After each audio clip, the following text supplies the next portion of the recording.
Hello there. Hello. I randomly decided during the intro to that song to grab a toy and start taking all its clothes off because I am an adult. There you go. Hey, yo. Which one, though? Which figure? Oh, you'll see once I'm done fixing it up. Because like an hour ago, I saw someone do this on Instagram, and I'm like, I have the things for that. I'm going to do that. Perfect. I love when you find something like that. That's Isn't great. that fun? Toys are fun. Could you imagine taking toys so seriously where you couldn't have fun with them anymore? Could you imagine that? I do every single day. I've been trying so hard on Instagram lately to hold my tongue, but I've been commenting and replying, man. It's getting bad. I know. I'm done now, though. I'm done now, right? All right. That motherfucker, he struck a nerve, and I had to go back. This motherfucker. But I was about to be like, dude, do we have to have a conversation? Because like, I don't want to get dragged into this. I stopped though. Right. I'm gonna make an hour-long rant video over your Instagram comment now, Zach. There we go. Don't forget to vape. Perfect. I can't wait. I did it. But yeah, once that motherfucker hit me with you rode the coattails of that other account. Like, yeah, get the fuck that out was of here, dude. I can see. You have no idea how that would make you upset. I totally can. How are you gonna tell me when my Instagram page started? Like, I remember whenever Matt made that page and like when it started getting big, I was like, oh, there's some competition out there. I remember like that guy starting up. No, see, because you call your Instagram page the name of the line, you can't do that. Can't do that. Yeah. Like at least mine isn't the exact name of the line. At least it was a little different. Sure, at least it had the was like in the front, which thinking back now, maybe it would have been smarter to actually just put the in front of the Black Series, but you know, chalk it up to dyslexia. It is what it is. Now I'm getting hot again now because that motherfucker is so dumb. How is he gonna tell me I didn't? Like, I literally remember covering on Instagram whenever they switched from orange line to blue line. How are you gonna tell me that I wasn't talking about the figures back then? Like, get the fuck out of here, dude. He's like, oh, you rode his coattails to have a podcast that a lot of people listen to. Like, dude, Mike had 18,000 YouTube subscribers. Yeah, no one ever brought that up in any of the comments. Like, oh, they only have like 800 subscribers or 700 subscribers. Like, I've almost got 20,000 subscribers. Like, this is nothing for me. I don't give a shit. I love when people look at your, not yours specifically, Mike, but the Black Series Cantina YouTube page. Yeah. And they're like, what do they do? There's nothing here. Yeah. The last episode from a year ago.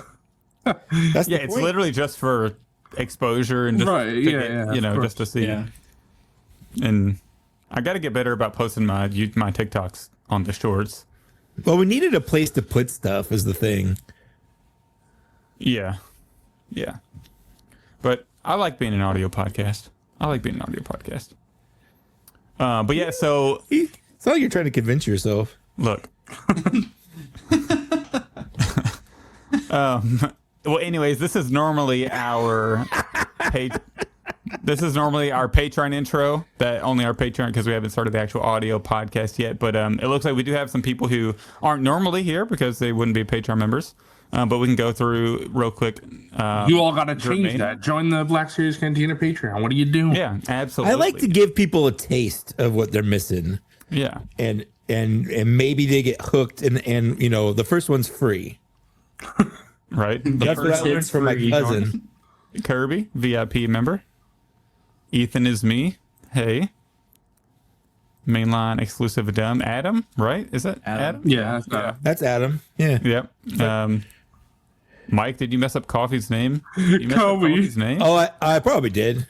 Mr. Cowie. Mr. Cowie. Also, shout out Commander Cook for re-upping the Patreon subscription. We really appreciate that. Germania. I already shouted Germania out. Tangy Fungus hopping in. What's up? Good to see you.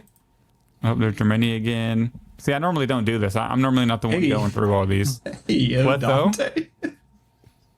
Shout out, Tangy. Hey, there we go. I got some backup here. Dante's displays in here. Jonah. Shout out. We got some first timers in the chat because obviously we got the we're getting Monday that Night Monday Night Figureball bump. Yeah. Bump. You know, Right? finally we're gonna hit the big time. We're helping out another small channel. Thank you for helping out the small channels, guys. Here we go. That's become the thing. We just need to change the show now. Yeah. We should just change the show title to BB Cantina. There's got to be a show out like that, but we appreciate everybody joining. Kirby, I'll tell you I'll tell you tomorrow on our VIP stream. Yeah, well, we can talk about it on the VIP stream because those never go public. Yeah, I mean, and you know what? If he wants to join our Patreon and read it, more power to him. Like, that's fine. I mean, yeah. So tell him to I mean, I'd be down. There was this one time. So I'm on Saturday nights. Some Saturday nights, I'm on Dan Larson's channel as like a co-host on his unannounced live stream, and we got raided by just a bunch of chuds, but they were giving us like channel memberships and doing super chats to get their stuff. I mean, read. And I'm like, I'm not mad at this. Like, you guys are giving us money just to like make fun of us. Thanks for the money. Thanks. Yeah. But then we banned them all, and then someone was like, I can't believe you're banning all these people giving you money. I'm like, yep. What are you gonna do about it? That was one of my favorite comments I've ever seen you leave when you were. It was I think it was your Acolyte review, and people were just so pissed, and you were like, "Good, keep leaving the comments, thank you." Yeah, I love it. That's one of my favorite things to do whenever I get those comments, because like you're just giving me channel interaction. You're giving me interaction. It's engagement. That's engagement. That's all. That's all I care about. Because you had nothing to do with the Acolyte. I didn't make it. I just didn't hate it, which is the biggest sin you can really commit is not hating the thing that all the other people hate. Also, some people love it too, so you got to be like, if you're mid, if you are mid on it, both sides. Oh, true. Yeah, both sides hate you. Like it's okay for something to just be fine, guys. It's okay. Like it's fine. Anyways, this is what I've been making. He's not perfect, but I have to like mess with him. But I put this robe, this wizard robe on the skeleton. Nice. And I'm like, that kind of looks like the Grim Reaper that Nate got now. Yeah, I'm waiting for mine. Oh, we got Unk Fury in the chat. Wait, hold on. Is he here? Is he here on behalf of Monday Night Figureball or Black Series Cantina? Because he's one of ours as well. That is true. He is one of ours. I just want to know at what capacity he's here. Out of the basement in the chat. Hey, Out of the Basement, I want you guys to know that I was like, should we have Out of the Basement on? And Zach was like, no. No, you didn't have to say that publicly, but God. What the no, so I confirm it. You didn't have to confirm it. Look, there's reasoning, all right? I got to give context. Mike said, should we get maybe he said shill squad, and I said the full shill squad. We don't like having more than 2 guests because of audio. It's too many voices. Mm-hmm. And then he said, well, we can just do Out of the Basement. And I was like, well, Out of the Basement was literally just on like episode 81 or 80. And we're still right. Yeah. So that's pretty recently. We got to get some fresh faces in here. No one wants to listen to them that much. Yeah. You know. Right. Not even they do. I love those boys, but you know, we only record every other week. There's only so many opportunities. It's true. No, this is a better option because we haven't had these pillars of the community in here yet. Pillars of the community. Okay. I'll take it. I mean, it's getting that way. Every Mondays, it's. I mean, you guys are fixtures. I can't believe how many people actually wanting to watch us now. It's kind of crazy. It's weird because I'm not one of them. I watch. You know what? Thank you. I'm loyal. Thank you, Zach. I'm a channel member. Yeah, that is true. You actually Speaking of which, we have 76 channel members already. Yeah, that's crazy. That's nuts. That's crazy. Yeah. Zach, you actually give us more money than Out of the Basement does. So thanks for that. Calling out. We got. Yep. You know what? I got a Willbone to pick. We give them what? Between all of us, we give them like $25 a month or something. Yeah. And they can only spare a 99 center on us. Right. I'm like a $4.99 member for Out of the Basement or something. Look at so, yeah. I'm kind of mad now. Call them out on screen. You should be mad, honestly. It's okay. Lucy gives us money, which is crazy. Didn't expect that. I'll take it. Damn, Lucy doesn't give us money. I'm gonna have to shoot her text. I'm gonna send her the link to the Patreon. Yeah, that's it. No context. Thread did not go to their wedding, or don't give them a good gift. Honestly, true. That's true. I'll just not go to the wedding. I'll still go to the location. I'll just like not. I'm just here separately. Separately. You guys happen to be having a wedding. Well, hold on. Has the audio started yet?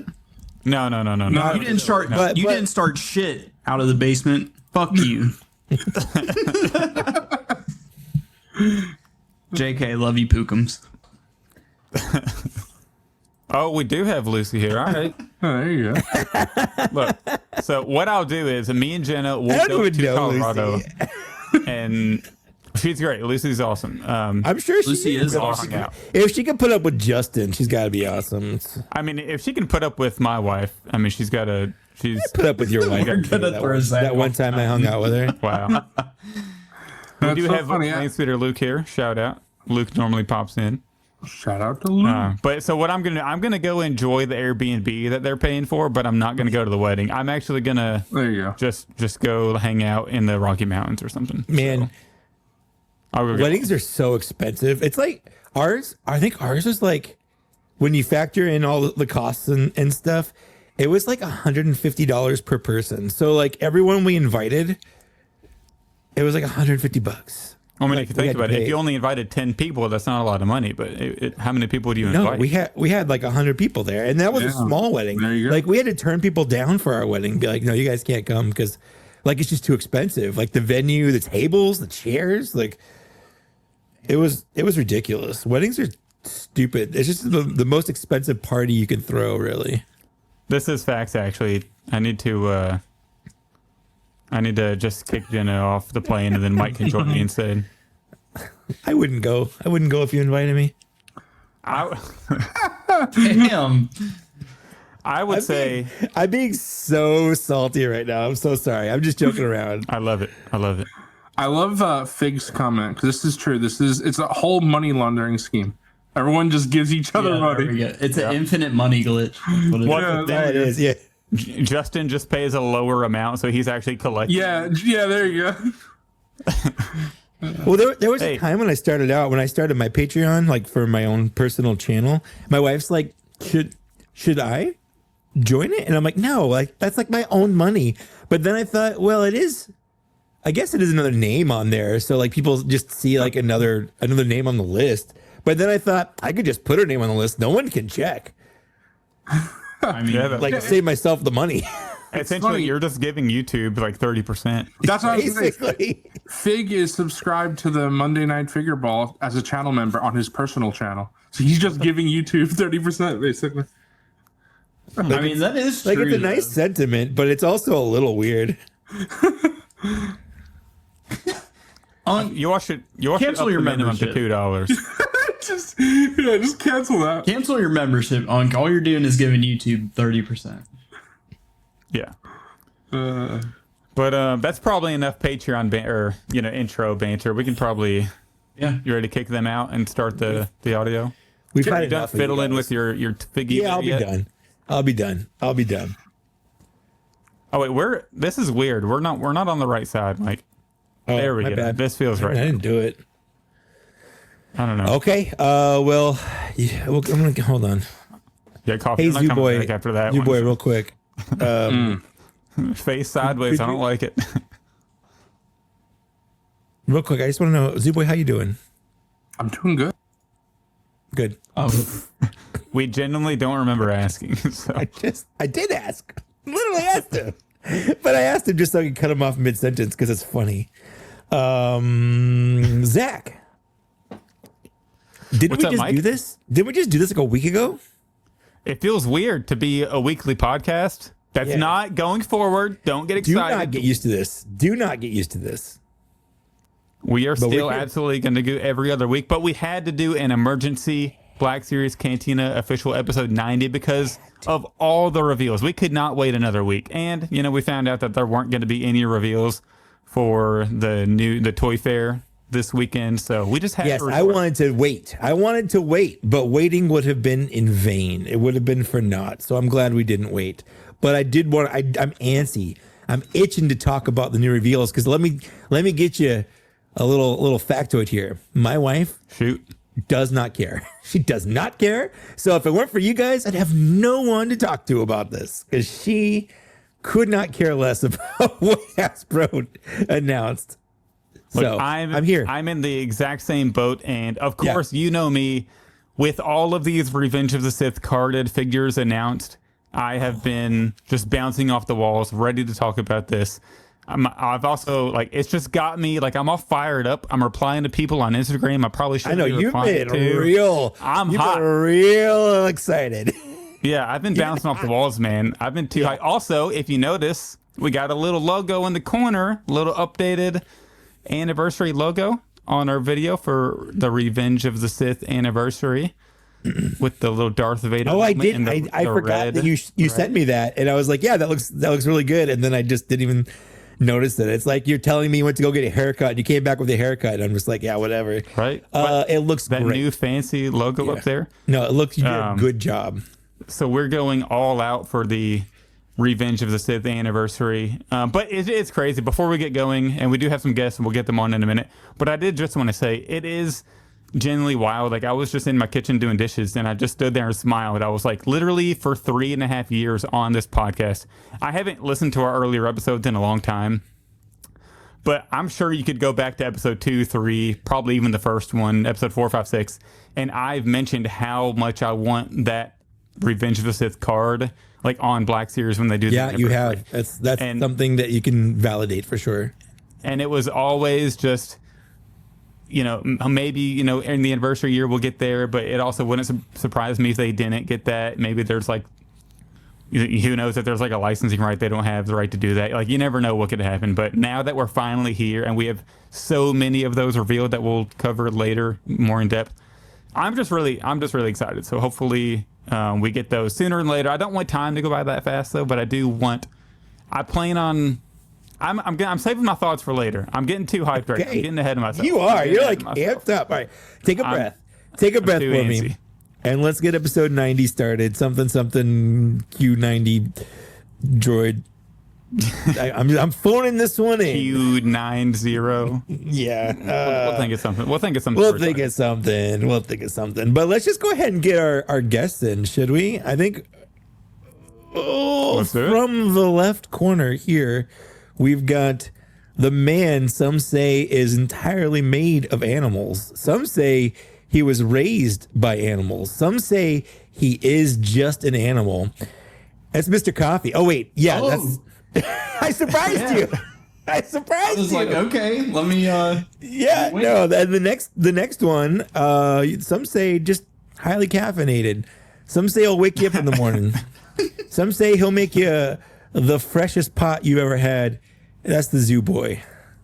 All you guys see. You guys see what I did there? Is I subverted your expectations. Yeah, you did. That was a great job, Ryan Johnson. Bravo, Ryan. That's perfect.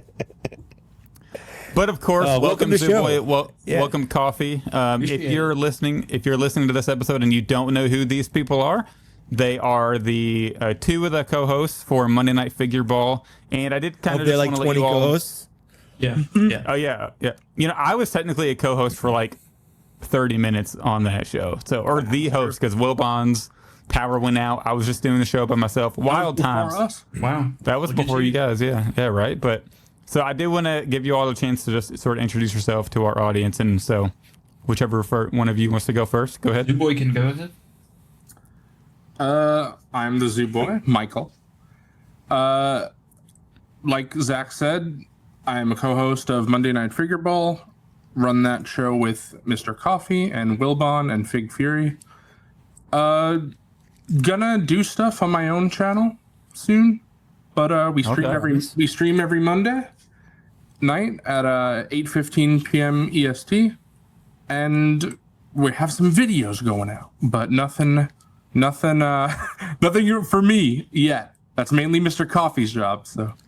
So you're just steadily doing the live streams, and I can. Yeah, I'm doing the streams. I'm outside of that. I'm cooking a bunch of Instagram posts. He's doing. Yeah, there you go. I'm cooking a bunch of wish list stuff going. I have a huge outline. I got an outline for over 30 wish lists, which is gonna be crazy. That's 30 plans, guys. Yeah, there we go. I got concepts of plans. I mean, that's almost a year. That's almost a year wish list. Yeah. Plus, you know, one a week. I start this in March. That's gonna be basically the year. Yeah. Gonna be fun. Awesome. All right. Well, that's Dewey. I am MrCawfee, another quarter of Monday Night Figureball. Like he said, we go live every Monday at 8:15 p.m. Eastern on the Figureball YouTube channel. And they don't stop until 6 a.m. Yeah. We usually yap for about 5 hours of stream. I would say that's probably our average runtime. Last week we went for, I think it was 3.5. We were like, the stream can't end. We had to find new stuff to talk about because 3.5 is not long. We were at 3.5 hours and we're like, oh no, we have to hit 4, and then we ended up going to 5. I'm pretty sure. If you get Ken Plume on your show, you'll go like 9 hours. Perfect. I believe it, yeah. Yeah. But just I guess a little bit about me. I've been collecting it's coming up on 5 years now, which is crazy, but to also think about that, I'm technically a COVID collector. So it's crazy that was, 5 years ago at this point. But what an innocent baby. Yeah, I feel like there was a point where COVID collectors like, oh, those are the newbies, but like it's been 5 years. Like, they're legitimate collectors now. At this point, right? Technically, I didn't dip out in 2022 or something. Yeah, you didn't go with that bubble. You're only gonna dip out in 2026. Yeah, there we go. Just wait for the new pandemic. It's fine. Yeah, there you go. Would you say that I count as like half of a COVID collector? Because I did collect initially, when the line like wave 2 of the orange line, but then I got back in when photoreal. I noticed photoreal was good. I think you've got that cred from being an early collector. Like that you got that credit. I'm gonna flip that back around on you, Zach, because I wonder this question too. I started collecting when the line started, but from 2013 until whenever they started photoreal, what was that 2018? I only had 7 figures, and then when they started photoreal, I was gonna say when they started photoreal, I was like, okay, now I could actually buy the figures of this line because I was just getting helmeted characters that were not army builders, so I had like Vader and Kylo Ren stuff like that. Yeah, I feel like that's dabbling until you have. like it depends. It depends on how big the line is. Like if the line is like one wave and you have that whole wave, you collected that line. Mm-hmm. Yeah. But if there's like 6 years of figures and you have 4 or 5 figures, you're not collecting the line. You're just getting stuff that you like. Which is different. I guess by that logic, I'd say I started collecting the line when photoreal was a thing. Fair. 2018. Which there's nothing wrong with that. Again, that was 2018. That was a good time to start too. Yeah, I was just like these characters, you know, I'll get my Revan, my Thrawn, all these characters that don't need the likeness, but I'm like, I look at the old Leia and I'm like, nope, can't do it. Ooh. Pletho asked a question. Hold on. What was the first figure of your current collecting era? We're talking eras here. Ooh. It might have been Bespin Han Solo. That's a good Since one. that was the first photoreal I think I picked up. That one was free at Target or like 6 cents at Target. Like there was some kind of system error that if you found it at Target, it would ring up like just dirt cheap for whatever reason. My first figure was the Archive Sand Trooper. That's a good one too. Yeah. That is a good one. And yeah, look right here, Bendejo, you get bonus points for collecting while broke in college. Zach's a true collector. Good call. Oh yeah. Absolutely. Oh yeah. Should I have purchased as many as I did? Probably not. Probably not. Your responsibility is a hallmark of a good collector. But also, before we get going on the actual podcast here with our guests, I did want to mention that apparently if we talk about other lines on our podcast, that invalidates our credibility to talk about the Black Series. So I'm just throwing that out there. I don't think we're allowed to mention that we get into other lines now. Just becomes someone actually say that? I was told, yes, that was a comment made to me, is that somebody listened to an early episode, and because one of us mentioned we were getting into Marvel Legends, which would have been me around that time, yes, it discredited our ability to talk about Black Series. And I there was you like, go. What is That's the wild. logic? You could only collect Black Series. Collect anything else? wild. Nope. Sorry. You know what's funny is I specifically made a point in our early episodes where I commented on the show that I didn't want to talk about other lines because I felt like people would be tuning in just to hear that. And then we had multiple comments of people saying, no, I like to hear what else you guys are talking about. Like, they're not the main point of the show, but like, that's why when we get new stuff, like in our pickups, like I don't just keep it to Black Series because other people like to know what else we're getting. Also, that's happened to... I'll try that real quick. Whenever we have guests on, I like knowing what else they collect outside of Black Series because it does. Collecting other lines changes your view of how you view the figures you have. Like the more like the SHF Dragon Ball figures I've gotten, that's changed the way I collect. The more 3D printing I've done, it's changed how I collect. Like these WWE figures are kind of changing the way I think about what I want my action figures to come with and what figures at certain price points should come with, which we covered a lot of that last week. I got a lot of good feedback about that financial breakdown we went into, which is easily the nerdiest thing we've ever done on our show. Like, and not like nerdy, like geeky, but like nerdy, like pocket protector. You're good at math and you love doing dumb stuff, like nerd stuff. And I like it. I like that we're going that way. Anyways, Zuboy, were you saying something? Yeah, I was saying pretty much exactly what Zach was saying, that I like seeing what other people collect, because we've had a few guests on Figureball where they're like, I don't have any recent Star Wars pickups. I'm like, that's fine. Whatever. Show us whatever. It doesn't need to be Star Wars. And that's pull out a bunch of like adult toys. Like yeah, there you go. Those are the toys that we need. This is not like that. Hey yo. But I like that since we're pretty small, I like that we're already starting at how we are now with very open to all sorts of lines. I talk about my animal figures on the show. Wilbon talks about his wrestling. Obviously, Coffee mostly talks about imports in comparison to Black Series. So the community that we've cultivated is not just about the Black Series. And I like that.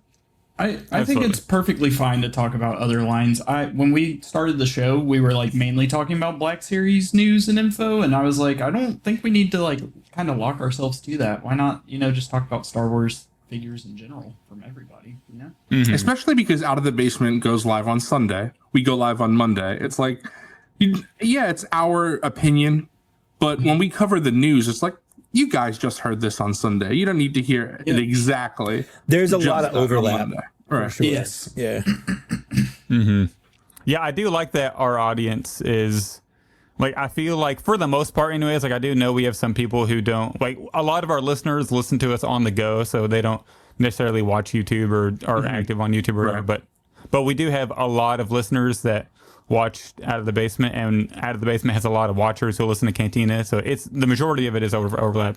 And I would say a lot of those people are now tuning into Monday Night Figureball, because also Wilbon's been such a good, he was such a good podcast listener to us, and he became such a good friend, to both of us. So I think people are also kind of drawn to him. And then you all have just the chemistry you have sparked on the show is just incredible and one of a kind. Appreciate that. Thank you, dude. Yep, absolutely. But I say with that said, we jump into fine additions. Fine addition to my collection. You guys do it right in the beginning.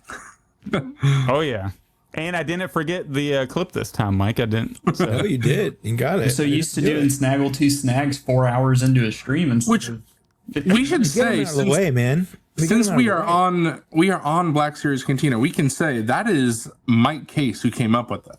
That's true. That is off the top of my head from too. Mike. Just That is true, but the rule is guests go first, so we'll true. start with you, boys. Okay, so this is a rare for me. I don't have much relative, Oh god. but I actually snap cut. relative. That means it's still going to be 15 things.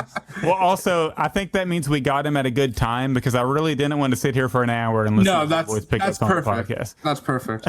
I do have one thing that's not a toy, which I'm just very happy about. So I'll show that off. But I got the Godzilla -1 Blu-ray. Nice. Ooh. Which is really cool. Great. I'm pretty sure this is the only release that has -1 color. So that's pretty cool. I think that's the only way to watch it legally, at least in the United States. Well, physically. That's cool.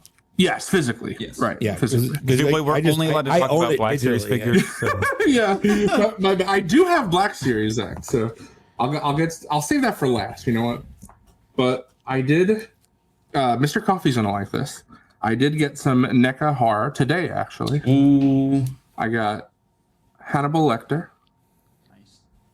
Nice. Sick. It's a statue, no articulation, but it's fine because this is how I would have him posed anyway. So doesn't really bother me. He's in the straight jacket, so that's cool.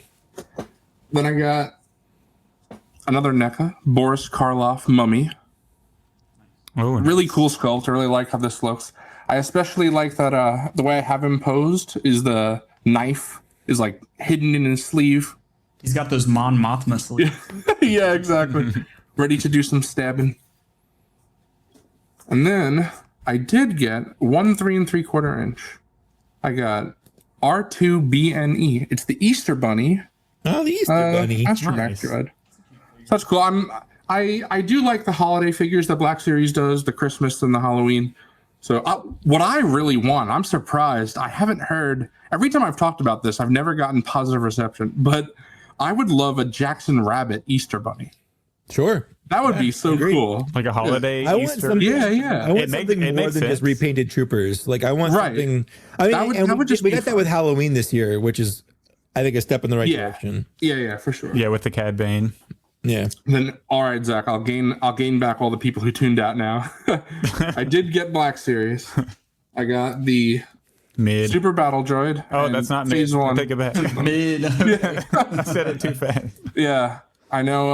I'm not the only one this week to get it, but very cool. Probably the 2 best army builders in the line, Oh, or at least I high up there. I do have a question, and I don't know if you'll know the answer, because I know there's a slight paint difference on the 2-pack that the Yes. the Battle Droid, the one that came from the Geonosis 2-pack one, and the single release, under the armor, because one of them has a red dot painted in. Is there a difference on that Hasbro Pulse clone 2-pack underneath the armor? See, here's the problem. I remember switching some of the helmets to the other bodies, so I'm not 100% sure which is. Talking about the B2. No, the B2. The like, B2. My bad. Yeah. No, you're good. Pop off the chest because I know one of them has like an extra red dot painted or something. Oh well, I didn't know about the red dot, but this one does have the yellow that the Geonosian doesn't have. Oh, neat. Oh, it's a white dot. I guess I'm thinking of. Yeah, white dot. It has the same paint as the single. I have the single release. The single. Okay. So yeah, it's the same paint. Yeah, that's. So cool. I guess the Geonosis one is different than like which is one weird. Of the white dots isn't painted in or something. But I guess that's because they have more paint on the outside with the brown. Sand, yeah, that's probably true. Whatever. But it's still weird they've never officially advertised that pops off. Yeah, one of the coolest features of the. Do they have to though? Yeah. I mean, they don't have. I'm not saying they have to, but it just makes sense from a marketing perspective that you would want to advertise all the hard work that went into making that extra. Well, I guess my question is, what do you mean advertise? They don't do commercials for these. Well, in their promo footage, their promo shots for all 3 releases, none of them have a single promo shot of the chest panel removed, and they have every time they've talked about it on one of their fan streams, they've never brought up that it removes, which is insane. You know what? You figure they want to highlight that. They might show it off if they do a Republic Commando Super Battle Droid, since that's what it's from. True. Yeah, I feel like that would be cool, and I think that would come because we have a Republic Commando B1. It would just make sense. Mm-hmm. I mean, only you have to use like the cannon arm instead, I guess. Yeah. That's all I got. The only other thing with the clone, what I was saying before I knew you were talking about the B2. This one has the little black lines on the chest. Yeah, but this one doesn't. This is the one from the 2-pack. But I'm not 100% sure if this is the single release body because the phase 2 and the phase 1 are the same. Oh, I see. It could be. I could have swapped the helmets. I think I might have. I'm not 100%. It's really frustrating. They're not consistent with that black. Yeah. Yep. But MrCawfee up next. So we're about to lose everybody because I have no Black Series pickups this week. All right. I'm actually just kind of recycling my pickups from this past Figureball stream. But me and Zooboy went to a local comic shop here in Florida. It's in St. Petersburg called Emerald City Comics. They were doing not a Black Series, a Star Wars collectible kind of deal, a sale. And it was buy 2 get 1 free on everything Star Wars in the comic book shop. And I've recently been dipping pretty hard into Hot Toys. So I think you're more than a dipper at this point. Yeah. Double dipper. Yeah, I saw the Undertaker video where you popped up with. Yeah, and then they completely blocked our video this morning after catching it. 3 days later, we thought we skirted past the copyright, but we didn't. So. Hot Toys were buy 2 get 1 free. Zooboy didn't announce what he got because he showed up on the stream. He's already in my display cabinet. So I picked up the Hot Toys Snowspeeder Luke Skywalker, and I currently have him posed on his on the Hoth kind of style of the display stand with no gloves on, holding his blaster and his helmet. And Zooboy picked up Grand Admiral Thrawn because they had him there for a good price. And then for the free one, I got my girlfriend MrCawfee Chopper. Awesome. So that was awesome. She's starting to dip her toes a little bit too. She's making payments on Sabine currently. So nice. We wanted to eventually get Chopper to go with her, but I just went ahead and we got that one for free. So yeah, I think that is it. I have more stuff coming in the next few days. Of course, it wasn't here in time for tonight, but it happens. That's always it was just a perfect storm because Coffee wanted the Luke, MrCawfee wanted the Chopper, I wanted the Thrawn. So it worked out perfectly. Buy 2 get 1 free. Yeah. And the best part is afterwards we all went over to my house. We're all just messing around with the Hot Toys. It was like a play date with Hot Toys. The dolls. It was great. Playing with the Barbies. Playing with our dolls, exactly. That store had good prices on a lot of stuff, but their Black Series prices were terrible. Yeah. It was strange. Most of their stuff, I was like, oh, that's a pretty good price. And then you go to Black Series and it's like $40 for the 501st. They had the They had a Cassian from 2016, a red box Cassian, and he was like $25 or $30, and I was like, yeah. He's a collector's item. That's why. Yeah, exactly. Yeah. They had Archive 501st for $40 a pop. And that's why I said I would pick up the whole row for Zach. I know, Zach. It was tempting, Zach.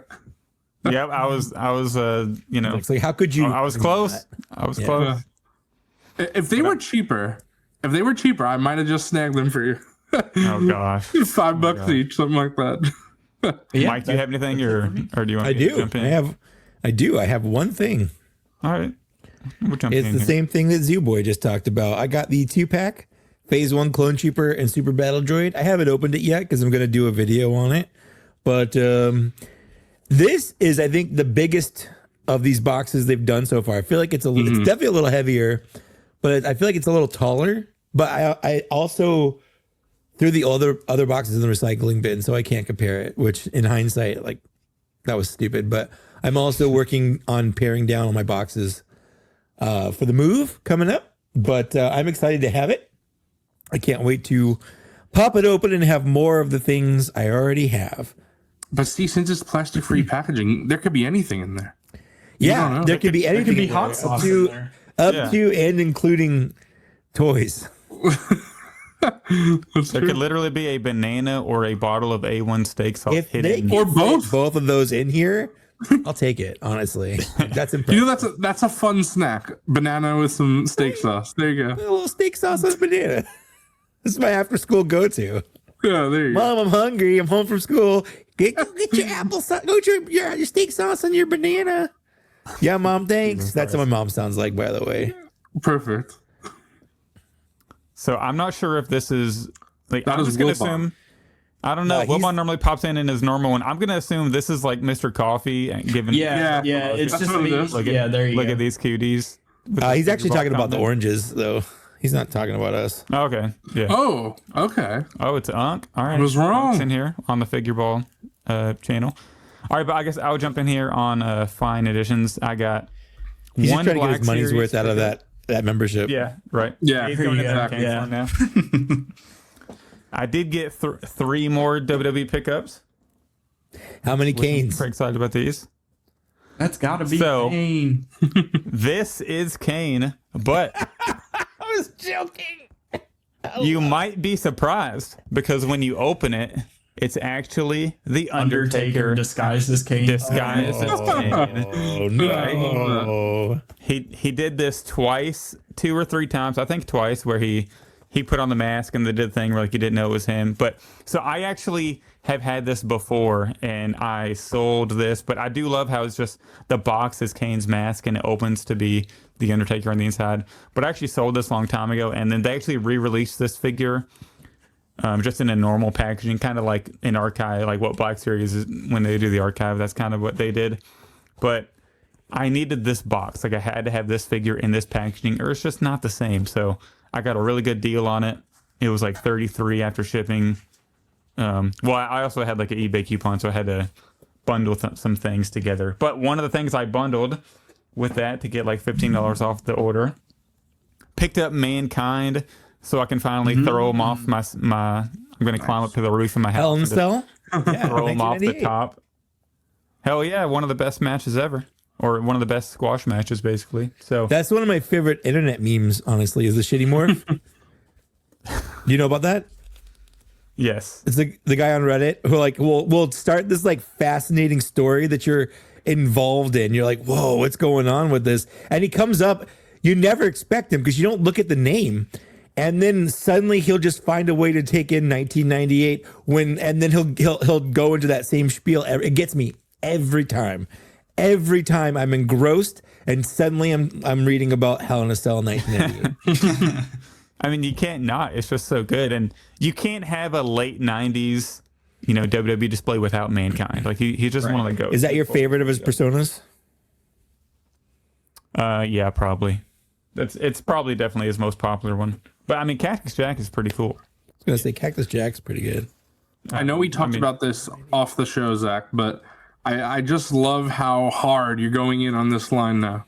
It's great. Oh, yeah. I mean, I'm the type of collector where if I want something, like if I want a specific era or set, and if it's out there, if I can find a good deal, like I don't usually pay a ton above like market or retail price for figures, but if something normally goes for like $50, and if I see somebody post it for like 42 or 39 or something, like I'm snagging it. Like I'm snagging the deal. So you're the opposite of just say you're broke.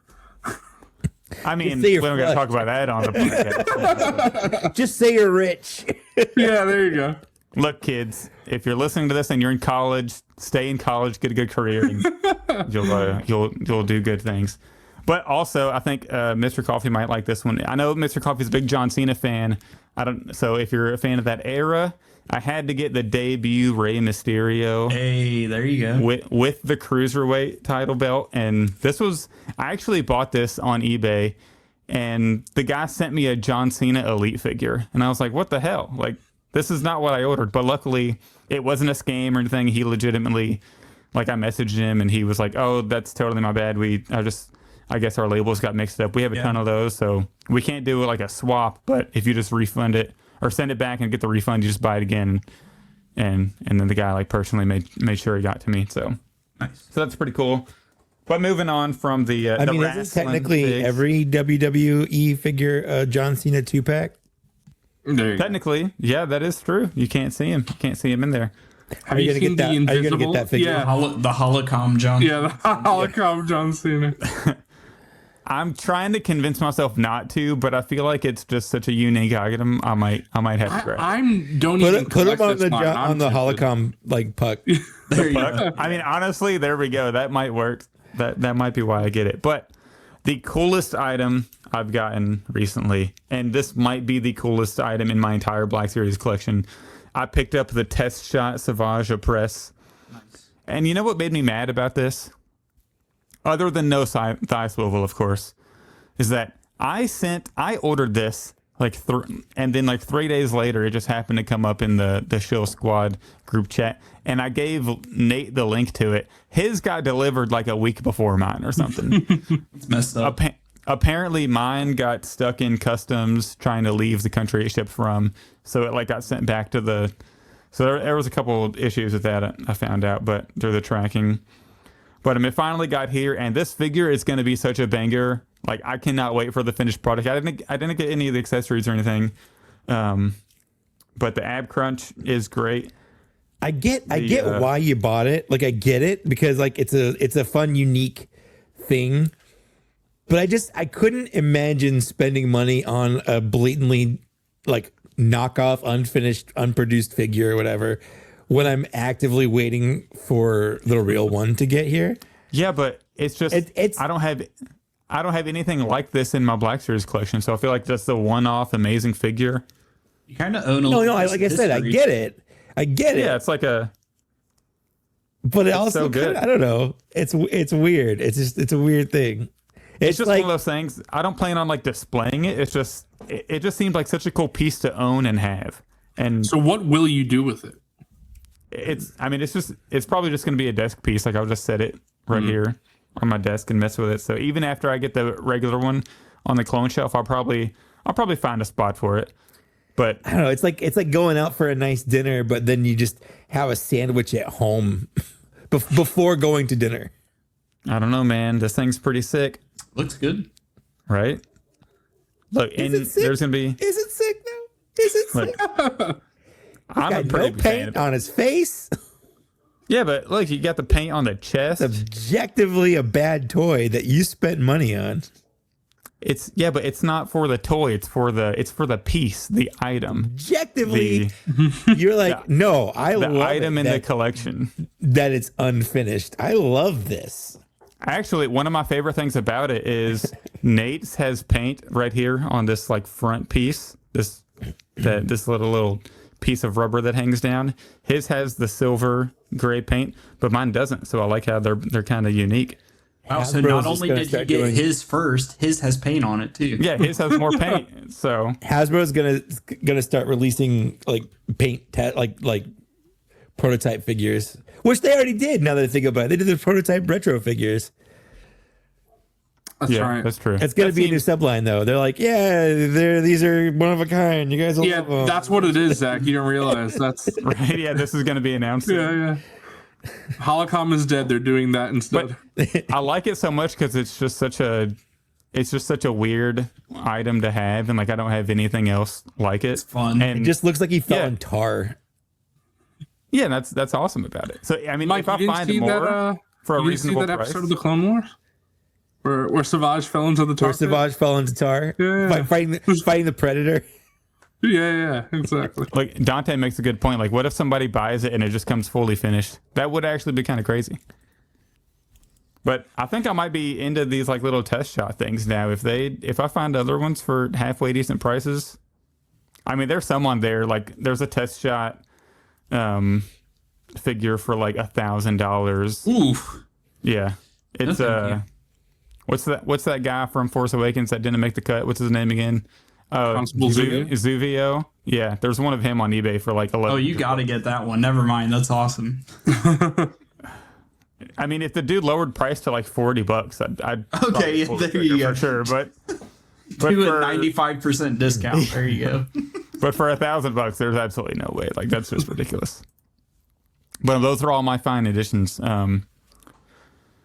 So we can go ahead and let's do a quick Patreon plug before we jump into listener emails. So if you are here with us live now and you want to support us on Patreon, you can go to patreon.com/blackseriescantina. We have a tier for every budget. There's $2, $5, and $11.38 tier, which a lot of people like that one because it's the Star Wars reference, of course, and you can join us live from that tier.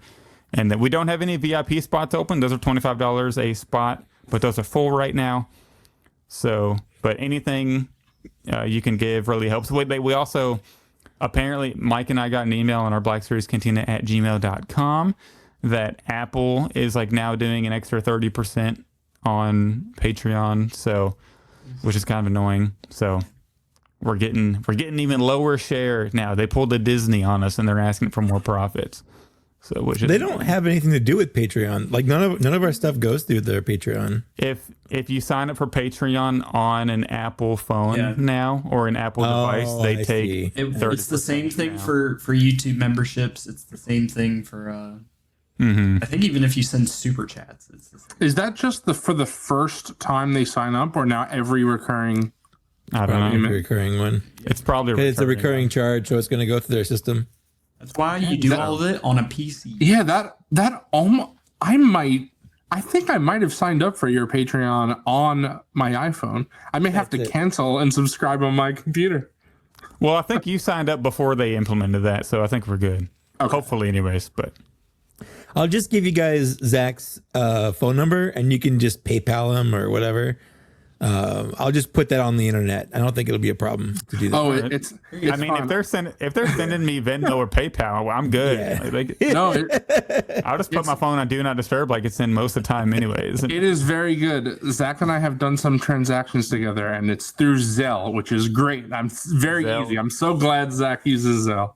Zelle is it's the most convenient one there is for sure. 100%. Over Venmo 100%. or just Apple Pay? Yeah, I was gonna say I like Apple Cash. Apple Cash is great, best. but what if you're dealing with somebody who doesn't have Apple Cash? I don't want to deal with people that don't have Apple Cash, honestly.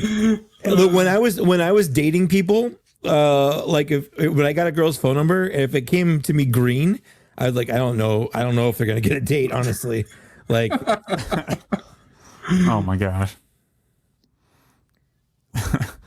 All right, so if you want to join Patreon, we really appreciate it. Everything really helps. I did kind of want to shout out. We did have a couple of new Patreon members, like Commander Cook re-upped, and then we had Ben joined as a $5 member. So shout out within the last week. Those are our new members. So everything helps. But let's jump into listener emails now. And I do want to give a big thank you to the people who sent us emails, because since it's only been 1 week since our last podcast, a lot of times as people slowly, start listening to the podcast, we usually get emails pretty steadily for the 2 weeks that we go live again and record. But they answered the call whenever we said we're doing an emergency reaction podcast sort of to the new news. So First one comes from Jeff. Hi, Mike and Zach. Do you think Hasbro will get around to making a Darth Vader and throne one day? So far, I think Funko and other statue companies are the only brands to make the Darth Vader from the throne scene. I thought more companies would be making that scene after his throne was revealed in Kenobi. Hope all is well, Jeff. I don't think they'll do it. I think it'd be cool if they did it, but I have the 3D printed one, and honestly, it's not good enough because I would love the actual details of the paint on it and how they would sculpt it like super accurately and how smooth it'd be. But I don't see them doing it personally. I love when you tried to do it with the marble. Oh, that turned out so bad. The marble paint spray. Yeah. Mm-hmm. I thought it looked great. Yeah, perfect. Should have kept it. That was going to be so much better in my head. Like that might be the worst like visualization to result in the history of collecting. Like I'm glad. I wanted to do it, and I was like, you know what, Zach's doing it. I'm gonna wait and see how his comes before I try. That was awesome. You were a great test. But what do you all think? Do you all think Hasbro would get around to that eventually? Absolutely not. Yeah. Big maybe. I don't know. That seems like something they would. That just seems. If they were to do with Throne, biggest maybe ever. I could see them doing it. I could see them not doing it. If they were to do with Throne, I feel like they do Boba Fett's from the Book of Boba Fett. Oh, of course, but yeah, on the list of thrones they should do. It's. I wouldn't hate it if they did it. I just really don't know. I don't see them doing it. I feel like it's one of those things where if they didn't do it when the show was coming out, we're probably not getting to it. See, Zach, that's how I feel about Little Leia, and it will forever bug me. Man, unless we got that hurts, man. That hurts. It just makes no sense. We got a billion freaking figures from the Kenobi series, and not one of them is the second main character of the show. Yeah, the co-lead of the show, which was probably one of the best characters in the show outside of Kenobi and Vader. You know, Hayden specifically, let's be honest. But I mean, to take that. That's because people don't like to buy figures of girls, let alone little girls. Throw it in a 2-pack. Isn't that right, Todd McFarlane? Yeah, exactly. Yeah. Put it in a 2-pack with Bail Organa. That'd be great. Or young Luke. Yeah, or young Luke. Yeah, just call it the Young Skywalker pack or something like the gold label Skywalker pack. Yeah. We'll get into that. But I mean, let's be honest though. Hayden Christensen, to take that long of an acting break and then to deliver that performance, I mean, he's just the GOAT. Do we still know exactly how Vader's performance is? Because I know they used Reese Beecher, but is it like Hayden reading the lines and then it goes through Reese Beecher to sound like? I'm pretty sure that's what they did. Because I remember Hayden. He put on a Black Series helmet. And there you go. Spoke, yeah. He couldn't take it off at the end of the session. That's true. Yeah, it was a real problem. He got stuck in there.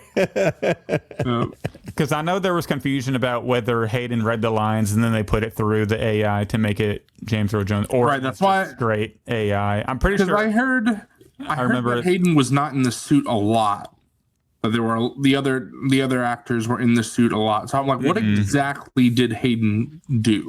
Well, the person doing Hayden would probably do that just in studio anyway. It's kind of how Din Djarin does his. Or I said Din Djarin like it's his name. You know, how that. Din Djarin is one of my favorite actors. I love it when he's in The Last of Us. Sure, Game of Thrones. That was great. Well, I'm pretty sure for season 3 of The Mandalorian, Pedro Pascal was only in the voice. He didn't, that's it. Not a single second. It's kind of right. It's so jarring because you can tell.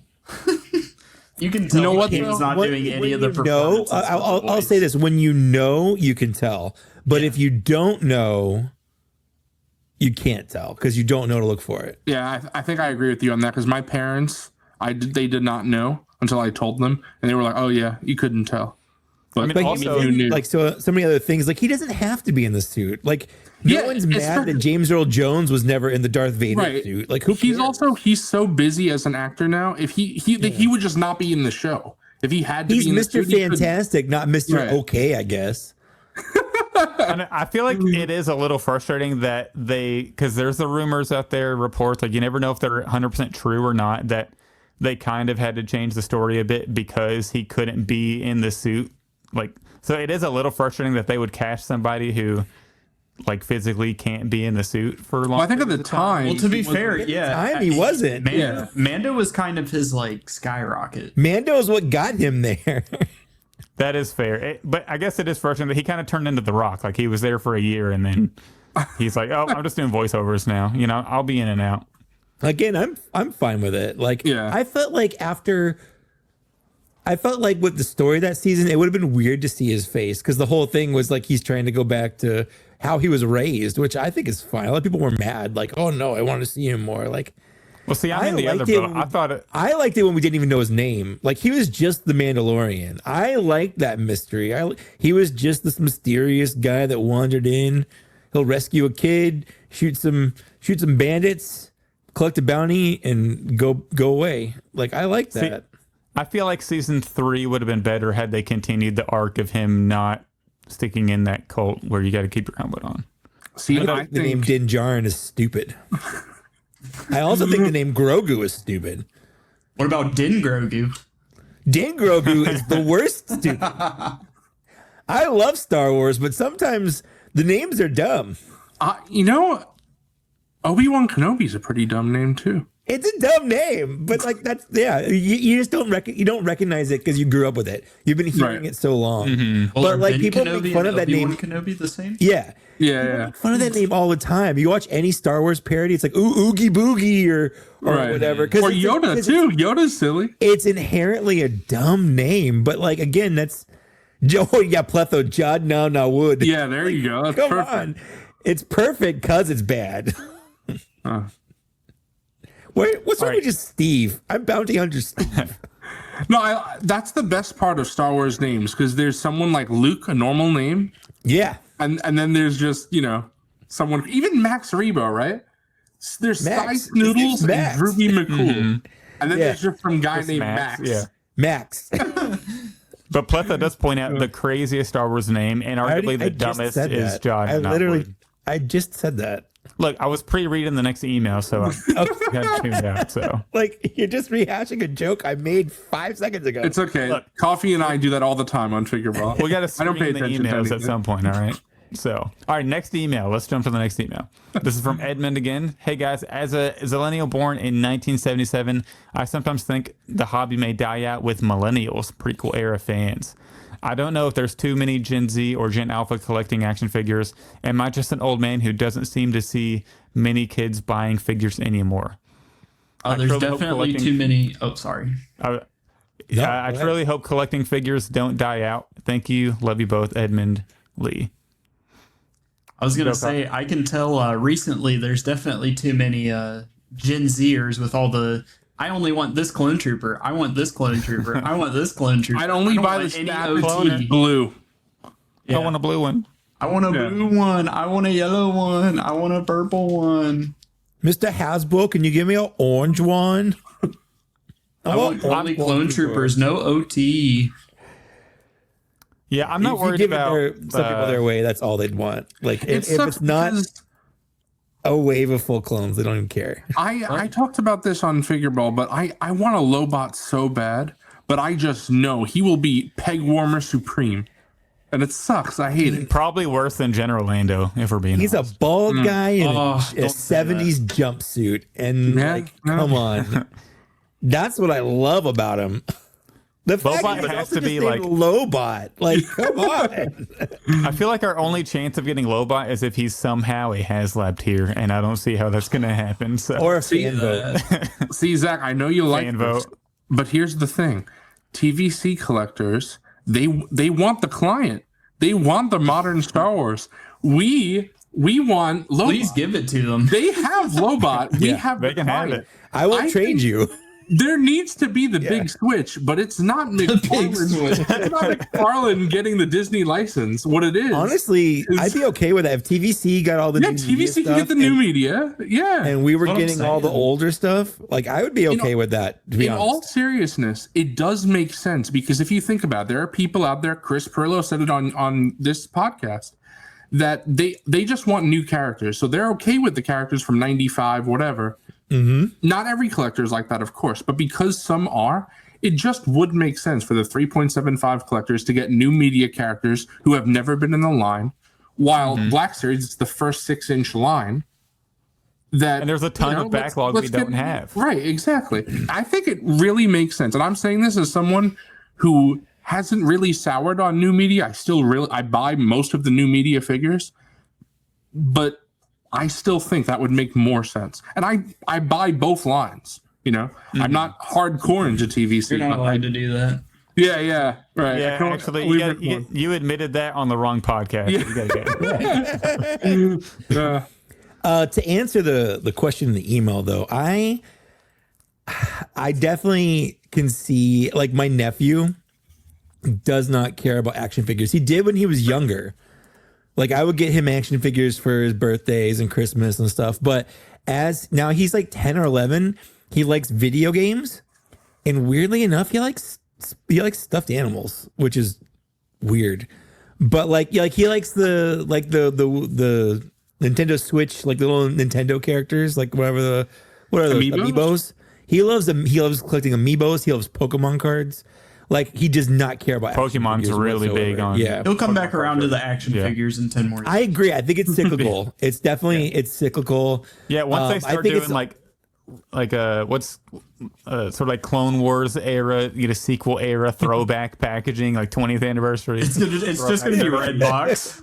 Yes. Can you imagine in 10 years? Like, oh man, I grew up with red box nostalgia packaging. Dude, whenever they do red box nostalgic packaging, I'm gonna feel so old. Like, we're cooked. Yeah. Zach, I know you and I were the same generation, so the Revenge of the Sith retro packaging, I'm sure we'll talk about that more later, but that's our Kenner figures.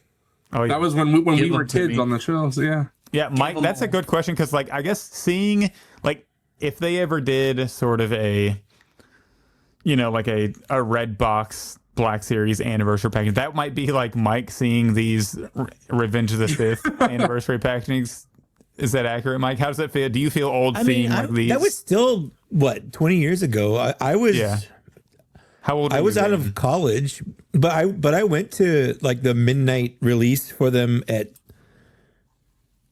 Toys R Us and all that. So like it's still a throwback for me, because like I have a memory of going to there at midnight, and it was weird because I used to work at KB Toys, and like a lot of the regulars that would come in at KB Toys that were like they're on truck days to get like into the newest cases of like Hot Wheels and stuff, they were in line, so like they recognized me, and I'm like, oh, this is weird. But like there's still a nostalgia factor for me because it has been so long, and there's been a lot of changes. Like, people change a lot in 10 years, 15 years, 20 years. Like, the things I like now aren't the same as the things I liked back then. Like, it doesn't seem like a lot of time on paper, but 10 years is a long time. It's a decade. Yeah. It is. It's literally a decade. But I mean, it's like a lot happens in 10 years. Like, a lot happens in 10 years. Like, just think of a person. Like, the difference between like a 10-year-old kid and a 20-year-old kid is like might literally have a kid. Yeah, right. Yeah, some situations.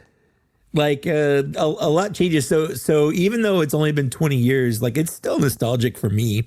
It's not my childhood. Because like for me, the Power of the Force 2 was like on the cusp of no longer being my childhood. Like I was in high school. I was in like 8th, 9th grade when Power of the Force 2 stuff was happening. What was that, 97, 98? 95, 96, 97. Yeah. Okay. So like it's still my childhood, but it kind of wasn't. It was more of my teenagerhood. And to answer the question, it said because he said he's worried about prequel fans. Well, hobby may die out with millennials. So yeah, I think I am kind of worried about this next generation. After, because I think prequel fans, because that's my Coffee's age, Z-Boy's age. Coffee, I don't know how old you are, but I'm 23. So yeah, close. He's enough. A baby. Coffee's a baby. But I am kind of worried about that generation after, like us prequel fans who have had this internet, sort of revitalization of the prequels lately. That I'm not sure hopefully that's there for the sequels, but as far as action figures, there's a lot of kids. I can guarantee you, because my last job, I did a lot of stuff with kids. I would lead like kids programs and stuff like that. And when we talked about Star Wars, it was always the new Star Wars that was out. It was always Kylo Ren, Rey. Like, kids love the sequels. Unless they have parents that are weird about the sequels, in which kids will ape those opinions because that's where they get. But like, left to their own devices, kids love the sequels because that's their Star Wars. So in 10, 15 years, like 100%, the sequels will be nostalgic for those kids. And I guess like the Grogu and the Mandalorian will probably be for sure pretty nostalgic for a lot of kids. That'll do a lot of carrying. Yeah. But hopefully like action figures don't go away. Hope there's enough people that Well, we didn't talk about this last time, but Hasbro released that report where they're one of the things they're going to do is their strategy is they're going to age up their focus. Instead of being mostly towards kids, they're going to start going more towards collectors and whatnot. So, I mean, this could just be part of that. Yeah, and I would be all for that because I would love a battle damaged Bespin Luke Black Series one day or something. We can get blood on some human figures instead of just the Wampa. And hey, I mean, Starkiller had it. Starkiller had it lately. I think that's the only other human, right? Are those the only two? Starkiller and Wampa, the only blood. It's the only blood in the line. Only blood. But Darth Vader's crib, though. The original is a cripple. True. All right, next email. This one's from RJ Bresh. Hey guys, with short notice, I figured that the email segment might be light. Good call. Do you miss the pipelines? I always felt like it was just a bonus reveal for stuff to look forward to. I'd rather they go back to pipeline versus grainy factory leaks. What are your thoughts? Of all, Hasbro's not doing the leaks. Yeah, that's true. It's not Hasbro releasing those leaks. As far as we know. So there's they're not going to be like, okay, we'll go back to pipelines. I guess the grainy leaks aren't working out. But you're right. What if they are? What if Patrick? There you go. Secretly, he's salty. He stealths out of the Nerf office, goes to the Chinese factory. He's taking blurry photos. That's what happened. His boss is like, it's Nerf or nothing. He's like, I guess it's nothing. I guess it's nothing. To answer their question, I 100% missed the pipelines. I've been pretty vocal about wanting the pipelines to come back. I've also seen people who are like, but I love the surprises. And honestly, two things can be true at once. You can have pipelines and still have surprises. So I would argue. You have to pipeline everything, right? Yeah, exactly. Yeah, I would argue probably one of the best surprises we got was whenever they pipelined the Droidka and the Super Battle Droid. Oh yeah, that was that was amazing. Speaking of good surprises, I mean, like they did a reveal stream and then they did their little like Yahoo News article, but Fives wasn't an official. He was an article review, and so there was that Darth Maul that was also and like article right after they ended the stream. Yeah, they can do two things at once. It doesn't have to just be pipeline everything. They can still do surprises. So I'm all in favor of them bringing it back. I know they hate leaks, and that's why they did the pipeline in the first place. So I have no clue why they would stop doing it. It's just funny in like the middle of the mass leak era we're in now. Right. It's like as soon as they stop the pipeline, the leak era is just blown up. It's just insane now. Yeah, it's ridiculous. Yeah, it's wild. The next email we got is actually also about pipelines, but in kind of a different spin. This is from Lane. Hey guys, I hope all is well. So I was talking with others in the Out of the Basement Discord and thought, and wanted to know what your all's thoughts on it were.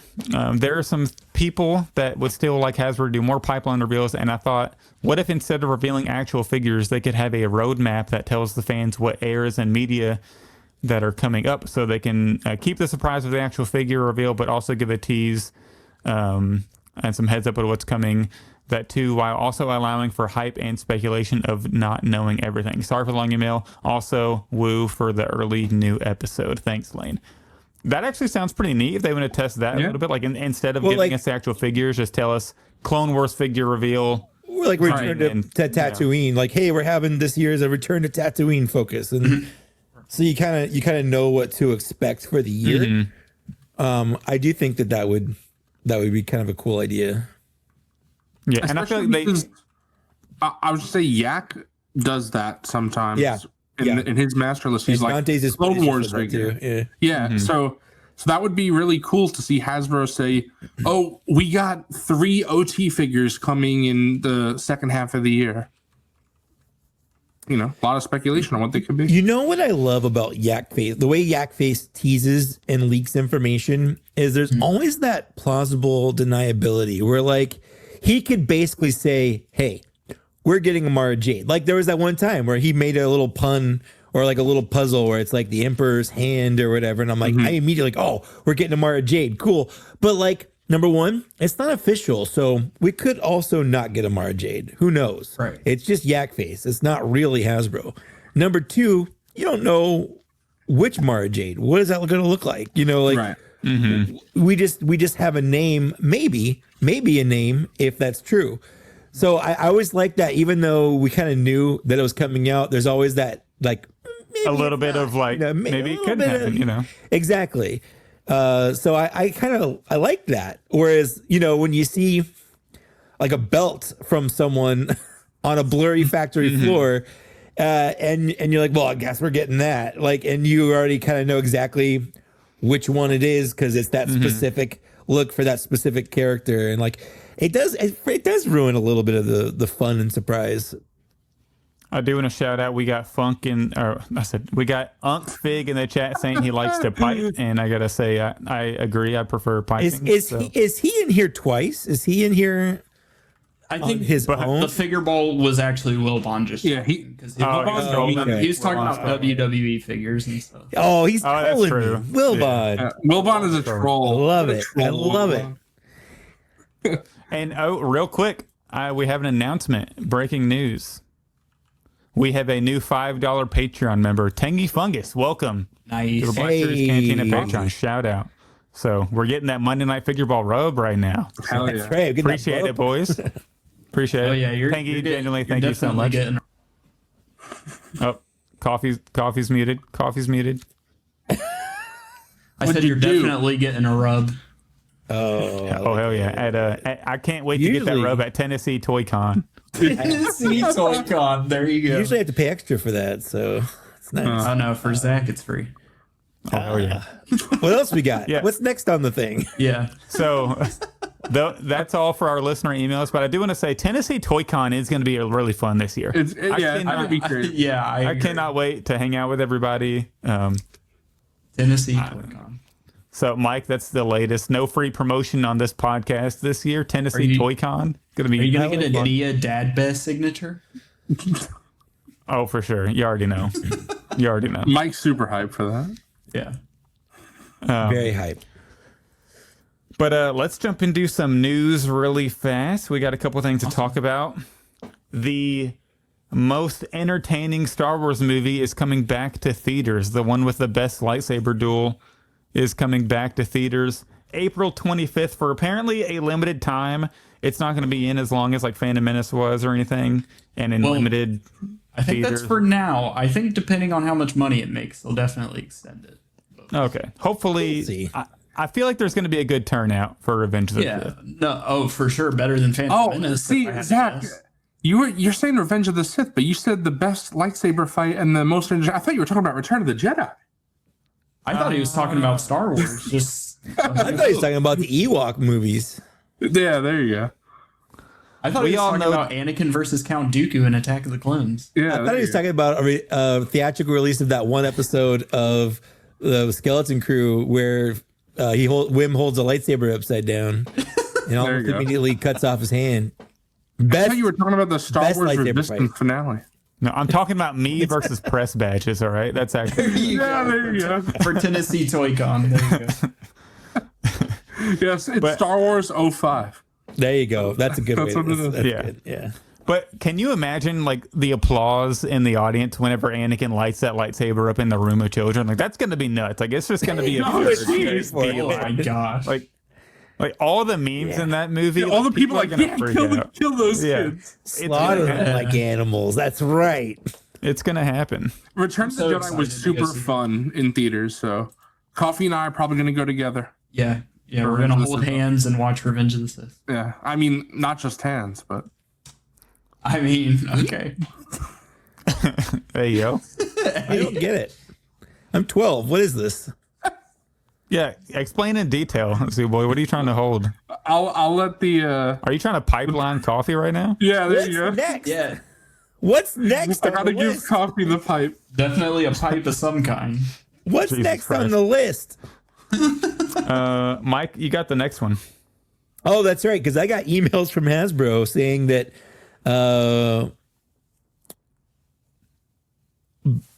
oh wow, I just blanked. I was like, Bakara, is that his name? And then like, because for some reason in my head, I'm like, no, that's the Mortal Kombat guy, and that was Baraka. So I like my brain was just. I thought that was the president of the United States. That's the president, Barack Obama. Yeah, no, President Bakara and Kelnaka are shipping from Hasbro Pulse. I got an email like a day ago, yesterday, saying, and I will read this just so people aren't like, Mike, you don't know how to read, you're really dumb. Shipping order update. You're receiving this for one of two reasons. Number one, your item will ship to, or number two, a pre-order date has a new shipping date. And the approximate ship date for this item is February 26, 2025, which was yesterday. So I don't have any, I don't know. Yeah, I don't, which is weird because like that's not the only figure in that wave. It's also like the Prince Shizor and the Commando droid and stuff. So I have all those pre-ordered from Hasbro Pulse as well. So I don't know why I wouldn't be getting emails for those too. But I mean, you gotta get the clone out first for all the clone. That's what it is. All those cloners are just like, give it to them. But you know apparently, what? I get it because I mean, it's a good clone. I mean, but apparently they absolutely cooked Bakara, right? Is that the latest? Yeah, they fried him. Somebody, Sebastian Corellian Collectibles sent a picture of, or no, it wasn't him. It was somebody else sent a picture from Reddit, and their visor is just completely botched. It's bad. Yeah, I saw that picture, and it's totally like I just hope it's not on every one, you know. Well, Landspeeder Luke's was looking like that too. Here, I can actually. This is a Corellian posted this. His doesn't look very. His looks pretty good. You can tell they missed a little bit of that upper right side of Bakara's helmet. For us, it's the left, but you can tell they missed it a little bit there. But that one picture, that dude's visor just looked like it was like totally a parenthesis. curving. It's like going down. It looks sad. Yeah, it was really bad. It was almost like, do I cancel this pre-order? Did they absolutely ruin Bakara? Am I gonna have to wait for the Veals toy store? Bakara? It's kind of sad. I think Veils actually has a better helmet sculpt, but to be fair to with the Veils swap, they definitely stole the sideshow helmet sculpt and like downscaled it. They didn't. I hate when people are like Veils is cooking. I'm like, they didn't design anything. Veils is microwaving, if anything. Yeah, they just steal everything. People were like, all this new tooling that Veils is doing. I'm like, you mean all this stealing? Yeah, right. Yeah, they're just stealing. I mean, I guess stuff. if you call downscaling new tooling, I guess. Right. Like that's not no work, but it's not real work. Right. That's like saying you're an artist and all you do is put in AI prompts. Like you're not an artist because you wrote a sentence. That's like saying you're a Black Series page and you only post. Never mind. All right. Stop it. Oh my gosh. But I am actually pretty happy with. I guess this one looks good. This is Corellian Collectibles picture. Yeah, this one looks solid. It's not as. I don't think it's as good as the. It could be, but it's not as bad as that one that we saw in the Discord. And that antenna gives me hope at least. It's official sponsor of Black Series Cantina after this episode now. Yeah, there you go. You guys are welcome. Is your antenna floppy? I'm kind of sad about this because obviously Nate and Justin have made a video, but a lot of us are on the Stop the Removable Helmet campaign. I've been there for a while. Mike's been there for years. Bakara isn't he's a ball joint. He's like no head underneath, no helmet, but you know the people who love removable helmets are going to use this as some ammunition because they're like, look at what happens when it's not a removable helmet. It's like, no, I think this is a Hasbro psyop. See, yeah, I was about to say they did it on purpose so people stop asking. Right. But no, I think the rest of the body looks fine. It could use some weathering, but it's not the end of the world. Yeah, and that just seems to be something with every single Black Series now. I feel like I'm almost numb to it. It's like, oh, look, another clean clone, like a super clean clone. You know, what else is new? In this picture, why does it look like the helmet is a different shade of white from there? I was thinking the same thing. Yeah, the body looks like an more cream. Yeah, the body is like a cream. Maybe, hopefully, it's lighting, but my biggest concern is the Landspeeder Luke. When he uploaded his review, he had dye transfer from the comma to the legs. That's my biggest concern. Oh God, with this, is I don't want burgundy on my clone trooper legs. Maybe it'll look like he's battle damaged though. Okay, yeah, we can say that. Yeah, that's how you'll have to justify it. But hopefully that like wipes off. Hopefully. I'm sure. But we'll see. Okay. So it seems like people who are getting Bakara, like mixed reviews. You know, some of them look good, some of them don't. So if you order Bakara, just pull and pray. That's really about what we can do. Dante, to answer your question, you asked why this one has a removable helmet. I would have to imagine, I don't think Hasbro is doing removable helmets for any of the non-Cody Revenge of the Sith commanders.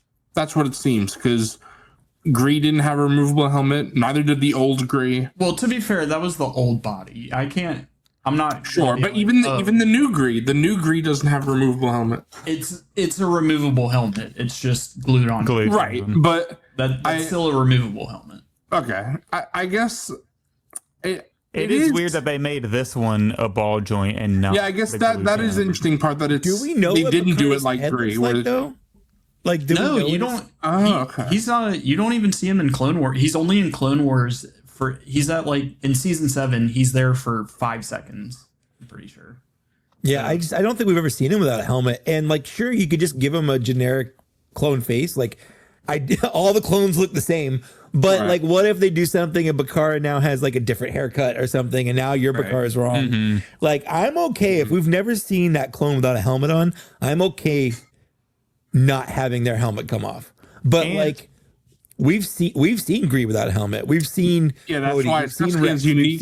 We've seen Wolf. I mean, yeah. Considering they reused a standard clone head for Cody, I'm really not surprised that they went through the time to retool the hair piece to do like Gree.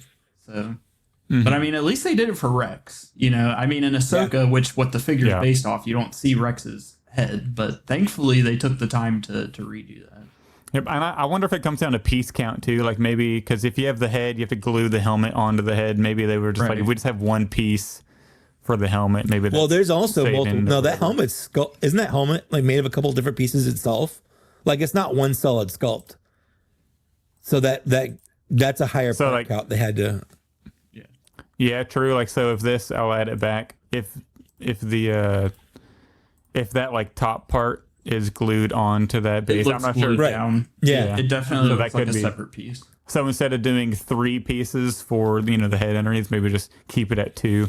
Well, I don't even know if it's the piece count because Enoch has just a ball joint. They didn't like make that a helmet that goes on a clone head or something. I don't know. It could be literally anything. Yeah. If we knew how Hasbro did things, we would. Yeah. If we knew what Hasbro did with their decisions, it would be a different thing.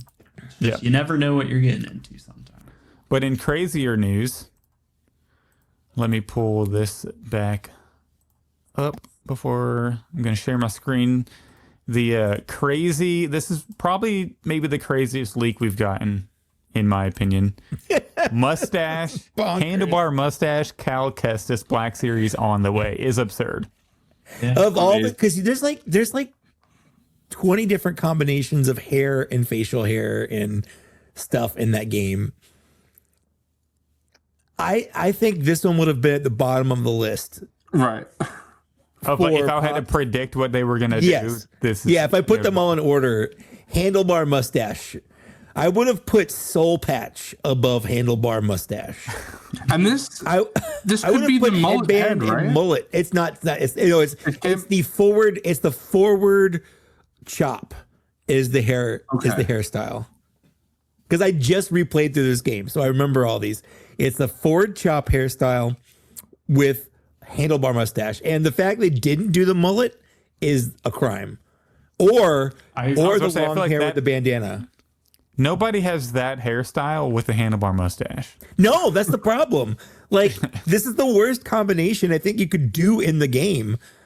This was probably the easiest one for them to do, like a separate earpiece for. So they were like, let's just take the easy way, but we're going to do like the funkiest facial hairstyle that you can pick.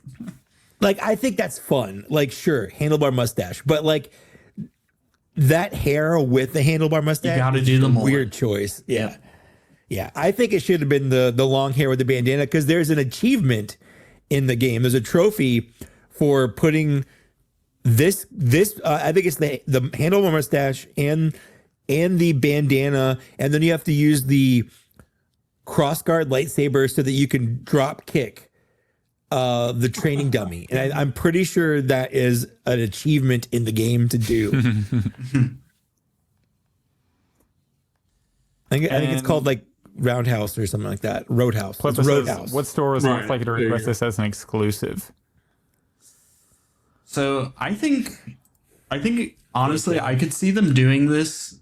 So I think it's either going to be like the original Cal, where it's kind of like a deluxe army, well, not an army builder, but like a build-up pack. Yeah, that's what I thought. Or I think that this is going to be a 2-pack with Marin, because we've seen the body leak, and we know it's kind of like the OG Cal body with the smuggler vest. And I just don't see them doing that as a single release. You know, it has to be some kind of build-up pack, or they're going to put it in the 2-pack with Marin. They're going to force people to buy it to get Marin. Yeah. And then everybody's going to buy the 2-pack. Everyone's going to buy the 2-pack, and then Marin's going to get a single release 6 months later, and everybody's going to complain that they bought the 2-pack, even though they should know that they will get Marin at some point by herself. That's so true. They would 100% do that. Yeah. Right up Hasbro's. I'm mad at you for saying that, because that's 100% something Hasbro would do. It's funny because I know Nate is the opposite of that. This is a 2-pack like that. Nate's buying for this. He doesn't give a crap about Marin. Yeah. Well, so I'm buying this just on the audacity of them to do it. Like, I feel like I'm obligated. Like, how dare they make this stupid choice? Of course I'm buying it. Like, just for the fact that they were brave enough to do it. I think the deluxe pack just makes sense because they did it for the first game, and there's so many options. You could have crossguard, lightsaber, Cal. I mean, what if they give us a couple different heads? What if it's they could do this. Yeah, that would be cool. And the like standard head sculpt from the first figure for like a alt head. I would love it if we got all the different lightsaber options. Yeah. Do the double bladed lightsaber, do the crossguard, and then do the single lightsaber with the blaster, so that you can two of them. So you have the double blaster orientation. Yeah, and do the two. Yeah, and maybe some separate, like, different color blades, because you have pack them in. Do the blue, like, kind of retool the blue swooshing blades a little bit and pack 2 of them in. All right, we're getting ahead of ourselves, boys. We all know this is going to be a single release, $27.99 GameStop exclusive, and you only get one blaster as an accessory. So no lightsaber. No lightsaber. Just don't even get the lightsaber. It would be cool if this one came with the crossguard or something different. Yeah, something different. Yeah. Do something unique. Yeah. But this is This is arguably the craziest thing we've had leaked outside of, well, I don't want to get too crazy here, but we're going to get too crazy. Yeah. It's a crazy leak. It's a crazy choice. This is honestly what I'm talking about, because I honestly, if we hadn't had this leaked, I can't imagine what my reaction would be when they announced it. Like, it would be crazy. But now when they announced it, I'm just going to be like, I've already had my reaction, like, and my reaction was to an unpainted, blurry head on a Chinese factory floor, as opposed to seeing it painted on the figure it's intended to be on, and just having the full effect of, oh my God, they did the handlebar mustache. I feel like I got that robbed from me. I feel like I got that stolen from me. It doesn't really bother me, but you're right, because I remember there was a stream not that long ago. I guess it was a while ago, because those figures are out now. But it was the stream where they revealed Luke and Leia. the new Luke and Leia, and every figure on that stream was a figure they had pipelined previously, and everybody was, or not everybody, but a lot of people were super hyped about that stream. They were like, man, we got Luke, we got Leia, we got the Commando droid, Shizor. And I was like, yeah, but all of those were pipelined. So we didn't really get anything new this stream. Not any new figures were revealed. Pipelined or leaked? Like no, I mean they were legitimately pipelined. But you're right, the Shizor was pipelined. Yeah. Mm-hmm. So, and I understand there's all different ways, because you could be someone who doesn't like the pipeline, don't like leaks, all you want is the official reveal, or then you're someone who likes everything, or then somewhere in between. So it's just like Pletho, and someone else said this earlier as well, but it's like that London MCM convention where they had Sebulba, Luminar, and Shakti leak. That was crazy.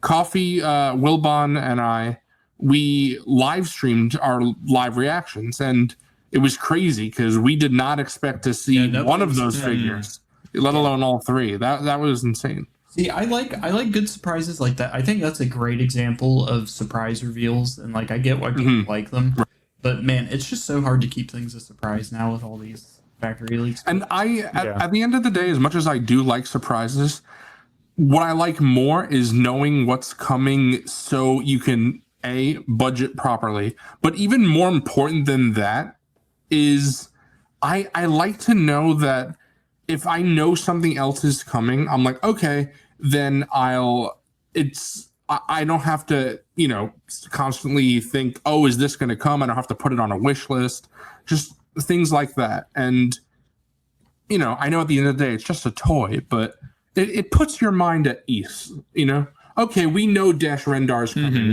We don't have to say, are we going to get the hero from Shadows of the Empire? It's like, okay, we know. Hasbro put it out.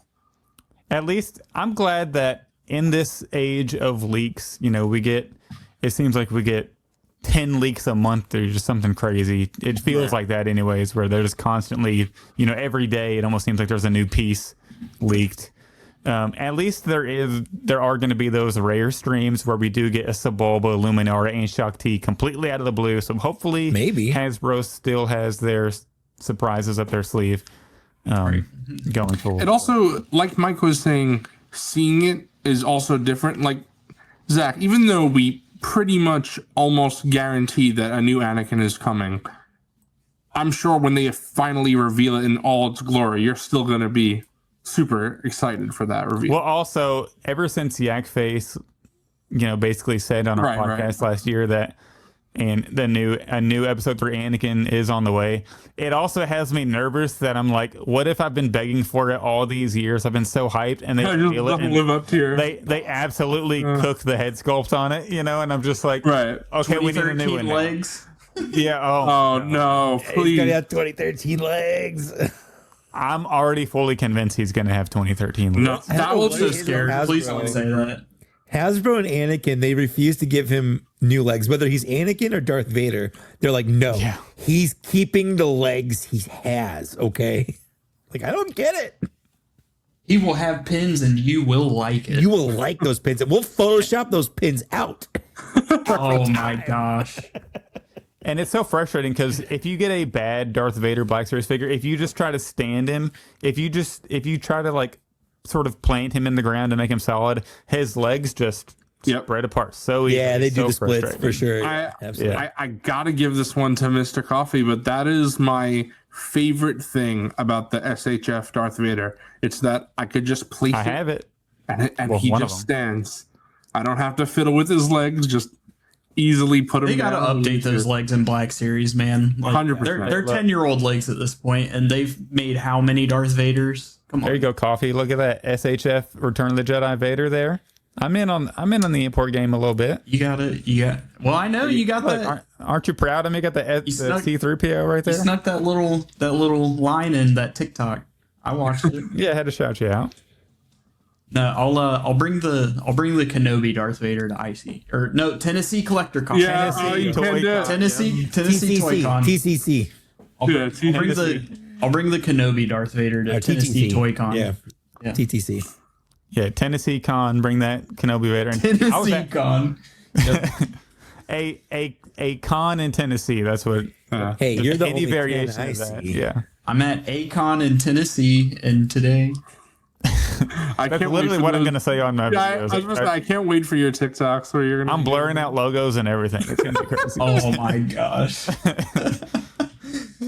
I'm salty, man. I'm salty. I can't help it. But I genuinely was gonna DM you, and I was gonna ask you what the secondary market price is on those now, because I saw the Mayfex one, and I don't need a 6-inch scale Kenobi Vader, but I was curious on what those kind of go for now. Do you know? I think they. Yeah, unfortunately, it is only the aftermarket now, but around 100, I think. What was retail? I'll have to look. I haven't looked. I got mine for 70 shipped. That's pretty good. I would honestly say, Zach, I know you have the hot toys, but I would just say the new Vader, whether it's the Kenobi or the A New Hope one, it's just great to have that Vader. It is, in my opinion, the best Vader figure ever. I just, guys, we can't talk about anything with Black Series. Don't forget. Yeah, that's true. That's right. This is a Black Series. It discredits our knowledge of Black Series collecting. It's all right. Well, undermines everything we stand for as a podcast, as Americans. As Americans, there you go. It's all right. Welcome back to SHF Cantina. Yeah, we're Mafex Cantina. Mafex Cantina. Yeah, and only talk about Darth Vader, Boba Fett, Luke Skywalker, and the Mandalorian for the 3 characters that they've made. Oh my! Hey, they made an Ahsoka too. Genuinely, Mayfex, how many figures do they release a year for Star Wars? It's literally not. They did 5 last year. Wow, 5 whole figures. That's why, you Mike, gotta be fair to them though. They aren't a Star Wars dedicated line. They made right. As someone who doesn't really collect imports, Mike, I wanted to see what you thought about this, because I didn't really realize this till Coffee pointed it out. But if you don't know, SH Figure Arts is the only import company to make prequel figures. Mayfex has never made a prequel figure. Yes, they had. Now you're just lying. No, wait, is the opposite then? I'm sorry. It's the SH Figure Arts is definitely. To be fair, I know you know more than me, of course. I don't want to give the bad information. SH Figure Arts has like an Obi-Wan, Anakin. Right, you tell me, Coffee. What am I messing up? No, Mayfex they have made 2 prequel figures. That's one of them isn't. One of them technically isn't even a prequel figure. What? But it's Revenge of the Sith, Darth Vader. Okay, right. That's what I'm not counting. So, right. I'm saying like all the the Obi-Wan, the Qui-Gon, all those figures. Those are SHFs. Yep. Yes. Right. That's what I'm trying to say. That's what I'm trying to say. Gotta fact check me here. The only other prequel figure. So hold on. What's your question for me? Yeah. Well, just if you were aware of that, because it's OT focused, which I think is very interesting, because Black Series collectors, I feel like if the line was only OT, I think the line would die, because I think there's not enough OT collectors to support the line. To be fair, comparing Mayfex to Hasbro, it'd be like if it was just Hasbro, the figure, and it's like they did Marvel, Star Wars, G.I. Joe, everything under like one, It just, I see, I know it's, umbrella. The Star Wars Black Series community online is not the entire Black Series community. Right. But I see so many people online that are just like, yeah, I'm not an OT collector. I don't care. There are a lot of people that like that's those Gen Alphas we were talking about from the earlier email. So I don't want them to only do anything. Oh, of course. Yeah. Of course. I want everything, and I want them to spread it out. I like it. We're like, hey, this wave we're focusing on OT. This wave we're focusing on prequel. I mean, their first wave ever had a specific A New Hope Stormtrooper, X-Wing Luke from A New Hope, Darth Maul, and R2-D2. But the R2-D2 was kind of everything, because he had the jets. Yeah, that's when they were definitive. They were definitive figures. Definitive. The 1 wave, the 1.5 wave. Right, yeah. And I'm honestly a little surprised they did Darth Maul in that first one, because again, I know a lot of people don't like to hear this, but back in 2013, the prequels were not seen in a good light, even because the Clone Wars was out, and I had a better opinion of the Clone Wars, of the prequels because of the Clone Wars. The prequels were still like the redheaded stepchild of Star Wars. They were the easy shots to take. Don't talk about the prequels. I was reading a book series called Off to Be the Wizard, where this kid discovers he's in a simulation and they can time travel by manipulating a spreadsheet. It's weird. It's dumb. But in that, they talk about, we don't talk about the Star Wars prequels. Like, this is definitive in culture, not movies where someone is like, yeah, the prequels are bad, because that was the opinion for so long. And so I'm surprised that. Go ahead. It's so wild to me when I see people now. I understand, and I'm going to sound like I'm 1,000 years old now, but when I see younger people talk about the original 6 movies, and I'm like, that just sounds wrong. The original 3 movies. Yeah. It makes you feel old when someone says that. But I'm just very surprised they did Darth Maul, and then even like a wave or two later, they're doing the Anakin and Obi-Wan from Revenge of the Sith, when for a long time, like, Hasbro didn't really want to make prequels characters because they weren't selling well, because they weren't popular with the people that were buying toys at the time, because all they wanted was original trilogy or the expanded universe stuff. Mm-hmm. So and then kids like me started getting money, and then they're like, "Give us the and again, that's the change. That's the change in that overall community narrative, where like when people age up and older people age out, what is popular changes. But then the problem is, because people your age or whatever might have been so young, you don't remember that the prequels weren't liked, because to you and your friends, they were always liked. No one was around saying like, no, you can't like the prequels are dumb. You didn't have that. You just had your friends talking about how much you liked clone troopers and Jar Jar Binks and what. Are you calling us babies right now? Yes, Are you backhanded? Goo goo gaga. Goo goo gaga. Yeah, that's why. Give me my Anakin. It's so interesting to see someone like MrCawfee. Again, I'm going to sound like I'm 1,000 years old here, but people in MrCawfee's age range, I feel like they don't particularly care for the OT as much. How old are you? 25? 30. 2, 3? I'm 30. Okay, I didn't know. Yeah.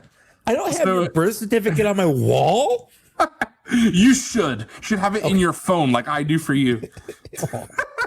Weird, but okay, I like it. I'm into it. He has your social security number too, Mike. Good. What is it? I need to know. He's got it all. Say it live. No, but you're right though, because Justin and I are both 95. So when Justin was obviously into. Sorry. Obviously, grew up with the prequels, like the clones. But for me, it's interesting because I did enjoy the prequels, but I never thought that they were good, and they never ever touched the OT for me. That's just me, you know? So I saw Revenge of the Sith in theaters, and I enjoyed that. I liked it a lot. But the other 2 prequels, I was always like, not for me. And, there are people, I know Tangy Fungus and Pletho both love the Phantom Menace. And even now as an adult, I've come around on Phantom Menace a bit more. I like it more now. It does come around, yeah. Right. Attack of the Clones, still not for me. I'm sorry. But I think that it's interesting, sometimes it's from your parents, like you were saying, how people, the fans who don't like the sequels because their parents don't, like you were mentioning before. I know a lot of that comes from people's parents. My music taste is almost entirely from my dad, 60s, 70s, 80s rock. So I get that, people pick after their parents like that. Right. So I just think that when it comes to something like a big franchise, especially Star Wars, that I would not be surprised if these things keep getting resurgence, because like you said, people hated the prequels, and now they don't. Whether it's people who loved the prequels as a kid and now are grown up, or people who soured on them, even at the time, they just didn't like them. And then they see the sequels and they're like, well, these are worse. Which, you know, my opinion is the sequels and prequels are about the same. I don't really think either one is better than the other. But there's waffling. I'm it's for me, Star Wars is primarily OT. But the thing that I find very interesting when you were talking about the EU, even with the EU, there are different generations of fans. Because the Thrawn trilogy is the early 90s. Yep. Knights of the Old Republic is over 10 years later. So someone could be nostalgic or enjoy the EU stuff. But then that's two different generations. Like you said before, 10 years is a long time. So someone who is buying all these Knights of the Old Republic figures, they've been very successful in the Black Series, Malik, Revan, etc. I don't know, obviously, haven't seen the sales, but I would not be surprised to see those figures sell better than the Thrawn trilogy, you know, the Last Command 4-pack and, you know, any other Thrawn trilogy release. So I think the Black Series as a whole skews for younger fans. Personally, I don't know. I don't really have the stats to back that up, but I can just see that. Yeah, it's you guys. It's not the boomer scale, that's for sure. No, it's not. It's not definitely right now. It's people in their 20s, like 20s and early 30s that are. See, I was saying more like, you know, like you said, 20s. Like Zach, I would say that we're probably a little older than a typical Black Series collector. I would think that they're younger than us. I think more around Coffee's age or even younger, like the early 20s. Yeah, when I think of Black Series, I feel like a lot of people, especially if they haven't gotten out of Black Series, I feel like they've aged almost a decade too. So I feel like the target for Black Series, well, maybe not like the target market, but the main collecting audience is probably like 25 to 33. If I had to guess, that would just be me. So it's right in that range that you're mentioning. That is a good range. I would say around 20 to 30. Like just kind of like that kind of broad. Yeah, averaging. Because even looking at the Out of the Basement Discord, that's like, you know, they have around 1,800 people in there now. So you see, you know, you can see people in their 50s who collect Black Series, and you can see people who are 18 who collect it. You know? So or younger. And that, I think, and that's what I want them to do. They gotta keep it all coming. Yeah, at, I would say roughly an equal rate, because there are people that only collect OT, and there are people that only collect clones. You know, and you got to keep them happy. You can't go too long without addressing one era or another. Which that's why last year was a little painful with only one OT figure. Yeah. They're already doing better this year. You gotta give them credit for that. They're already doing better this year. But the one OT figure last year was kind of painful. It was a little. That's why, Mike, when you were talking about that, you think there's going to be a sequel trilogy resurgence when all these kids grow up. I wonder if the Black Series is still around, or just any other figure line that's like that, if that would also, you know, go into the figures. So we'll see more sequel figures, because all those kids that grew up and that was their Star Wars, now they're going to be adults and have spending money for action figures. So that would be pretty interesting to see too. People are going to be nostalgic for oh man, I wish I had an Unkar Plutt figure. like I did when I was a kid. Right? How many portions is that Unkar? They're doing throwback red box packaging. Right. Yes. Yeah. Yeah, I got a Phasma in a red box. That's going to be a day, like whenever they're like, it's the 20th anniversary of Black Series. We're doing throwback red box packaging. Like, I mean, it's throwback the 10-year line. It's the 10 year of The Force Awakens right now. That means 10 years ago, we got our red box lines. The red box switched over 10 years ago. We are as far away from Force Awakens as Force Awakens was to Revenge of the Sith, which is crazy. That's how time works, though. That is how time works. That is indeed how time works. Yeah. That is fact. You're spitting right now. So Zoo, you're spitting technically. Zoo Boy is spitting. Just give it time, because I'm sure we're going to get something for the Force Awakens 10 year. Like, I know that's been the rumors that we're going to get. Maybe not much, but yeah, that is something that I always Coffee and Psycho Emerald, they always give me shit for, because I'm always like, oh my god, you guys are so young, things like that, when, you know, that's just how time works. Like, yeah. Time has passed. Think about that. We were talking recently that one of Coffee's childhood figures was a TVC figure.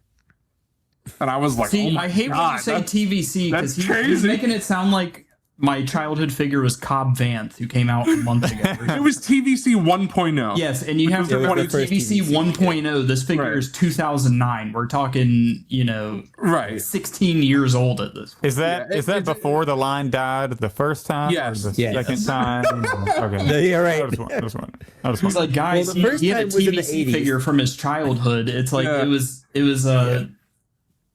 Obi-Wan Kenobi and duels in Darth Vader. Yeah, right. Cara Dune was your childhood figure. That was your favorite childhood figure. Coffee is actually 9.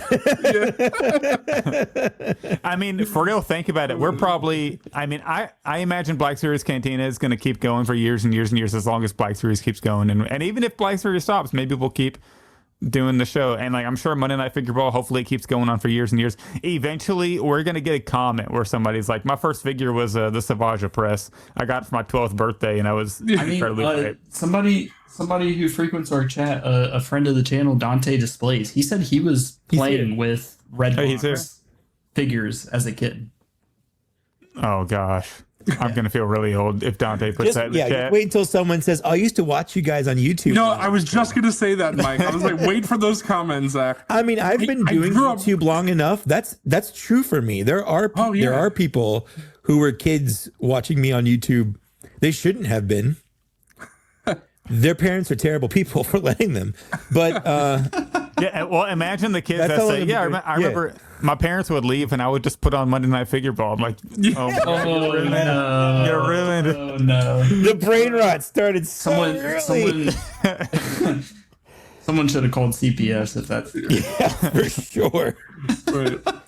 That's the funny thing, though, because, you know, especially when you see not even just Black Series focused creators, but, you know, just YouTubers like Philip DeFranco has been around for a long time. And I remember watching him when I was in high school, and that's been a long time for me. So that's, you know, you see these people that you watch on an everyday basis, every week basis, whatever, you know, they become a part of your routine. Yeah, well, it reminds me of whenever we had Robo on, I told him he was basically like an uncle that, you know, he was like an uncle that raised right. Oh, 100% with you. I told Robo the same thing when he was on Figureball. I was telling him how the Black Series SH Figure Arts Kylo Ren comparison video, that is the video that made me decide to go into Black Series. I was looking at the two Kylos and I was like, the Black Series comes with accessories that the SHF doesn't have, so that's what I'll go with. And I could have been the import papa before Mr. Could have been. Yeah. Robo changed. You were that close. You were that close. You missed out, bro. Too late. Yeah, that's right. Coffee's got you. Or actually, as I changed his name, Cowie. Yeah, Cowie, Mr. Cowie. We should get into the reveals. I was gonna say we still have some news. This is turning into Figureball. Yeah, we waffled for a lot. All right. So unfortunately, Hasbro PR has been waffling. They haven't been sending us the emails, so I had to. But luckily, I'm gonna give a shout out to. I don't think I've ever given a shout out to this guy on the, but Fly Guy put on Facebook just like slides. So this is gonna be good enough. I didn't have to create like a big PowerPoint or anything. That's awesome. But we're going to start off with some TVC reveals, actually, here on the Black Series Cantina, which is a little unheard of. This is controversial. Barely reference, but yes, it is. But this is controversial because we are going to address TVC. Yes. Well, you can't. We're going to address it. That's true. These are positives. Yep. These are positives, but in such, I am salty and I am negative. Oh, I 100% agree. Yeah, I'm getting a little tired of every single time a TVC figure is announced that a Black Series figure version has been announced of theirs is distinctively better in multiple facets. I mean, Zach, you know this. We talk about this all the time. So currently on the screen is the Imperial Armored Commando, which of course he is a TVC deluxe. So I will kind of give that to them. But theirs costs the same as ours. Okay. Yes. Yeah. $25. He does come with not only the 2 blasters, but he comes with the vibro blade, the riot kind of baton, and the shield. Me and Zach talk about this all the time. It really is it feels like we're the guinea pigs for a lot of these figures. It's kind of annoying that the TVC version of this figure not only comes with more accessories, but it will probably articulate better than the Black Series That's figure. the part that it screws with my brain. More accessories, I can give TVC that. It happens consistently. But to have better articulation, that's wild.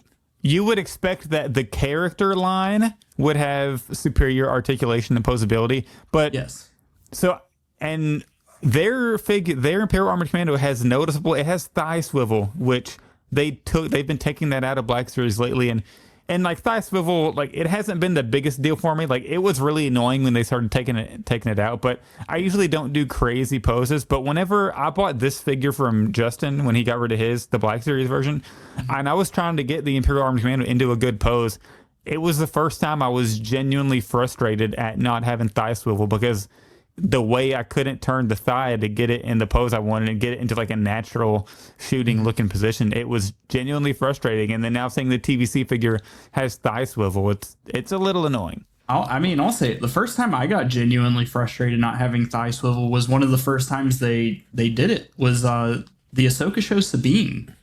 Trying to get her in like a very nice dynamic saber wielding pose, and it's like you gotta kick the legs out all the way, and then you have to swivel at the knee, which looks extremely unnatural with her knee pads, and then just all that. So you got like knees like that look dislocated when you're posing these figures.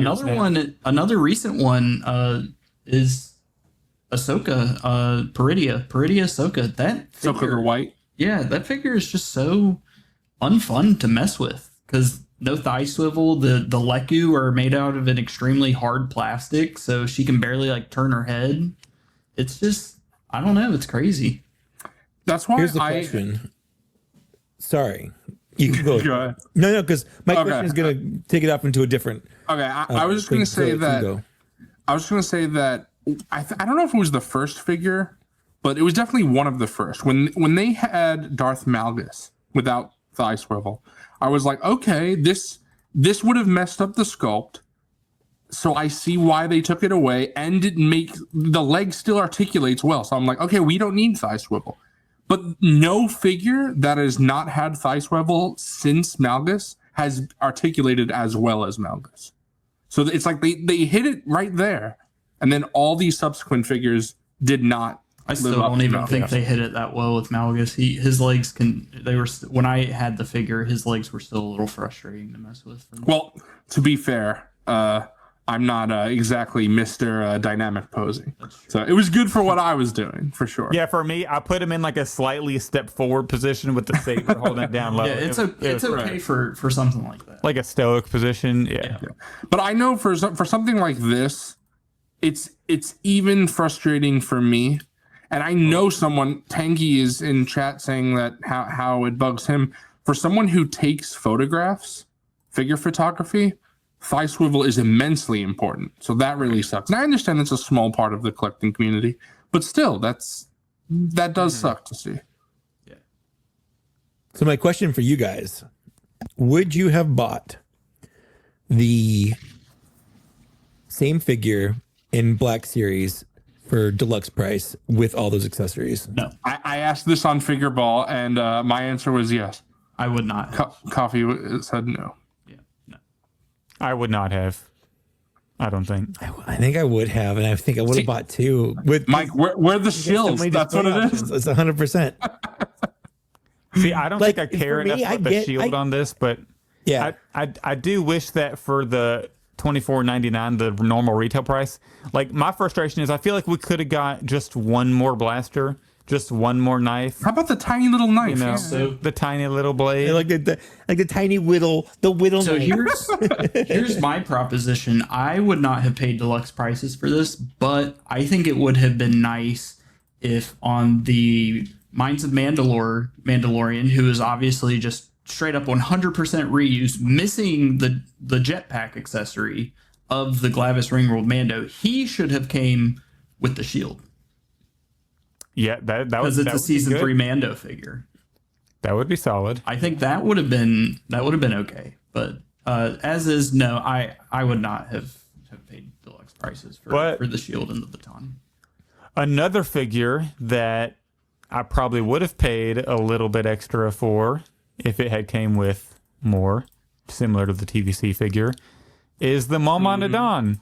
Okay, well, I can't even say that because this genuinely frustrated me. Because our figure, our Mom-Monadon was a deluxe, and not only was he deluxe, he was about 80% reuse from the Doc Ondar figure. Yeah. If I had to, maybe 75, 70%. Second release at least. No matter what, it's definitely more reused than not reused. And I mean, this just feels like we were the guinea pig. The TVC one has the staff, the original Power of the Force blaster. He has the cup with the blue milk in it, and the E11.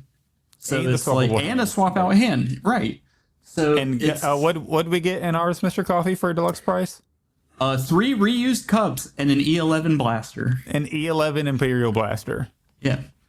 And then if you wanted to, you could, pay $7 to $10 on eBay or whatever and get an original Hammerhead to get that blaster back, which is what I did.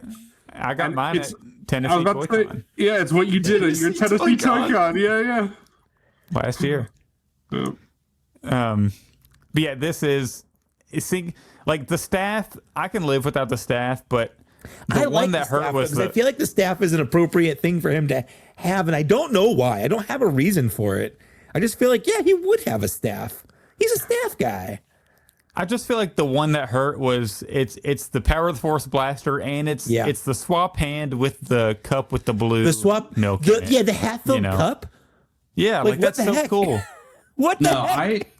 We had Zach on. We did the live reaction to this fan stream and everything. I was genuinely frustrated when this popped up on the screen.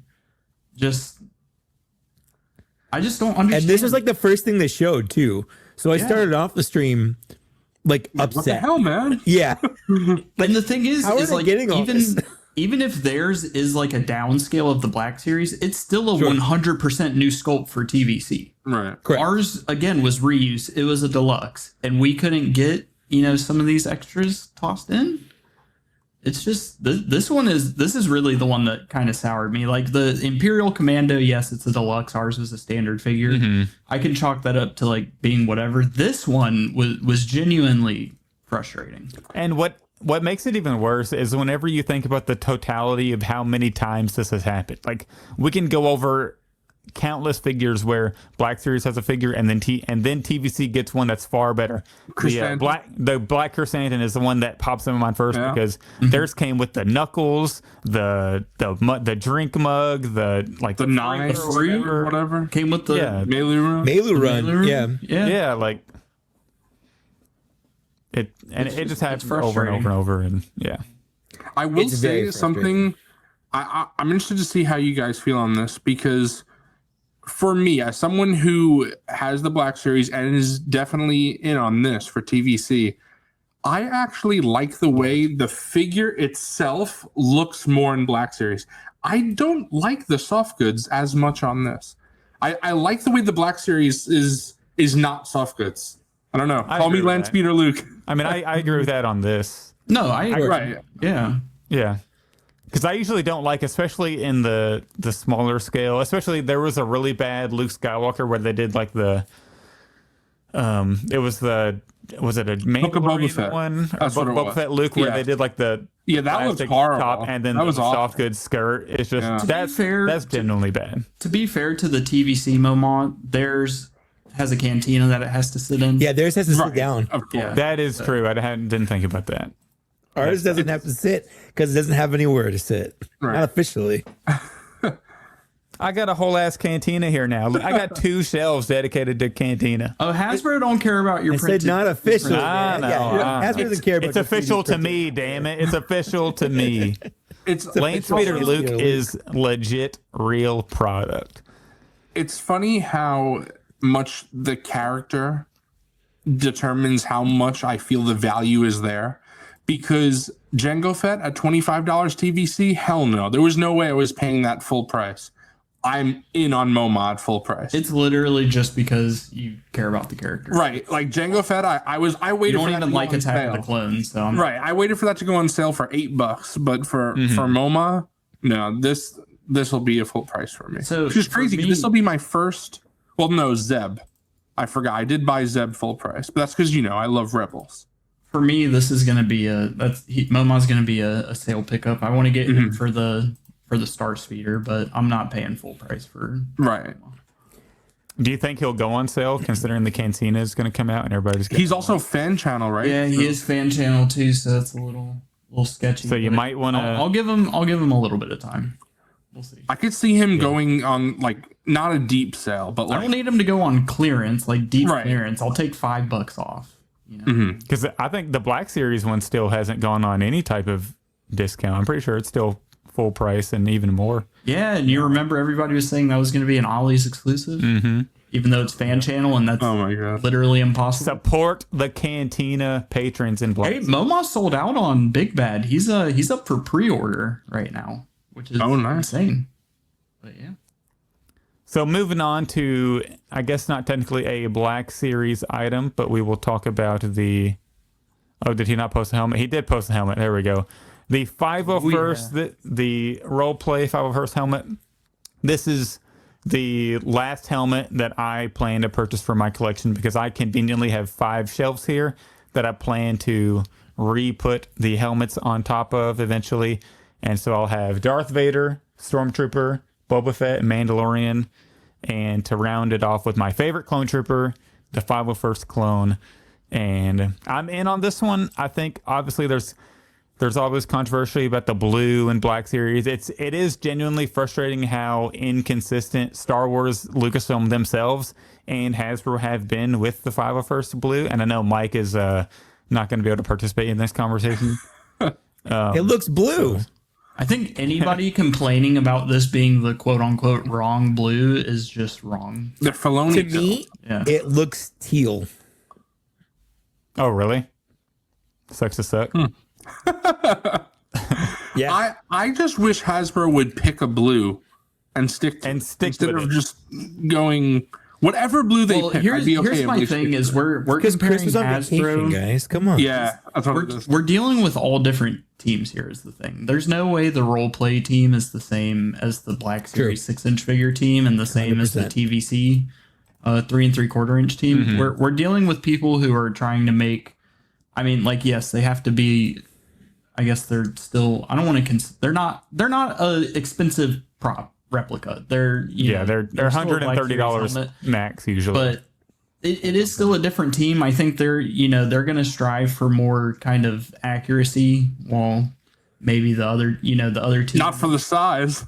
Yeah, not for the size, but the other teams are, they're worried about making action figures. I feel like the particular color blue is kind of like one of the last things they're thinking about. While the roleplay team is going to put a little bit more effort into making a quote unquote proper, blue color or whatever.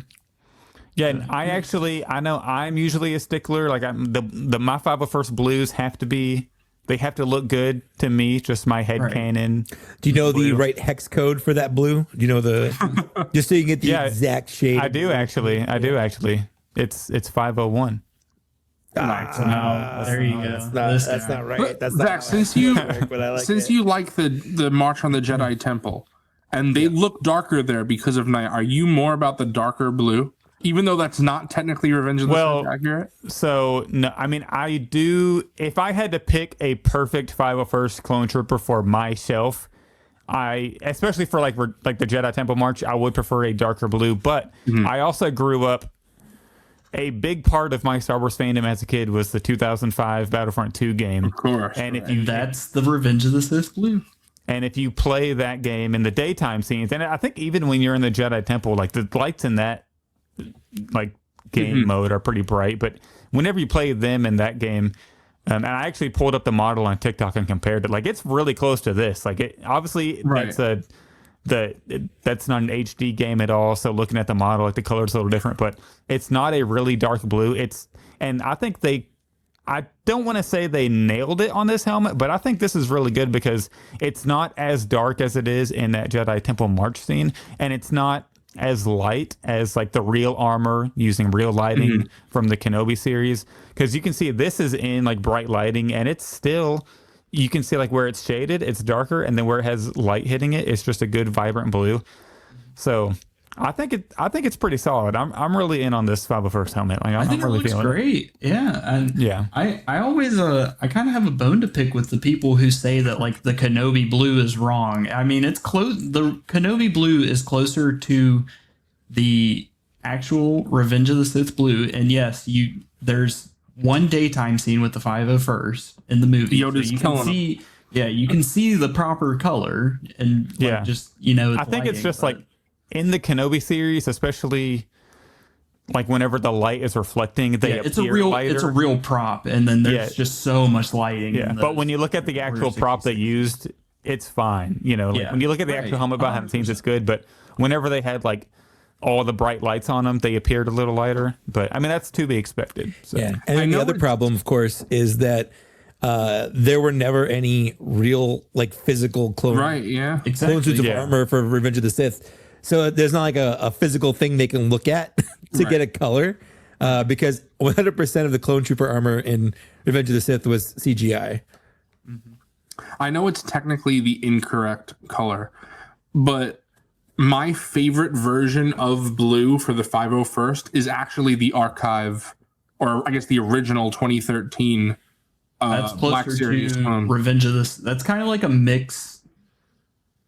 That's kind of like, this is a little bit brighter, but that's like close to the it's not too dark, but it's like dark enough. Darker. Right. It's like that little bit of darkness is like my headcanon perfect, my mind's eye of the 501st. Here's my thing is technically nobody's wrong. Yeah, because Lucasfilm themselves. Because technically the dark blue is canon, the Kenobi blue is canon, the Revenge of the Sith and Battlefront 2, color is technically canon because that's what they are. You know what they do, and you can see them. They're just constantly respraying their armor. They can't decide. So just each mission, they're like, which blue should we go with, guys? Yeah. And maybe it is the guy calling their suit is colorblind, so you just pick the same color every time. It's Mike. I'm doing it. It was me, guys. Yeah. And it is kind of crazy. I'm trying my best, okay? It is wild how inconsistent Lucasfilm themselves have been on this. Because if you look at the 2017 Battlefront 2 game, which is supposed to be canon, it's the 501st clones in that game are really dark. Yeah. Even in the Disney Plus shows, the Book of Boba Fett clones and the Kenobi clones, the Ahsoka clones, those are different blues. Yeah. Crazy. The Book of Boba Fett, I think, was the closest to Revenge of the Sith. Kenobi was a little bit brighter, and then in Mando season 3, they're the super dark Clone Wars blue. It's like even in their own shows, Lucasfilm isn't staying consistent. Yeah. But I feel like this blue, it's not really light and it's not really dark. It's like a good balance. It's a good mix. Yeah, it's a good balance. So I'm in on it. Stop talking about this helmet already. I'm so bored. Yeah, we can move on. I'd love to know how long we were talking about this. At least 10 minutes. Yeah, I don't collect helmets. I don't care about blue. I just I want to talk about toys I care about, guys. Come on. Yo, Zach, did you skip over the Ponda Baba? No. Oh, you did, but we're not talking about Ponda Baba. No, we were only bringing up those two because of how they related to Black Series. Well, hold on, though. That one can also relate to the Black Series. I forgot they also did Ponda Baba. That is true. I was going to say that one comes with both sets of hands, but the flipper hands have hands on them, so he can still hold a cup with flipper hands in it. Whereas the Black Series version, if you bought the Cantina Showdown and got those flippers, he can't hold shit. So, what the heck?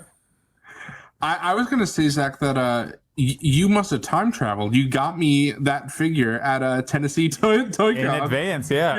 Yeah, it is basically the same as the Black Series. It's a straight up replay. Yeah, it's just straight up release. Yeah. With every, And that I one, didn't know if it were every came with the accessory, but it's alternate literally arm. to the T. Yeah. Yep. Yeah. But isn't like, I'm actually going to pull it up here because can you see the blood even when the arm is like? Yes, you can. Only on the alt I arm. pointed that out on the alternate arm. Yeah, you can straight up see it. Yeah. But why would you have that alternate arm on? Yeah, see, they have it like plugged in right here. It's like, what is going on? Funny shot.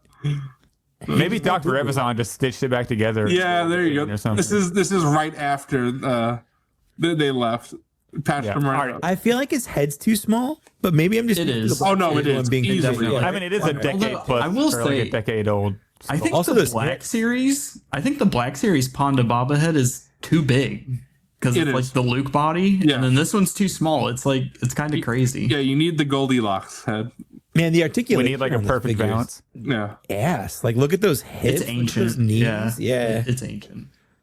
They did the same thing with Dr. Evazan. The TVC one is just a re-release of the old one, so they didn't make new sculpts. I will say either of them. It's funny how like TVC only gets like loaded up with everything when it's one of their 5 new figures a year. And TVC the rest of it is just like decade-old repacks. I'm pretty sure for the last 2 years, TVC's most of their new sculpts have been deluxes.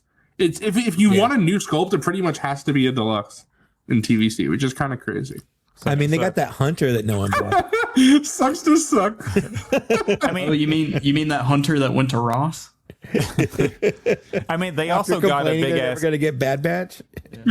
They also got a big ass cantina. So, Zach, we won't name any names, of course, but I just love how we were talking about some comment where they complaining that you need to get Revenge of the Sith figures in TVC, but it's like, see, you don't, because you get these great figures that are better than the Black Series with MoMA and the Mando Stormtrooper. They technically have a Revenge of the Sith Anakin coming out. yeah, they do. They just got to go pay $100. That is true. Yeah, There you go.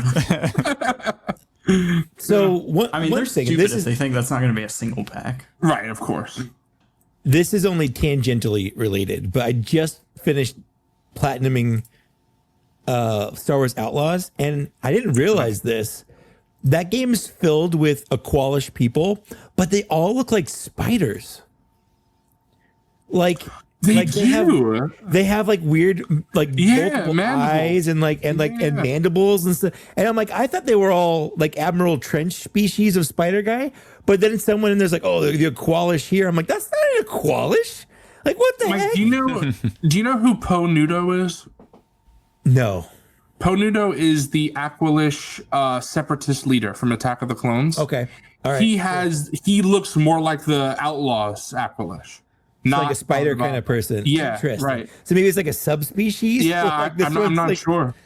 Yeah, it bugged me once I put that together. Those are supposed to be Aqualish people. I was like, that's not what they look like. Yeah, They're not spider guys. Poe Nudo is kind of like a spider. Yeah, I don't know if you've seen interesting.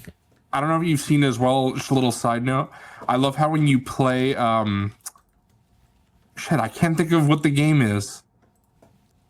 The card game, Sabacc, of course. Sabacc. When you play Sabacc, there are some characters that they never tell you who they are unless you look. Like Tessic from Jabba's Palace, Squid Head. Yeah. You can play Sabacc against him in the game, which is cool. I like little alien references like that in the game. Easter eggs, they're fun. Easter eggs for us real fans. Yeah, exactly. I didn't realize that until my second playthrough that one of the experts you get, the Jawa, is Tika. Yeah, Tika. From Obi-Wan. From Obi-Wan. Yep. Yeah. Oh, that's neat. Yeah. But real quick, before we move on from the TVC Cantina stuff, I do want to throw out there, people DM me because I really need like easy custom like things I can do for Cantina patrons because I have a big giant Cantina display here to fill out people with. So I got I can't even think of his name anymore, the wolf guy from Skeleton Crew. Brutus. I got Brutus. Yeah, I got Brutus in there. I got Dr. Evazan and Momonadon and Ponda Baba in there. Put Hondo in there. Oh, Hondo's good, and I might throw Hondo in the canteen. Yeah, Justin keeps Hondo in his cantina. Yeah, I got the Kenner Greedo in there as a different character. Is it just what Wilbon and I have done? You put the Han Solo vest on him. He's just like another Rhodian. It's cool. Oh yeah, that. Well, I have him in like all the green, so I might throw like another vest on him or something. That's a good. If you didn't know as well, there were like 4 Rhodians in the cantina that used the same outfit. George was just like, "Hey, let's go reuse the same outfit." Because you see the same one like walking in the background, but they're all different. It's not Greedo. It's like Greedo and Beto and Niche and Greeter, Greedist. Yeah. But so if anybody has any good ideas, shoot me a DM on Instagram at Black Series Cantina. But all right, so this is the Black Series Cantina. So enough of this 3.75 inch stuff. Let's dive into the actual Black Series. 2.5 hours in, we're talking about Black Series. Let's do it. Hopefully all this talk about TVC didn't discredit us about our opinions from collecting Black Series over the last decade plus. I don't feel I'm basically going to throw away all my Black Series figures now. Yeah. True. Yeah. We're going to start with Cassian Andor. Revealed and snooze. You got Cassian it. This put Wilbon to sleep. I don't know if he's gonna still watch now. Wilbon's probably too drunk to stay awake. Oh gosh. Yeah, Wilbon might be hammered. Throwing shade over. I don't know why. I like Wilbon. I just felt like the thing to say. He just can't handle the move. He's got to just drink his sorrows away. True. This might have been. This is probably my favorite reveal from the Black Series on here. This is a nice reveal. Yeah, it doesn't. For sure. It doesn't look bad by any means. I mean, you can look at if you look at the chest piece. I mean, he has paint on him. That's like insane. Yeah. Mm-hmm. It's a Black Series figure with paint. Right? Wild. What I love about it is it's a Cassian, but it's also just like a TIE fighter pilot. Yeah. Right. Like a cool looking TIE fighter pilot. So I might get 2, honestly. I'm probably gonna pick up 1, but I'm not gonna. I feel like this one's gonna go to clearance really fast. So I might play the waiting game, but I'm not using this as a Cassian Andor. I think I'm gonna try. You're just gonna lie to yourself. Well, it's the same thing with Han Solo, the Mimban Trooper Han. Right. In my collection, he's on the Empire shelf. Or the Mimban Trooper. I forget what the name of the trooper is, but Bill Burr, like that trooper, the tank driver. Tank driver. But I do really like this head sculpt, so I think I'm going to try to head swap it with like one of the Rogue One Cassians. It is a good. I never got the photo real Rogue One and Cassian, and I don't even think that's even that good of a likeness. I don't know if the head will fit because that's on the old ball joint. I'm pretty sure. Yeah, that's true. I'll try to do something, but do something blue tack or something. It just goes to show you, like Mike was saying, how when you look at the leaks, you don't really get a good look at what the figure's actually going to look like. Because I was very open on Figureball. We covered the leaks because there were so many different ones, like 2 or 3 times. And every time Coffee was like, Zoo, you picking this up? And I was like, nope, not for me. And then I saw these pics and I'm like, no, I'm going to pick this up. You saw the pics and then his shill brain kicked. Yeah, exactly. Like, yeah, I got to get it. Because this looks really good. And from the leaks, I was like, oh, it's, it's Cassian and TIE fighter pilot. Armor. It doesn't look that good, but on your shelf, you use it as the actual character, though, right? You're not going to put this on your display. I would probably use it as Cassian, but I would stick the helmet on. I think because it looks really cool. I don't know, so I guess it doesn't really matter. I would keep the helmet on because I have a bunch of Cassians already, and that shot specifically, the one that you just went past, it looks great. Yeah, I just love. It's really good. Yeah, I love the way just standing there. Yeah. And that's most of my shelf is museum vanilla poses. The only way to fit a lot of figures, basically. But I would pose him like this. So, Coffee, really how are you feeling on this one? You in on this one? I think he looks good. I am in on it, but I think I'm with you, Zach. I think this will probably be like a clearance pickup, honestly, just because I'm not kind of in any rush to get it. I think, of course, it's a freaking removable helmet, so the helmet's just a little oversized. And also, I don't know, I might be waffling, but I think his torso looks a little lanky. He looks a little Your torso looks lanky. Don't body shame poor Cassian. You can't help it. but I think it looks fine. I'll pick it up at some point. He does again, no thigh swivel torso here. No thigh swivel. What the hell are they doing, man? No, but he's got that cool strap going between his legs. Yeah, there you go. Mike, how are you feeling on this one? I mean, so I agree with you. It's probably going to go to clearance, so I'll get one just to support the line because shill. Right. But I'll probably pick up a second one if it goes on or when it goes on sale, because I do think it's a cool looking like just fighter pilot or like TIE fighter pilot or whatever. But I like the look enough to just like, I don't care. I'll buy it full price. Like, I think it looks awesome. No, that's valid for sure. The only thing I don't like is on this shot, and it's kind of hard to see. Oh, I might be able to zoom in. Yeah, here we go. I think you can see the neck color when the helmet's on. I think it's just the lighting. I hope so. I think that's the lighting of the collar. I don't think he's going to be a chinner. All right. Or anything. It's a very big helmet. That's true. So hopefully, but I do see what you mean. He kind of has like giraffe neck. Zach's just spoiling Moff Chinny. Right.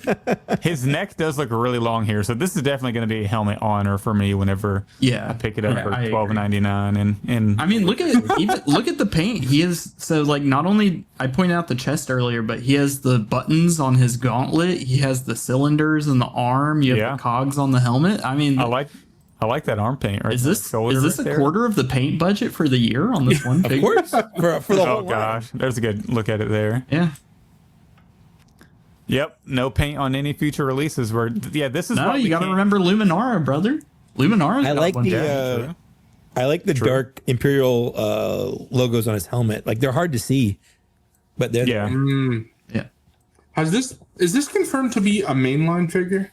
Yes. Yes. So. They didn't say when this was when this was going to be like a Target. Right, when this was time Target exclusive. Exactly. I was like, this is a perfect exclusive.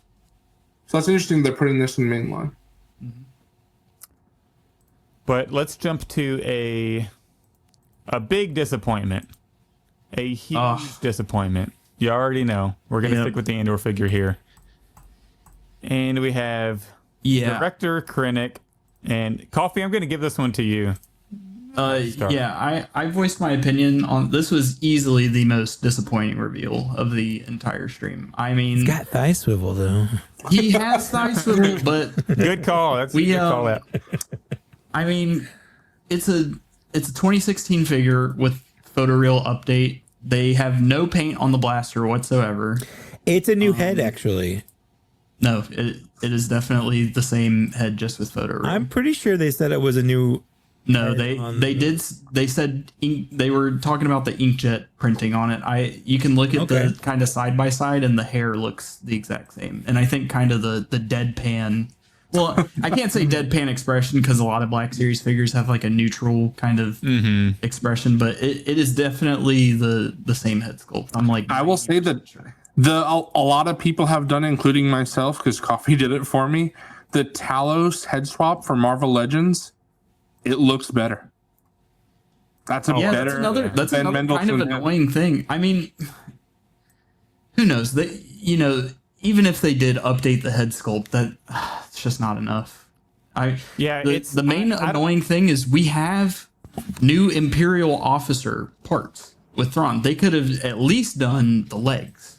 Also, why does this blaster have less paint than the original release? It has no paint. Yeah, it's incredibly dull. Yeah, I don't get it. I don't understand why they do that. Look at I guess money is why they do that. Look at his banana finger. His freaking pointing finger. It's so long.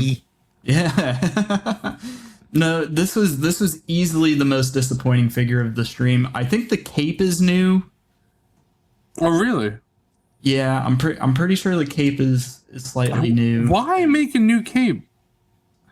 That's brother, who knows? They don't make a new head, but they can make a new cape. They had to use all that budget for the paint on Cassian, and then they had on his left arm. Yeah. They had to repack Krennic, I guess.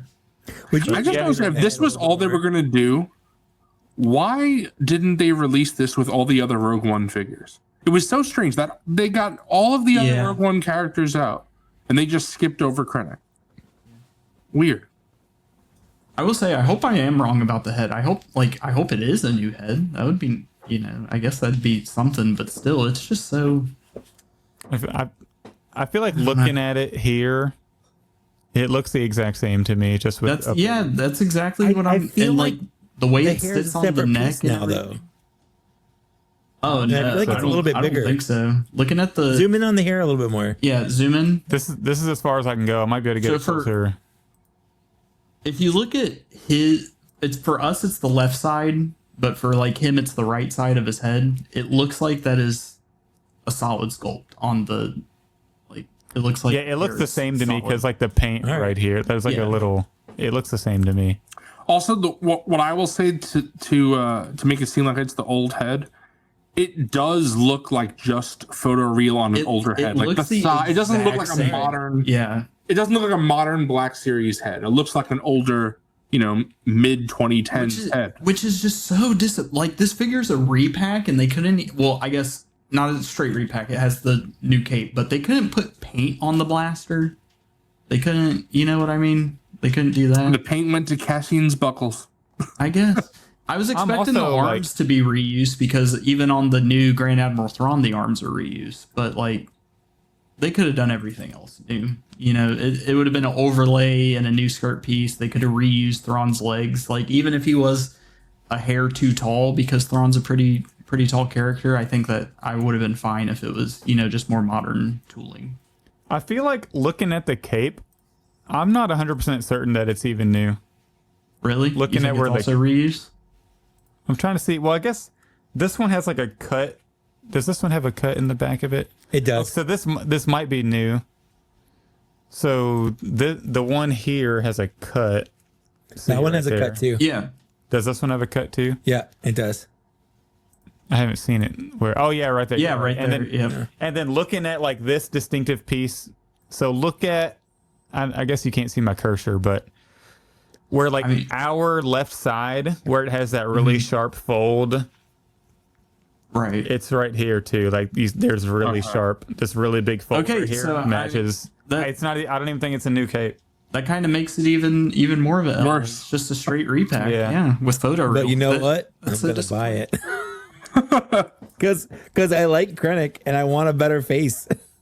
Because Krennic came out in 2016, which was the worst face time for the Black Series. Ever. Yeah, by far.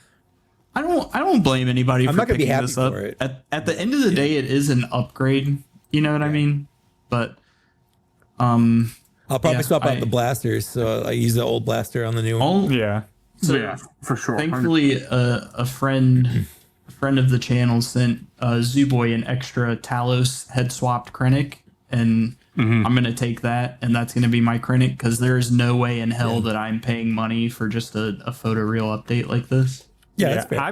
I plan on getting it, but I'm gonna get it at the $9.99 Ollie's price. I don't blame anybody for picking this up, and I don't blame anybody for passing on it either. Right. That's kind of how I feel about it. I agree. And it is funny. Like, look, they have the blaster in the holster wrong. Like, I know it's not a big deal, but it's sort of funny. I don't know. This was easily the most disappointing reveal. Wait, Zach, say that again. What's wrong with the blaster? It's in backwards. Oh, okay. He's supposed to grab it out with his left. Right. Yes. Okay. His left hand. Yeah. The crossway. Yeah. That's pretty funny. They did that. The person taking these put it in. Look at how good the mural art. Yeah. Look at how good the mural art is, and then you have a 2016 ass figure in it. And I think what was kind of the dead giveaway for me is how the head sits on the neck. Yeah, I'm like, that's like 100%. Yeah. Yeah, it's too low. Yeah, I did notice that. Then just looking at the facial features on it, it looks like they're just more present in the new one. Right. Which is it's just telling me, it's just pointing at, it's just a photoreal update, which is unfortunate. But so unfortunate. But I don't even necessarily I was really looking forward to the new Krennic, and I don't even know what I was expecting. Honestly, I wasn't expecting 100% new one or anything, but I was just expecting better than a 100% repack with a photoreal head. See, at least a new head or something. Zach, this is the one that Coffee made me just by putting the Talos head on. If you could see how much better this head Yeah, it's a better sculpt. Yeah, it's that's really good. Yeah, better Yeah. Ben Mendelsohn sculpt. It's a little big because obviously it's a Marvel It's Marvel Legends, but 6.5 still the sculpt is so much sharper. The photoreal Right. is so clean But- and everything on it. Also, I think we already mentioned it, but like the blaster not having paint is very frustrating because the one from 2016 has the brown painted on it. Yep. And this one is 100% repack, and they couldn't even give us the little brown paint hit. Yeah, I don't know. At the end of the day, you win some, you lose some. There's no point in like sitting and crying about it or anything. I agree. It's just a toy. It just sucks, yeah. though. It does suck. It does suck. Yeah, I agree. I think it's completely valid to voice opinions on it, but there's no point in like throwing a temper tantrum about it. Yeah, somebody commented. I made an Instagram post about the TVC versus Black Series, MoMA, and Nadon, and talking about how TVC always seems to get superior figures whenever you break them down. Mm-hmm. And somebody said, just enjoy the hobby. It's like, yeah, I do enjoy the hobby, but you're allowed to point out critiques. You're allowed to criticize things. I'm not like them. whining about it. I'm just pointing out something. You're not saying that Hasbro's the worst ever and they're out ripping off fans or they're just taking advantage of you or this is the worst thing to ever happen to you. Like you take it within moderation. You take it as it comes, but it's still okay to point out that it does suck. It is a disappointment. Right. I like the way Wilbon. Yeah, I was gonna say I like how Wilbon worded it. It's okay to call out BS when you see it, but I'll never lose sleep over it. Yeah, absolutely. I will 100% criticize them for just doing a 2016 figure with photoreal and mainline and everything, but I'm also just gonna not buy it. You know, it's healthy criticism is okay. It's just when 100%. You what did Zach call it? A rage vape? If you just don't go that far. Yeah. I don't know, man. I personally enjoy staying in my positivity bubble and not anything. False positivity bubble. Yeah, the false positivity bubble. Yeah. With all my buddies. And we never critique anything. Right. Even though all we did was critique this figure for the past 10 years. This is a home run. Hasbro really knocked it out of the park. Nothing's wrong with this. Yeah. Thank you, Hasbro, for fucking I will say, cash grab me harder, daddy. I will say, kind of like final comment on this figure, I really don't like how much kind of decade or nearly decade old reuse we're getting in mainline. Like when I see a mainline figure, I'm never expecting a fully brand new sculpt for every single mainline figure. That's just ridiculous. But like seeing the Clone Wars Anakin with the the 2013 legs, and while the torso and everything was modern on that release, like still having that old tooling on the legs, and then seeing that this is just a straight up repack with a photo. I didn't expect that. I didn't expect that at all. Honestly, what I don't like is, like you're saying, Coffee, when they do things like have a lot of reuse. They could have made new Vader legs for one of the Vaders, and then they would have been able to reuse it so many times. Release Vader and all the 100%. Other. Same thing with Anakin, and with Krennic. If they're gonna reuse the old body, give us a new head. So it's just. There has to be reuse in a retail line. People who say that every figure should be a new sculpt, that's just not how toy lines work. Yeah, it's impossible. Especially for, I'll say it, especially for something that's like a budget line, like the Black Series. Yeah. You know what I mean? Yeah. Right. Well, they have to keep it in that budget. Like exactly. Yeah. 100%. They have to keep in that price point. Hey, do I need to pull out the financials again? Yeah. I need to go Let's do it. Part 2. But yeah, no, this figure's disappointing, but I'm not gonna cry about it or lose sleep. But I am gonna voice my opinion, and I don't like it. But let's move on to the next one then. Yeah. Yep. Let's jump to some. Oh wait, what's going on? Oh, here we go. And what's funny is I'm about to eat my word. Oh wait, no, we're doing Mando. We're gonna jump to the Mando figures first. So let's start with Moff. Coffee forgot about the new media slot. Yeah, right? I guess so. Let's jump to the Moff Gideon, Dark Trooper, and Zubul. You want to take this one first? Yeah, sure. I think this looks better than I was expecting, with the big problem, of course, being what we all suspected from the leaks, which was he's a huge chinner. And that is unfortunate. Gotta find a picture. I do think it's funny how Hasbro tried to hide it in in most of these shots. It's one of those image, that one right there. Yeah, there you go. Yeah, there it is. I'm still picking this up. I like the design a lot, and I also chin or his neck. I believe most of it is his neck, but I feel like I can see that. I feel like I can see that little curve right there. That's his chin. He's a neck and a chinner. Yeah. Yeah, like zoom, like since I'm able to look a little closer than you all are, since it's big on my screen, I feel like I do see a little nudge that's like a chin and then the neck skin behind it. Yeah. So I feel like there is the chin and the neck there. Yeah. Which is unfortunate. But it's unfortunate because of how big this helmet is. I didn't notice they did little tiny paint hits in the lines on the chest piece. Yeah, for the light glow right there. Awesome. That's really a good look. And exactly like Coffee said, like little things like that, the paint hits. I really like how the red just pops. I'm happy with this figure overall because also the design of the figure. We knew Hasbro was not going to do a removable head. That's not what they're doing right now. So we knew it was going to be a chinner anyway because that's the design of the helmet. But I'm pretty happy with it overall. My main criticism, I would say, is that because the jetpack is not removable, it makes that cape ride up a bit. It does. It's kind of weird looking in the back. But I do appreciate that it has the staff or whatever it is in a unextended mode. We got to take a time out, and we have to highlight this comment by Pletho. I don't like that I can see Chris's face through the visor. Yeah. Dude, could you imagine if they would have done that on the figure? That would have been like absolute gold. Yeah. But I'll jump in here real quick. I do like the way the figure looks. Like Zuboy mentioned, the black and the red does pop quite a bit. That's just a great color scheme in general. That's why it's used constantly. Of course. Yeah, that's why I really love the Zuboy, that the Vader card you sent me. It's just the black on the Vader and the red, the black and red on the card just pops so much. Did you see that went on sale? I almost kind of regret. We could have got a little cheaper. I saw that. Almost bought it when it was on sale. Yeah. It only went down to like 60 something. Yeah, it wouldn't have much of a difference for us. Yeah. It's just nice. You, me, and Nate splitting it. That really helps. Yeah, that helps. I would have had to wait for a sale if nobody. Yeah, same. I would not have. I'm not getting the other two. Yeah. Another small detail that I like about this is like not only is it black and red like you guys are talking about, but the visor is a different shade of red than the rest of the figure. But I'm very happy that they did the soft goods cape.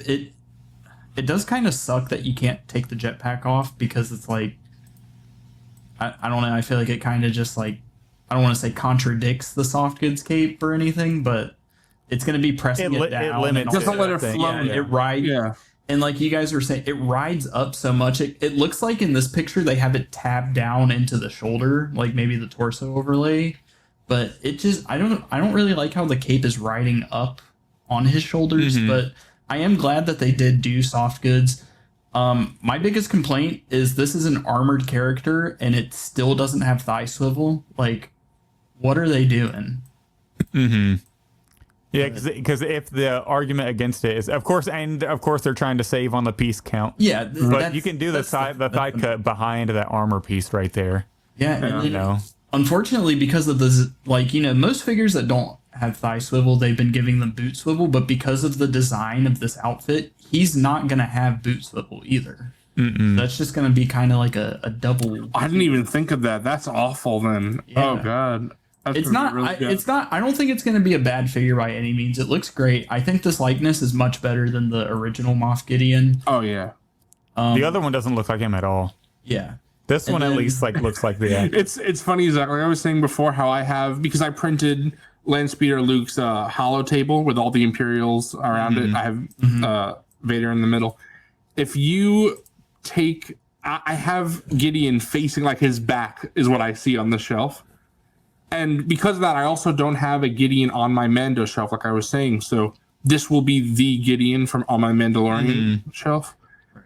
But I do think it's funny how it has, the collapsed staff, but an accessory I really wanted, which I didn't expect it, but I really wanted a destroyed Darksaber. So that would have been a really cool accessory. I haven't even thought about that. Yeah. That would have been a nice accessory. I didn't expect that, but that would have been really cool. I would have really liked a destroyed Darksaber would have been fire. Like I would honestly trade the staff and the blaster and the collapsed staff for the. You would have traded 3 accessories. I would have traded it all for it. No. Yeah, I don't know about that. I would have traded the helmet. I would have traded the backpack. I would have traded the soft goods. I would have traded the figure for The figure for just destroyed Darksaber, basically. Yeah, everything. I would keep the helmet because I don't know if I'm gonna. I mean, now if I get the figure, you got to I'll keep the just helmet play and the with blaster at a minimum.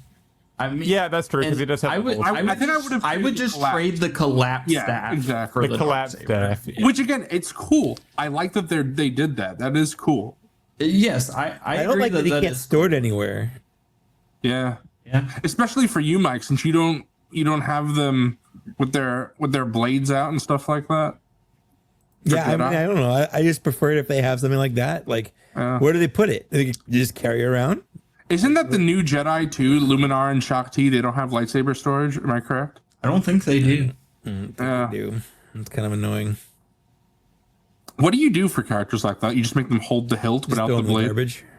Oh, there you go. There you go. Perfect.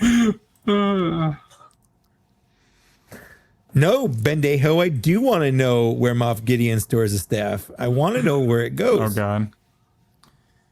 One thing I Mike will would- comment on: look at how good the mural art looks. Oh, it's They all kill the it figures every look good. time. Yeah, they kill it every time. I love how Wilbon and Mrs. Wilbon have just been trashing Gideon in chat for a few whole minutes now. Mike, what are your thoughts on this figure? I mean, I was looking forward to it for a while. I guess I'm a little disappointed by how it looks like, but not to the point to where I'm not gonna get it because like I do like that. I like that scene, that fight, and I have the two Imperial commandos to kind of flank him. So yeah, I'm gonna get it. Oh, that's interesting. It's a solid figure. It's not bad by like any. I'm just a little disappointed by it. I guess that's all. Right? Yeah. No, that's Yeah, like I genuinely think It's like a bunch of little cool things. looking figure. Yeah, it's just like the cape thing is probably the. Yeah. I mean, the chin thing's a little annoying, but whatever. Like, You I can feel like hide it, or I'm gonna. you can I'm hide probably it. gonna display him holding his helmet. Is probably Yep, the helmet. that's with me. Yeah, like I'll there's just ways play to like get that around anyway. that a little bit for this one, probably not necessarily for like the clones, really, but the cape, as long as you can like pull it down, hopefully. But I just hope the cape Maybe riding put a up little and cut in over is the what cape I'm or like, whatever to let it like slide down. fall a behind little the- more naturally. It's kind of like the Grand Inquisitor cape for the Black Series. That's a little little bit. finicky, but Yeah. you can mess with it a bit. Maybe Lance Speeder Luke will make a 3D printed plastic cape. Clamshell cape. Landspeeder Luke is going to upload a cape swap for Moff Gideon. And I then think it's to a go perfectly with acceptable figure. to go with Moff Gideon, we're getting a Praetorian Guard with photo. Oh wait, Speaking of brand new legs. Oh yeah. We got brand new Speaking of legs right partial here. reuse, Double jointed pinless legs in Black Series? No. nope. That's why I was Photoshopped out pins again. That was so wild at first to be like we were on the live like reaction stream. We were like, Yeah. wait, are those brand new pinless? Nope. And then I saw the like tiniest sliver of a pinhole in his leg. And They I was tried like, to hide it on the. I was like, look, y'all got to see that little sliver No. of a pinhole. I immediately went to my display over here and looked it up. They're just the Praetorian Guard legs, but without the knee pad on the knee. Yeah. So very they're slight big. retool. Yeah, very slight retool. yeah, so they're This is- still doing the scummy thing where they're photoshopping the pin out, which is Hey, Brandon said he's going to get down to it. He's figuring out why they're doing this. I hope so. I hope so. Can I also mention? I mean, Brandon was on the live stream. Yeah, He he is a was. hottie, Yeah. He's a handsome fella. good looking dude. I also, it is kind of weird that everybody feels like they're just now seeing him, but he's been at I've like never the seen him. MCM London Comic Con, like, and he's I didn't pay posted attention. on Instagram a ton. Yeah, but you about him, post like, on talking to Instagram. But I don't like fans look at him. You post toys. That's true. I've never. Zach likes to stalk people's Instagrams and see how they look. Well, I don't have his birth certificate on my wall yet. Apparently, that's what I'm doing. You don't have his SSN yet? Yeah, I'm waiting. I got he's that. not even American. I got that contact right saved. I'm just waiting for the information. Oh my gosh, sweet boy. But Jesus Christ. I think this was probably the most surprising figure for me because I think this figure looks amazing. I was kind of shocked when you said you were getting this. I was like, oh, man. See, I think I'm backtracking on that a bit. It's amazing. Okay. He's waffling. He's waffling. It's because I want one for each weapon for sure. It's because it's just like I have so little like Mando season 3 stuff, and if I'm not getting Moff Gideon, like, do I really need this guy to go with him? My Paz Vizsla is in Mando season 1, right? Like Mando season 1 area, so that's the only other thing I could think of to put him with. I was gonna pick this up because like Rule of Cool, like it's genuinely a great looking figure. I love it. I think it looks great, but I just like if I don't have anywhere to put him, it's like, do I really need him? You know what I mean? Right. But I do think it's great. I love that they gave, the 2 weapons. That's awesome. They could have done the 3rd, but I wasn't expecting all 3. I'm glad they at least did 2 to kind of give this that army builder feel. I wasn't even expecting 2. That was a surprise. I agree. But I think it looks good. It's definitely the most surprising reveal for me. Yeah, I think that red is going to really pop next to that Moff Gideon on the shelf, which would be pretty cool. Agreed. That's why I was interested, Mike, when you were saying that you were going to have the Imperial Super Commandos flank Gideon. I was like, oh, what about these guys? Well, I'm going to have them too. He's going to have a bunch of figures surrounding him? Yeah. And he's going to have a whole posse. Oh, yeah. I mean, he didn't really flank them in the show, did he? No, they came out on their own. They were fighting. They were their own. Yeah. Right. They fought Paz and Grogu. I like they fought Grogu. Ooh. Yeah. I like what Wilbon is saying because he's saying he got caught up in the hype during the stream, but still passing on. I am with Wilbon on that. That's a good way though to look at it because even if you're passing on a lot of stuff, I still think you could look at this and be like, oh, this was a good stream. Even if it's not for you. No, 100%.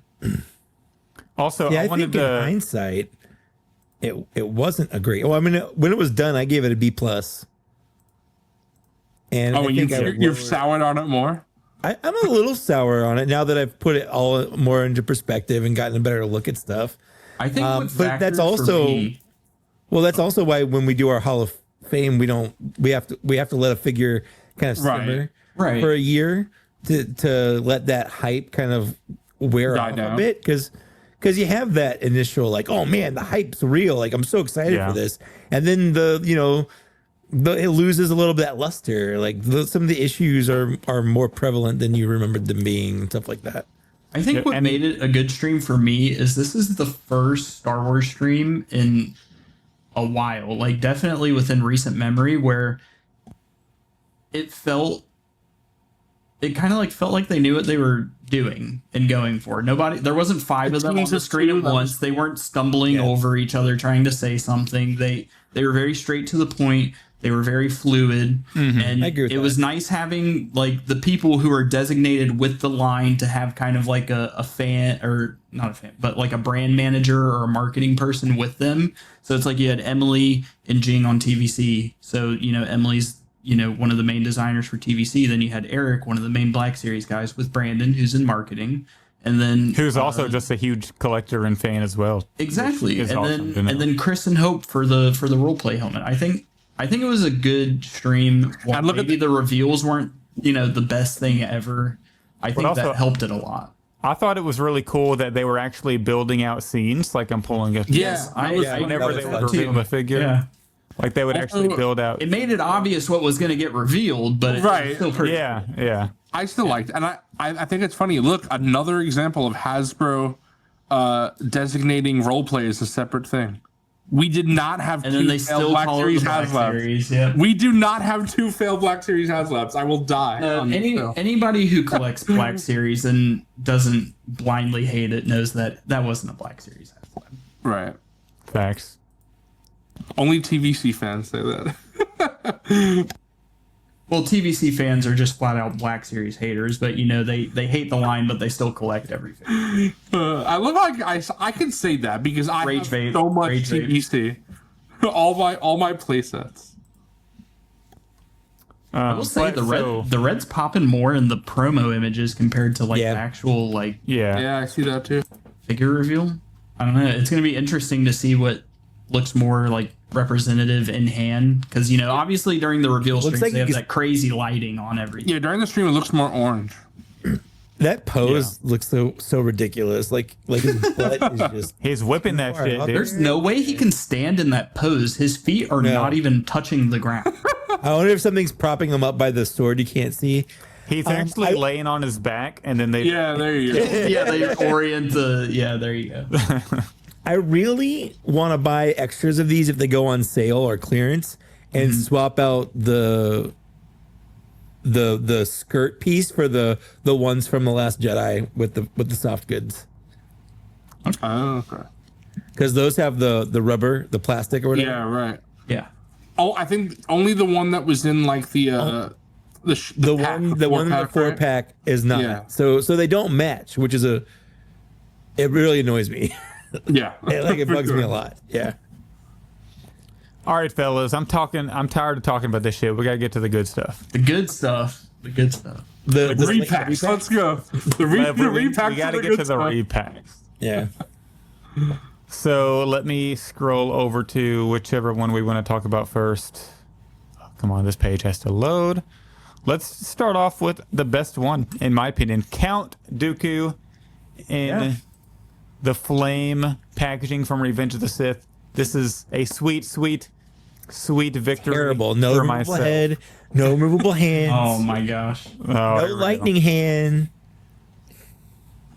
Luke, you gotta realize that they had me on. Two finger ballers on. Yeah, a lot of yapping. A lot of yapping. A lot to cover. Big episode.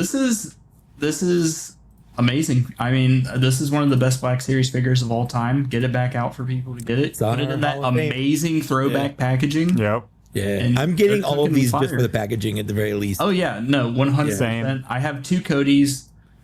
On pre-order. All of these I already have the figure. I don't need another Kit Fisto, especially because it doesn't have when we get to him later on. But a lot of these I don't need another one of. But I am gonna pick everything up, at least one, to have packaging. So. I'd be very interested to see how in hand if this photoreal is better than the old. It looks a little crisper in the images, but I don't. Obviously it's the same sculpt, and it already had photoreal, so I can't imagine it's gonna be like. Yeah, it does look like they were able to. I guess the technology's improved since the last time they've done Count Dooku, and like they've been able to hone it in a little more further. But I don't know if it's going to be as big as an improvement to make me buy it a third time, because I'm definitely getting one of these to keep on card. But I don't know if it's going to be a big enough improvement to have me buy this one a second time to replace the one already on the shelf. I mean, but I'm definitely getting it to keep it on the card for I've seen a lot of people say, "Oh, he was one of the first ones." He wasn't. He came out in 2020. Like the photoreal had been a thing for 2 years at that point. Like he was not one of the first photoreals. So again, I agree. I don't think it's going to be that big of an improvement. Yeah, but it does look really nice. Comes as a swinging blade. Comes as a normal blade. It was part of the newest wave with the new knees. Like that was the wave. Yes, I remember doing the review of these where I'm like, all of them had that new style knee. Yeah, it's like that. I always say Count Dooku is the turning point, right? To get Black Series into the modern era. Like people like to say Galaxy packaging, but it's really like these last waves. It's really of red and it's really that like last wave of red and black box. But yeah. Great figure. Awesome. Great figure. Get him back out. He's a little pricey. I think he's like $35-$40. Yeah, it's good that they're releasing him. Like there's a lot of people out there where like they just weren't collecting back when he was. Oh, 100%. And I know Psycho is being sarcastic, but that comment that he's saying about why would anyone want to buy something that I already have, it sucks because I do see a lot of people saying, these are repacks. We already have this figure. It's like that was 5 years ago. Some people don't have this figure. There are also a lot of new collectors in the past 5 years. It's nostalgia packaging. A lot of people collect the packaging. So like there's no issue with it whatsoever. Just look at any OT 40th anniversary wave. They're all, with some exceptions, they're all just repacks. So I don't know why people expected any different. This is for on-card collectors mainly. Yeah, that's what it people who like that kind of stuff. Plus, I mean, people were complaining like this isn't, like I said, this is one of the best Black Series figures ever made. Yeah, for sure. Yeah, to get it out again. It's not the director Krennic bullshit, you know what I mean? It like, I don't know. Yeah, like people comment like, "Oh, Hasbro loves their repacks." Like, yeah, I love the repacks too, especially this one. The Revenge of the Sith. Right. Yeah, like, no, this give me is that amazing. shit. This is a great release. Give them all to me. Yeah, like this is just an absolute. You can't get a better, like, you're hard pressed to find a better re-release than this Count Dooku figure. Exactly. Zach, are you buying every single one? To keep on card, yeah, I'm completing this. I also feel like it's so nostalgic for me, that packaging and like that era of figures from when I was a kid, because of course I had like the Phantom Menace, Darth Maul figures, and those are nostalgic too, but this is the one that I remember the most, walking into every single store. In stores. I'm with you. Wall at Toys R Us, the from the movie to like hanging out with my friends, like this is that era for me. And also, like on the podcast, I've been saying I want them for so long, so I can't say that I want these and also not support them when they show up. So I'm getting every single one that they do in this packaging for sure.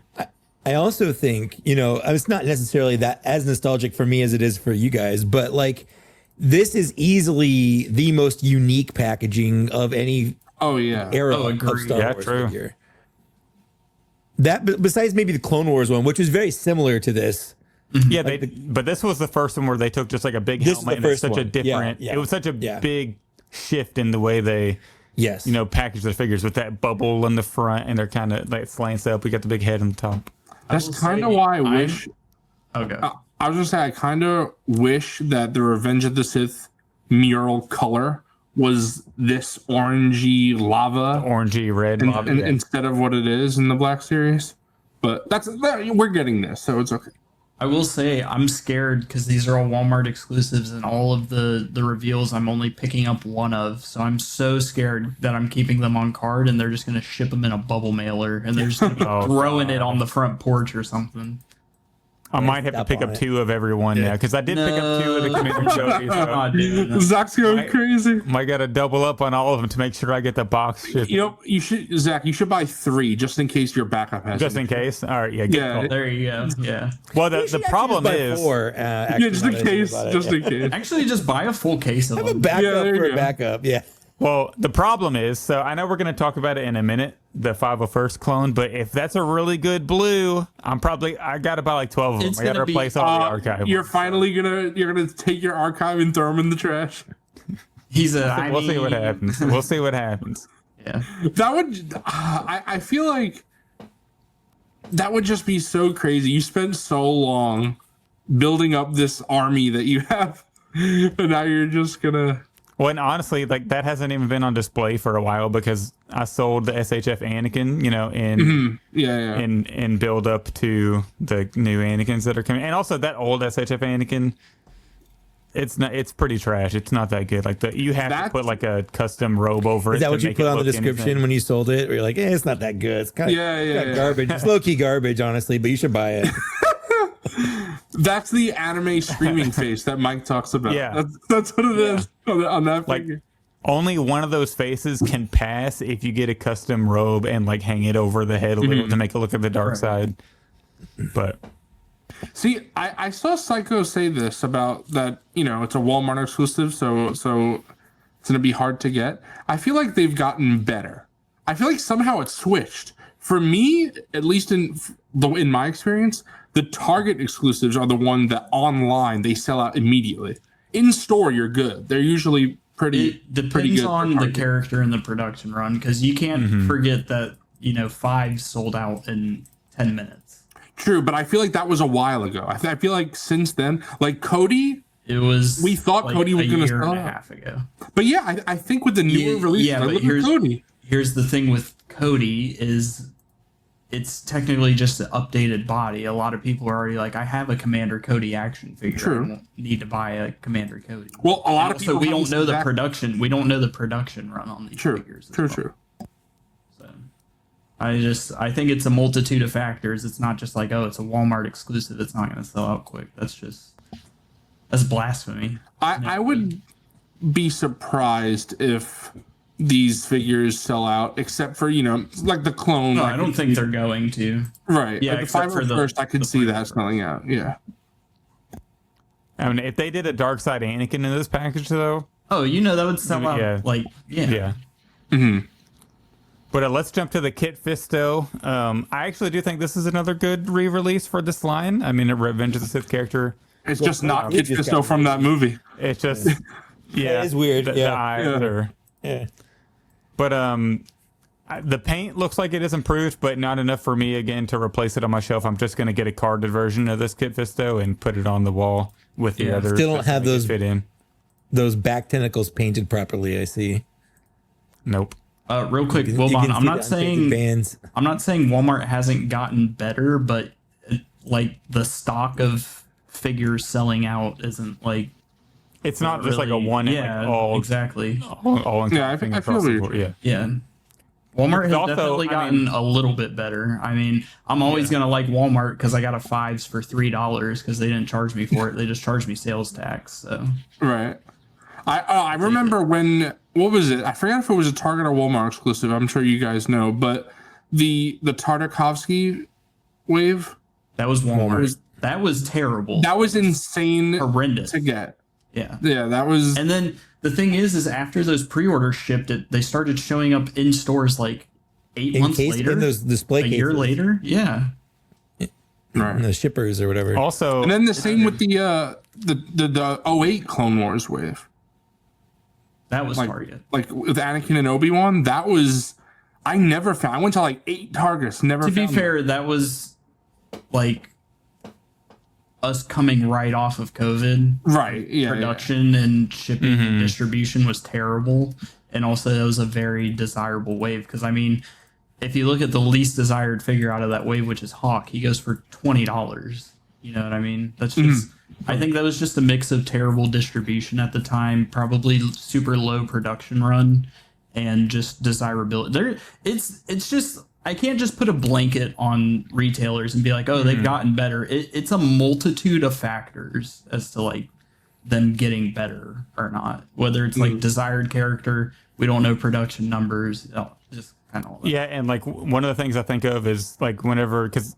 Target's gotten so much better with like the Star Wars Black Series figures, but whenever they did this Undertaker that I got, this is a Target exclusive, but this sold out like day one, and I wasn't able to pre-order it, and I was never able to find it in store, and it never went back up on site. So I had to pay a secondary market price for this figure, and granted, they did accidentally post this figure for like $8 cheaper than retail. All the time. So that's partly why it sold out so fast and was hard to get. But that's still just another example of a modern figure Target exclusive that was actually pretty hard to get, which, for us Black Series specific collectors, for the most part, that's kind of unheard of these days, is having a difficult Target exclusive. You see Duels and Vader going for $90. It's like if you were there day one, you could have gotten him easily within the first. Yeah, he was no problem coming to get. out. Yeah. See, Coffee, you know what I got to say to that? If you're paying $90 for that figure, just find God and buy the SH figure arts. I mean, Zubo's sitting with us. Honestly, I'll say that. Yeah. Well, Mike's saying that. $90 for that Duels Invader is just. Yeah. I mean, it was $28. $28 retail. Yeah. I don't think it's a great figure, but man, the aftermarket price is just not for $100. It's not worth it. Just buy the SH figure arts or whatever. It's just a Black Series. At least it's just a Black Series Darth Vader at the at the end of the day. You know? Right. I don't think there's a single worth more than $50. Yeah. Like I know, I completely agree. 50's the cut 50, on a single Black. I think the figure I paid the most for Black Series wise is Revenge of the Sith Anakin and Bosk, and I paid $50 for those. I would never pay above $50 for a Black Series. I've got a Revenge of the Sith archive Anakin for sale if you want another one. Yeah, I got you 60 shift right now. There you go. There you go. Man. What's next? What's after Kit Fisto? Because this is boring. Yeah, I wish he had a room. Yeah, he's such a boring. I mean, I get why they did it. They released Plo Koon already, and now they don't have to. I forgot about that. They don't have to do a rerun of Kit Fisto because they're re-releasing it this way. Those two are pricey too. Yeah. Kit's a good re-release because they were towards the end of the Red Box line. They came out in 2020. Like I did that. I reviewed that whole wave. Like I remember specifically being like, that sucks. These are just reuses of Obi-Wan Kenobi and Mace Windu. And like, I still kind of feel that way, but now I just don't care as much as I did back then. Do you guys think it's just the lighting in these promo pics, or do the lightsabers for Kit and Dooku look better for you? Yeah, they look really good. Yeah. I know a lot of the recent sabers have looked great. You know, like that's the 3-pack almost looks too blue for Obi-Wan, and that 3-pack is just such an and then the Qui-Gon, it's weird because like Qui-Gon's like is that, bad, and then Qui-Gon's is like terrible. It's funny. I gave Obi-Wan the new one, and for Qui-Gon, I was like, I'll stick with my old saber. This new Qui-Gon saber. All right. Yeah, we can go to the next figure.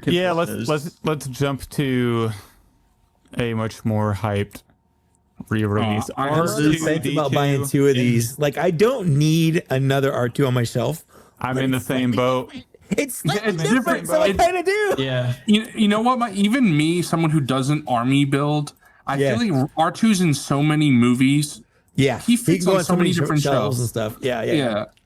I'm definitely in on this to open, like not even counting carded release. Yeah, I think I'm getting 2 of these R2s.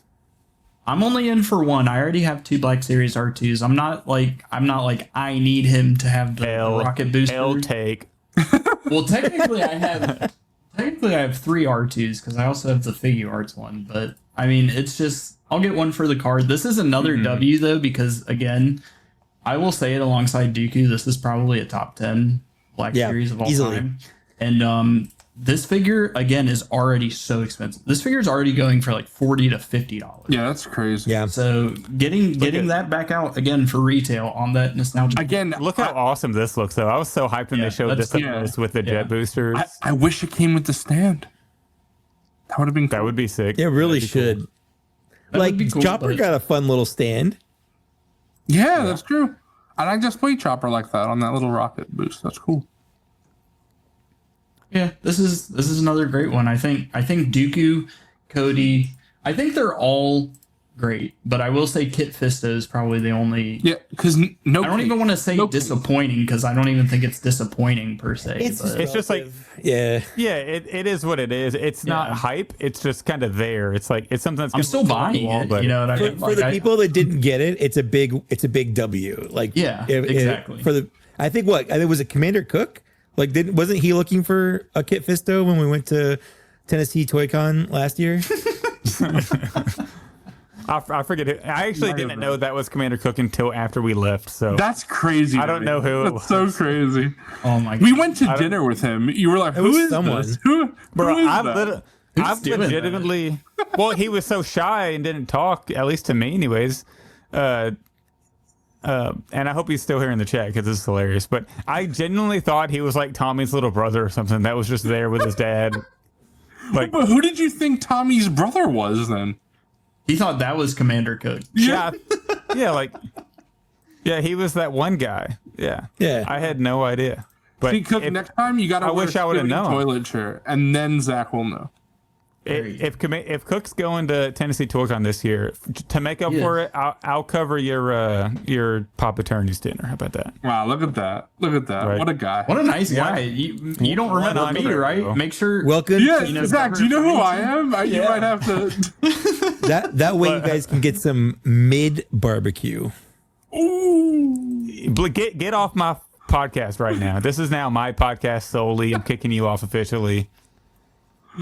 We're the new co-hosts. I do like Wilbon says that was actually his son. Okay, but back to the figure. This is another great repack. Yeah. Well, I mean, like, if I was in charge, I would pick this one to do in the packaging also. 100%. I mean, R2 is a classic. He does the jet thing in the movie. Like, we get the jets on this. It's the first time they did jets on this R2. What the heck? Ridiculous. I do got to go back to this comment real quick. So apparently this might be the new thing where people don't talk to me the first year, so that way I feel bad into buying a meal the next year. But yeah, this R2, like, it might be the prettiest one on the episode 3 card. Like, I know the Cody looks good, but the blue and the silver and the whites. I think this might be the best one. These are all the W. I'm so in on all of this. It's so cool. I know we're all excited about this, but I gotta say, it does make me think Hasbro is kind of scummy for gluing those parts on the other R2. Agreed. Because they could have easily, even if they didn't include the rocket boost, they could have just not glued it so you could put the R5. So R2. Somebody mentioned that this particular R2 doesn't have the sensor scope attachment. So they think that piece on the dome is going to be glued down like the R5 and the pit droid pack. He had that piece of the dome glued down, so you couldn't use the. Well, that's like the two R5 releases were not entirely the same because one of them had the motivator. Yeah, right. The motivator. That's what I'm saying. Yeah. Since it didn't have the motivator, that piece was glued right. down. Exactly. Yeah. So. It could be the same thing for this. It's like, oh, he doesn't have the sensor scope, but he has the rocket booster. That's right. Hasbro's like, they're not going to have fun with this one. No fun glue. Can't be the no fun glue. Yeah. But that is not the only one that's on the way. Apparently, we've known this for a while, but Yakface is also teasing it even further. That supposedly at Walmart Collector Con. That sounds like a generic version of how I say the Tennessee Toy Con. Collector Con. They are going to be revealing the 501st clone in this packaging, which I cannot wait to see that. I am incredibly hyped for that. So everybody be on the lookout for that. That's going to be March 13th at like early in the morning, like 10 a.m. or something. So that's early? Yes, that's for a live stream or for a reveal. I feel like that's early. Doing a live stream, which is gonna go live like it does every other collector con they do. I've seen a lot of people like, and Brandon like kind of worded it a little weird on the stream. He was like, "I see, we have 1, 2, 3, and then is that a 4th for the Walmart Revenge of the Sith reveals?" And people were interpreting that as the collector con is going to have 4 more new reveals. And I'm like, you got to look at the previous years and kind of reel your expectations in and know that it probably just he probably just meant that it's going to be the 4th reveal for the Revenge of like no Walmart collector con have we gotten 4 Black Series reveals at once.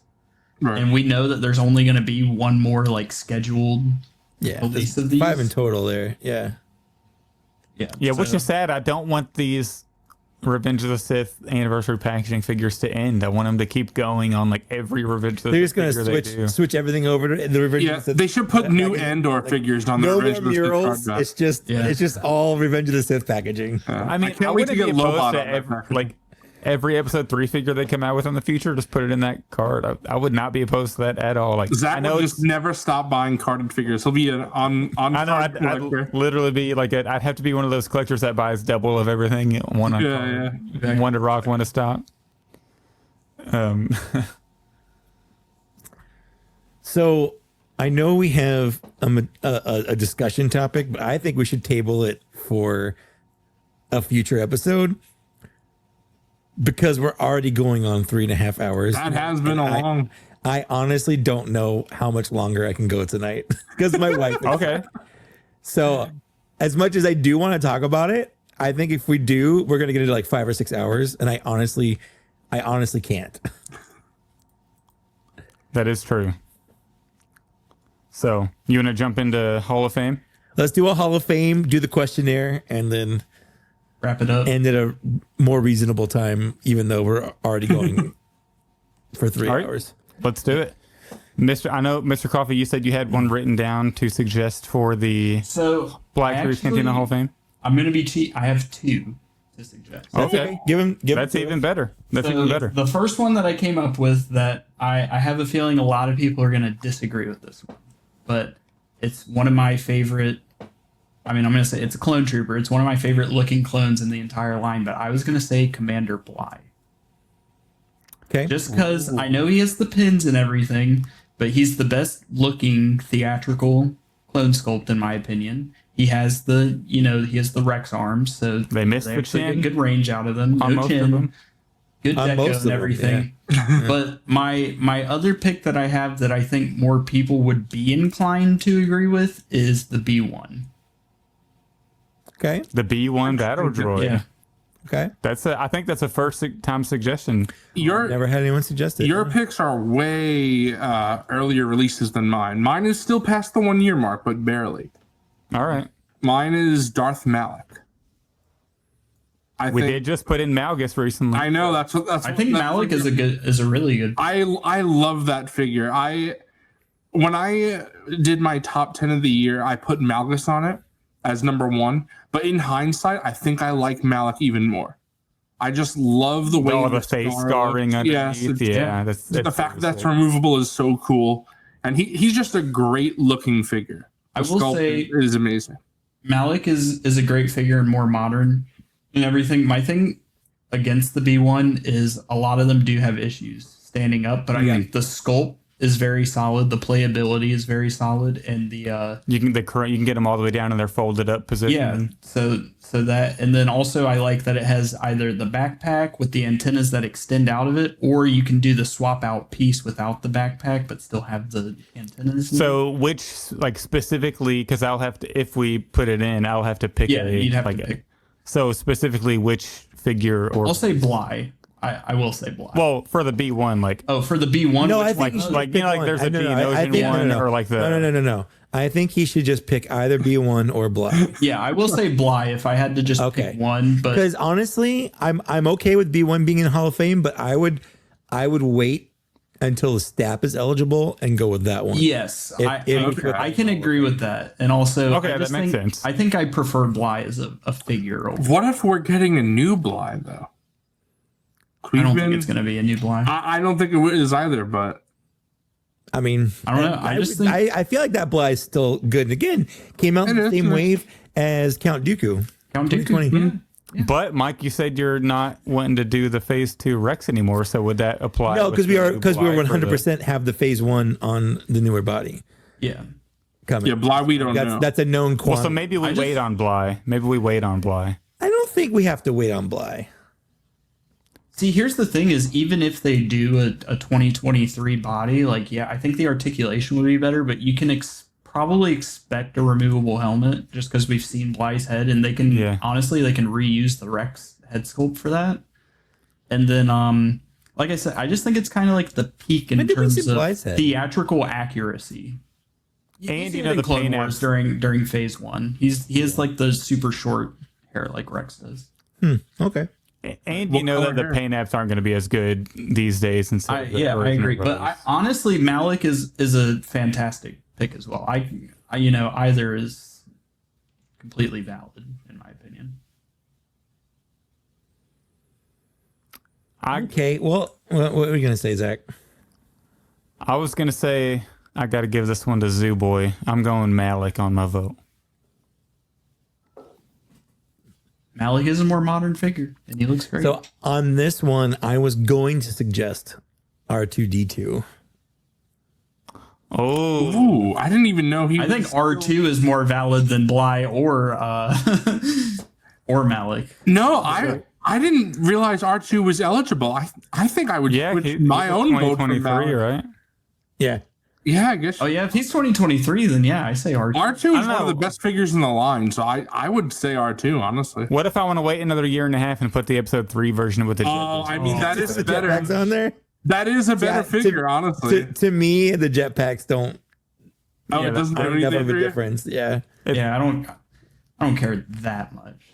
But if I wanted to be a stickler, I could throw that in. You could.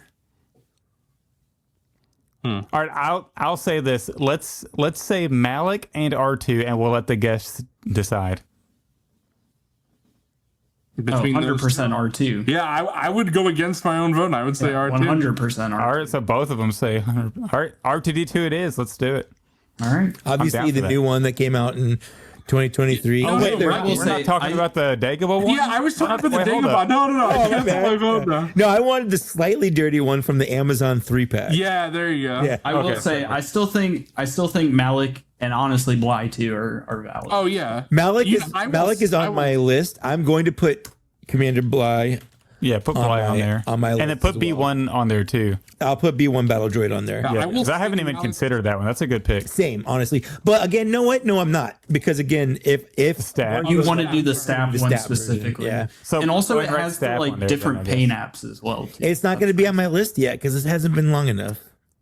I'll make a section. That's true. I'll make a section for future. Even though the 2023 body does like, I guess, like the articulation looks better. I still do think that Bly is like the most theatrically accurate and one of the best looking clones. It's a good looking clone for sure. Absolutely. Coffee. He also just leaves lots of funny comments on our YouTube channel too. Oh yeah, there you go. He also drops the ARC 170 in the hallway. Yeah, Unco and Skibbity. I do want to get him on the podcast because I feel like he has such a he's been collecting for so long that he would have a lot of knowledge on. Bly is awesome. Cool to talk to. So yeah, Mike, that's Tommy's dad. I know who he is. I didn't know. Tennessee Toy Con. He went to Tennessee Toy Con. But he's really Mike actually pays attention who he eats dinner with.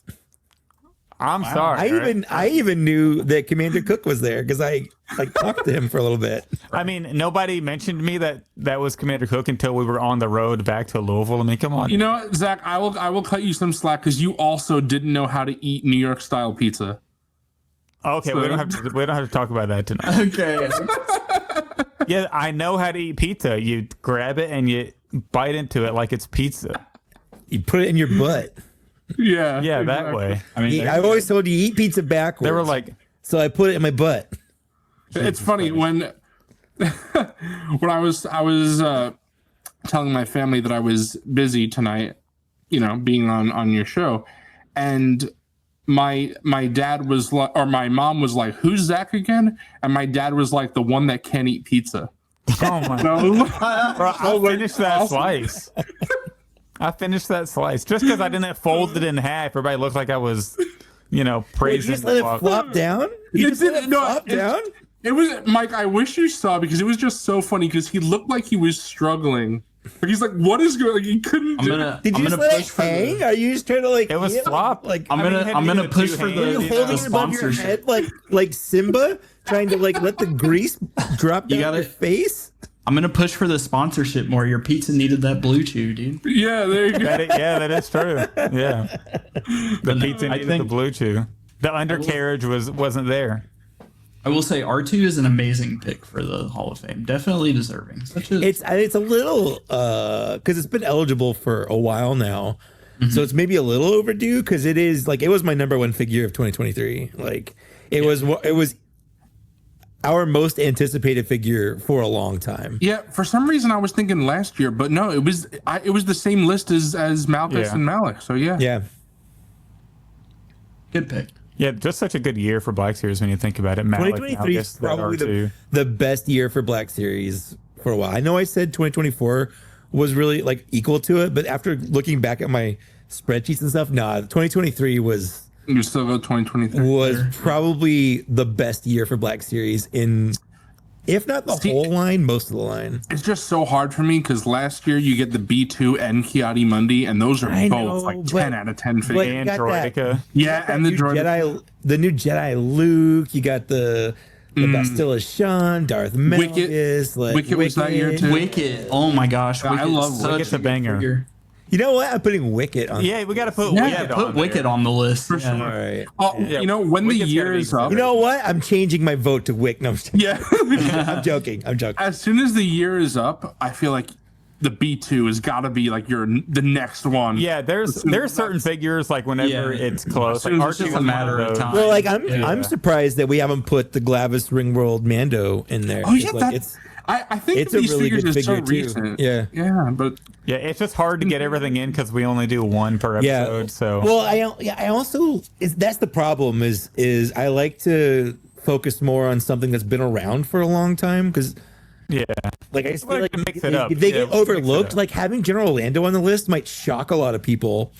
But that's a great figure. It's a great figure. Great just figure. Associate pegwarming with bad, negative, negative. And Wilbon was 100% correct to suggest it, and we were 100% correct to go along with it. Same with Ken Plume and Akbar. Great figure. Overlooked.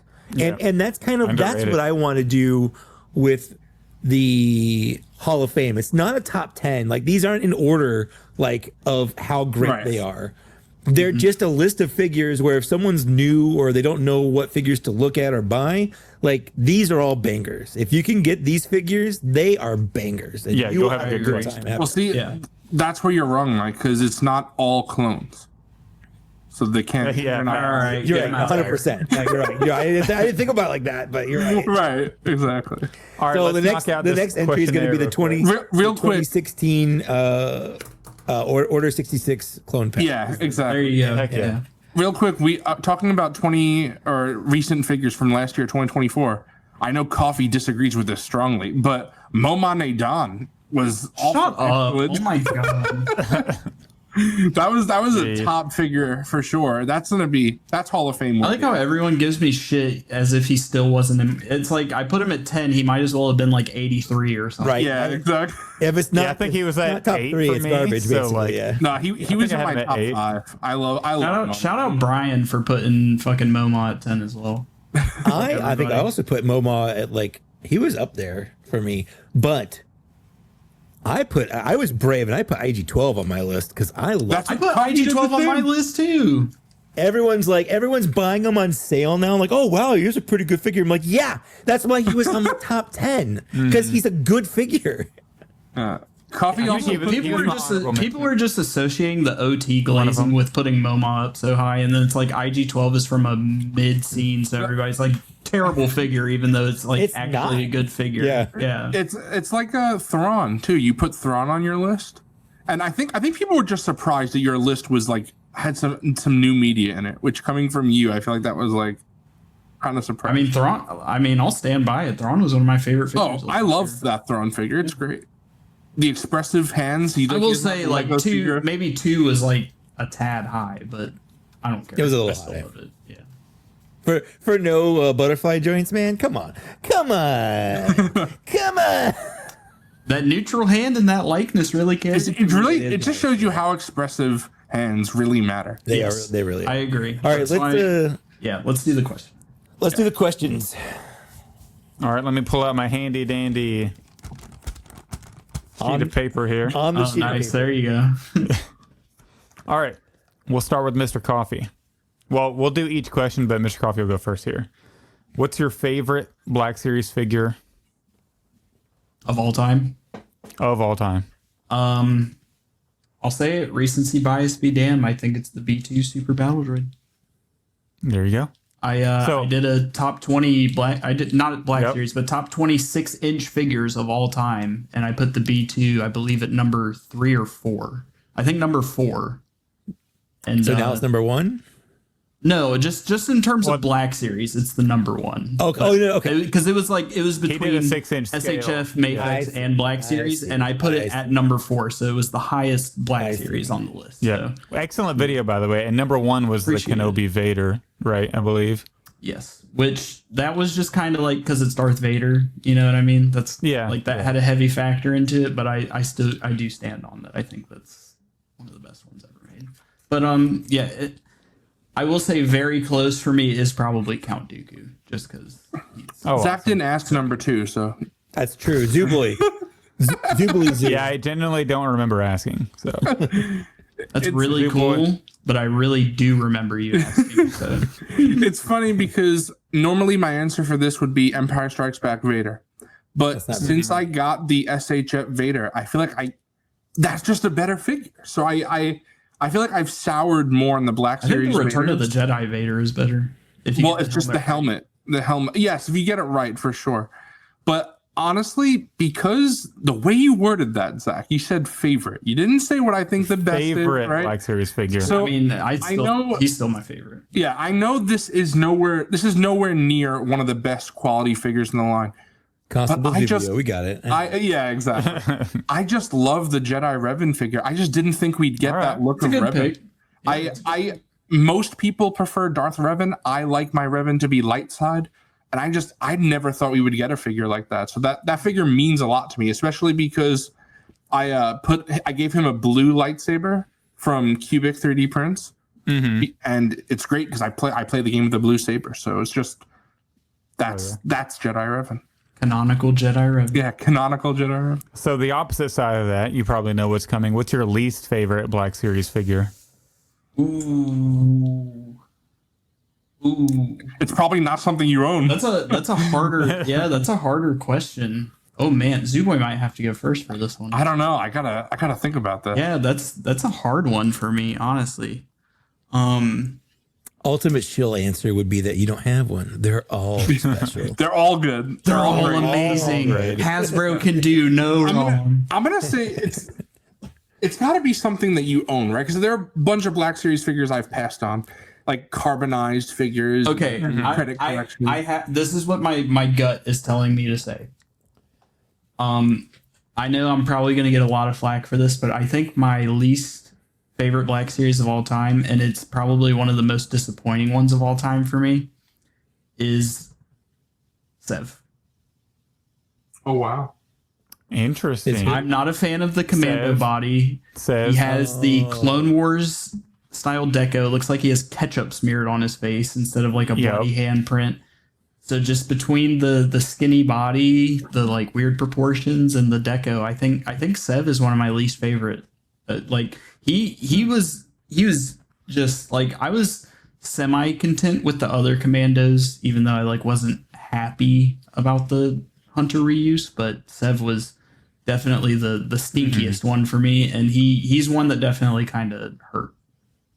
So I like that. I'm gonna say Sev. Yeah, it's good. It's a good answer. Unfortunately, spoilers. Wilbon just stole my answer when I was looking at my shelf. It could be yours too. Yeah, it's IG-88. I think because that's objective. That's a valid pick because that is a horrible pick. Yeah. I just think that the big thing that bothers me the most, more than articulation, more than paint, more than sculpt, is scale. And he's just ridiculously out of scale. I would also say the original Yoda and R2 because of this, but we've gotten upgrades. So I don't really hate them anymore because I don't care about them. But IG-88, we don't have an upgrade. So that figure just bugs. Come on, Hasbro, do it. He's the one you have to have in your collection. You want a complete display. And we need a new IG-88 for sure. Which is why I'm getting the new Krennic. Because, like, again, I have Krennic on my display, but it bugs me. He doesn't have that updated face. Yep. Yeah. So what's the top figure you want him to make for the Black Series? Like your number one most wanted Black Series figure? Ooh, okay. So if you ask me, like, this always flips for me, I would say a newly tooled Jango Fett, but I knew you were I'm gonna push that one to the side.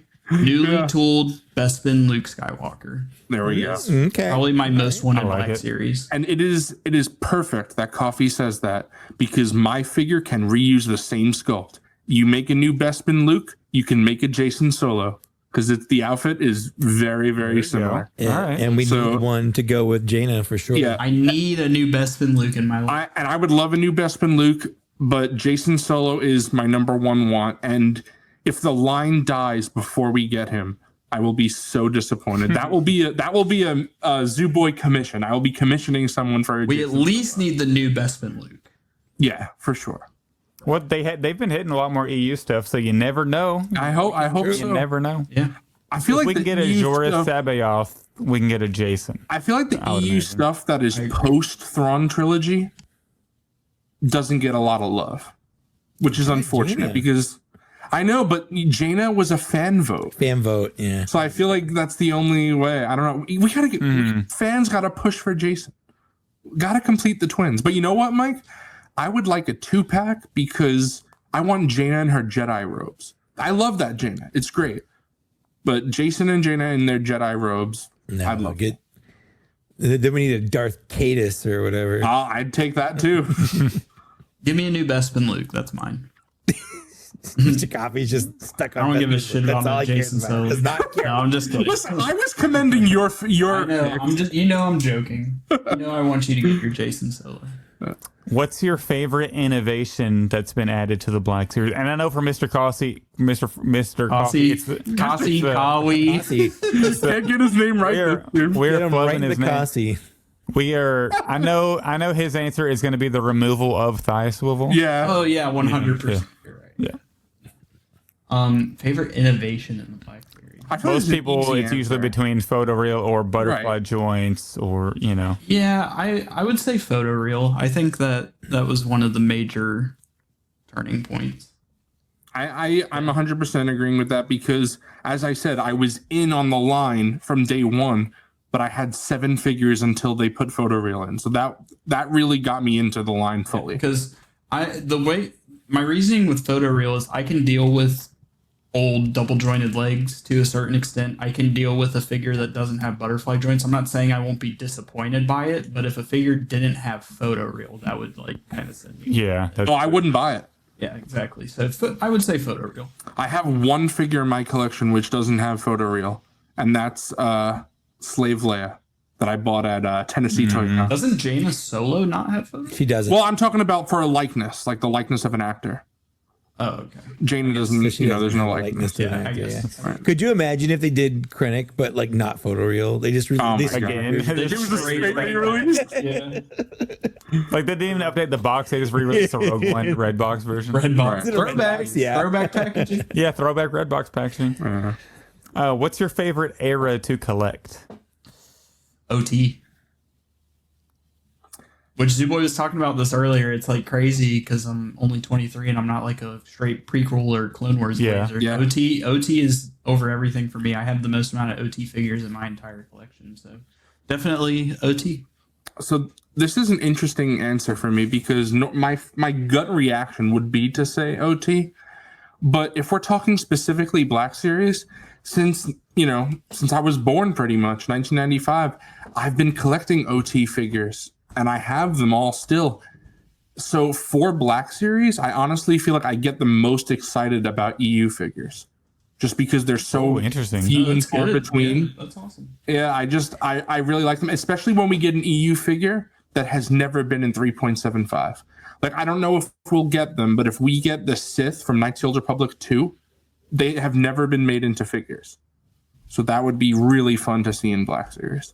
But even something like, Jason Solo has had one release, and that figure goes for $250 on eBay. And I'm not paying that. Just get the hot toy, guys. Come on. I would. Bro. If they made a Jason Solo hot toy, yeah. I think I'd be in on that.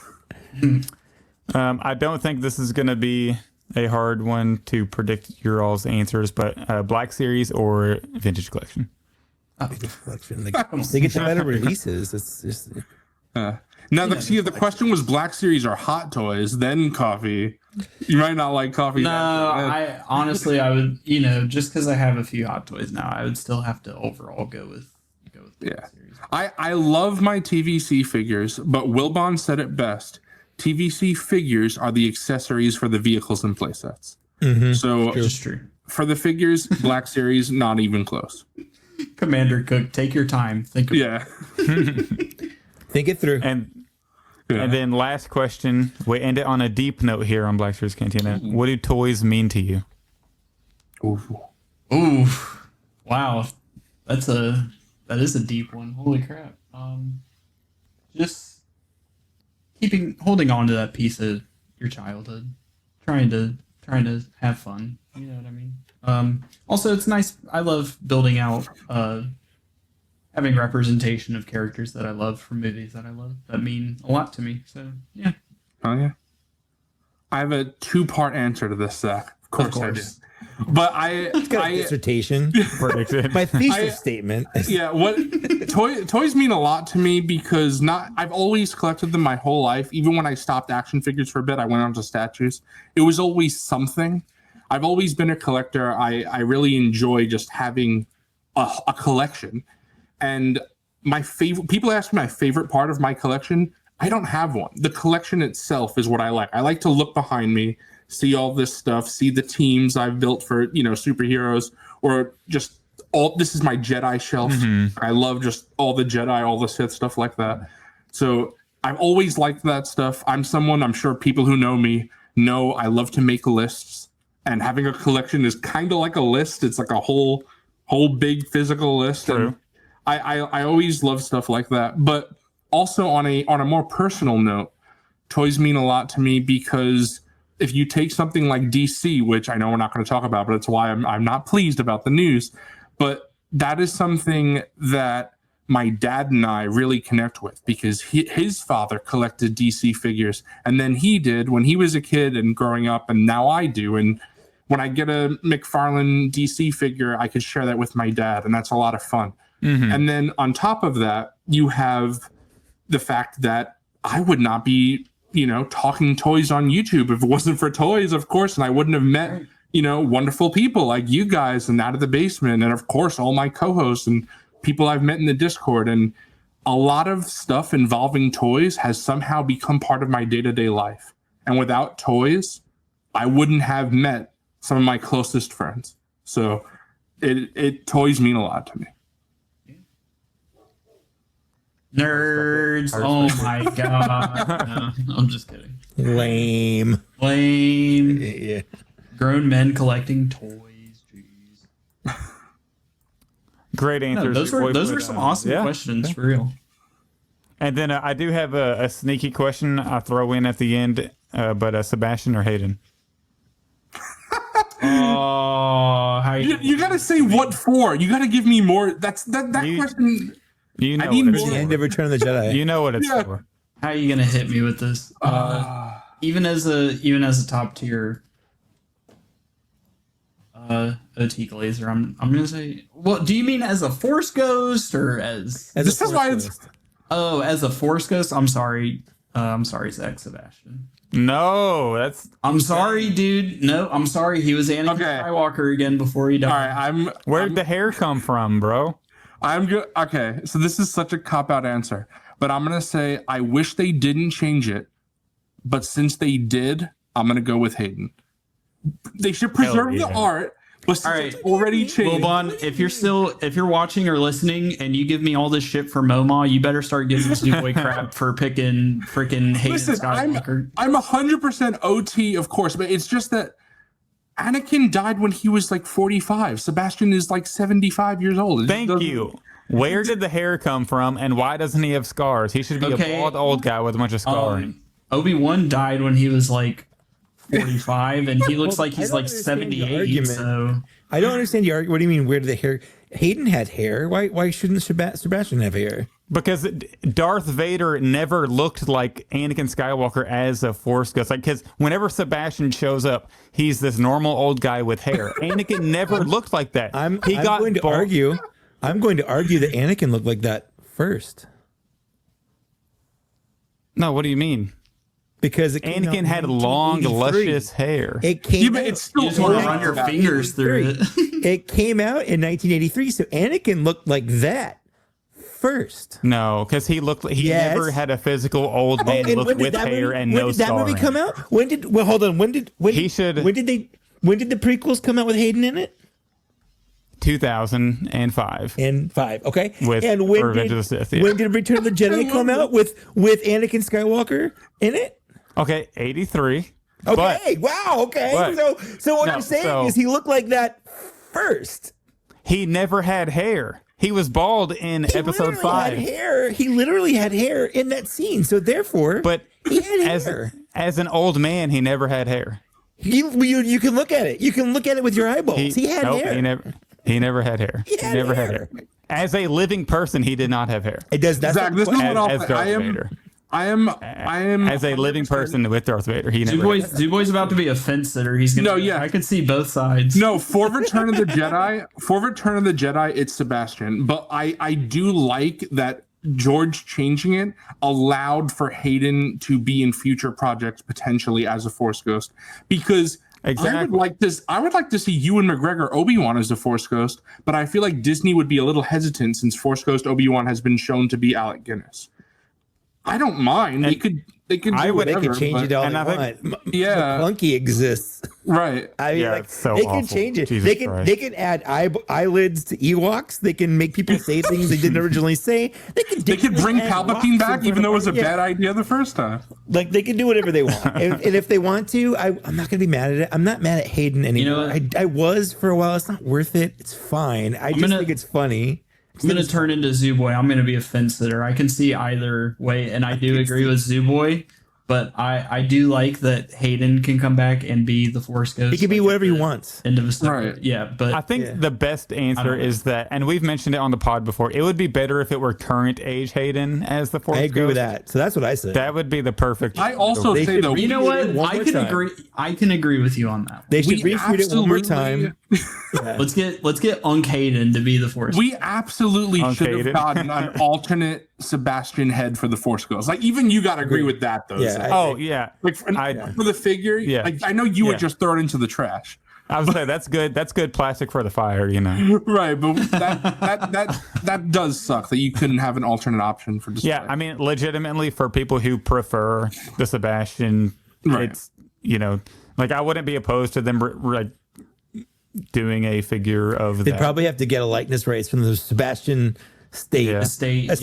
Yeah. I mean, it would also probably peg worm to hell since it's not Hayden. So I'm also. Oh my god! I'm also a little hypocritical because it would peg worm as much as they did originally. Because like I know it literally went to like Ross. As much as I say I don't like that they changed the movie, like preserving the art. At the same time, Victory Celebration might be my favorite piece of Star Wars music. So I just love that. Yub-Nub? I love Yub-Nub. I love Yub-Nub. Yub-Nub? See, Mike, I propose this. They play Yub-Nub. You don't like Lapty Neck next. I love Lapty Neck, but I kind of do like Jedi Rocks. I know I'm insane. Jedi Rocks does slap. I kind of do. Slap. This is what I would like an extended cut. Are you ready for this?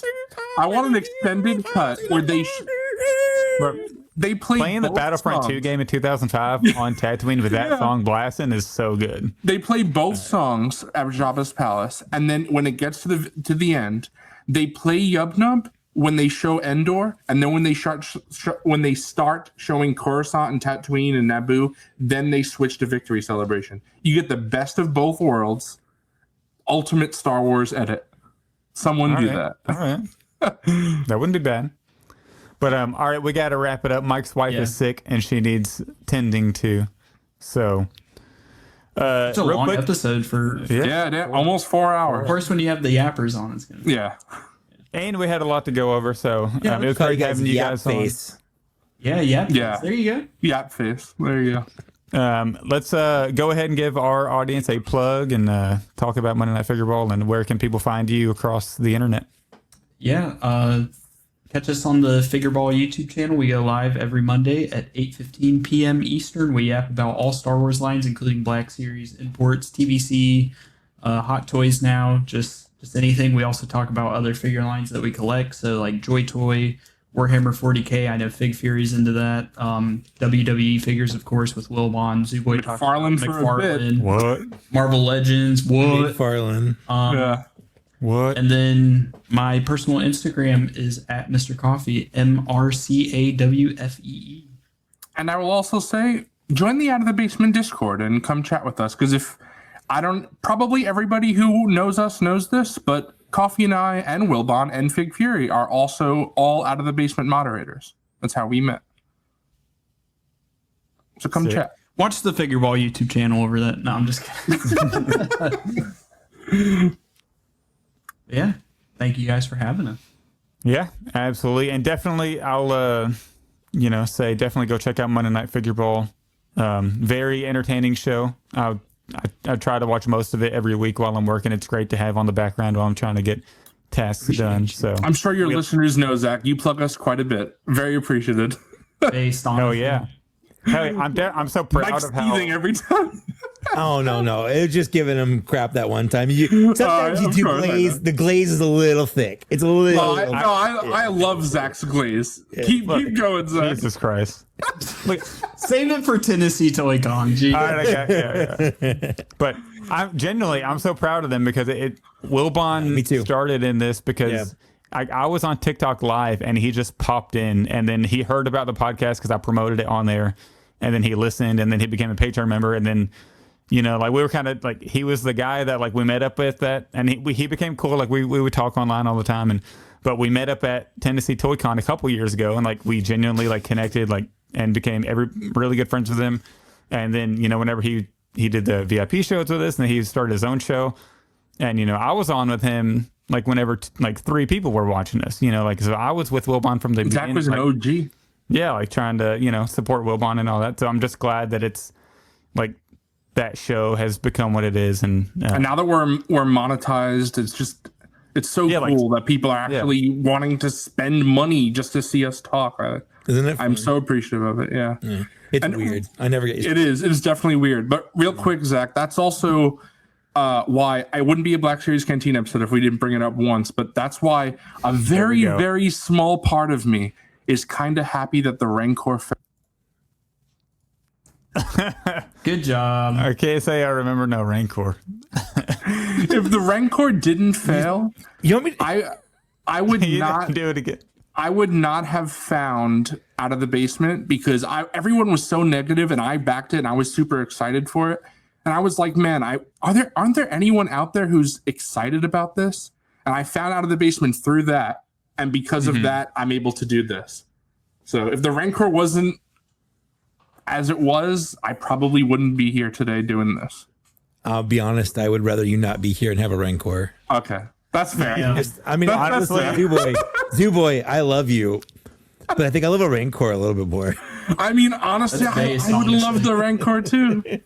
I was talking your parents actually feel the same way about it. Yeah, exactly. If the Rancor came out, this all would have still happened. No, that's what Wilbon says. Wilbon says we would have found each other. There's no way that would. It was destiny.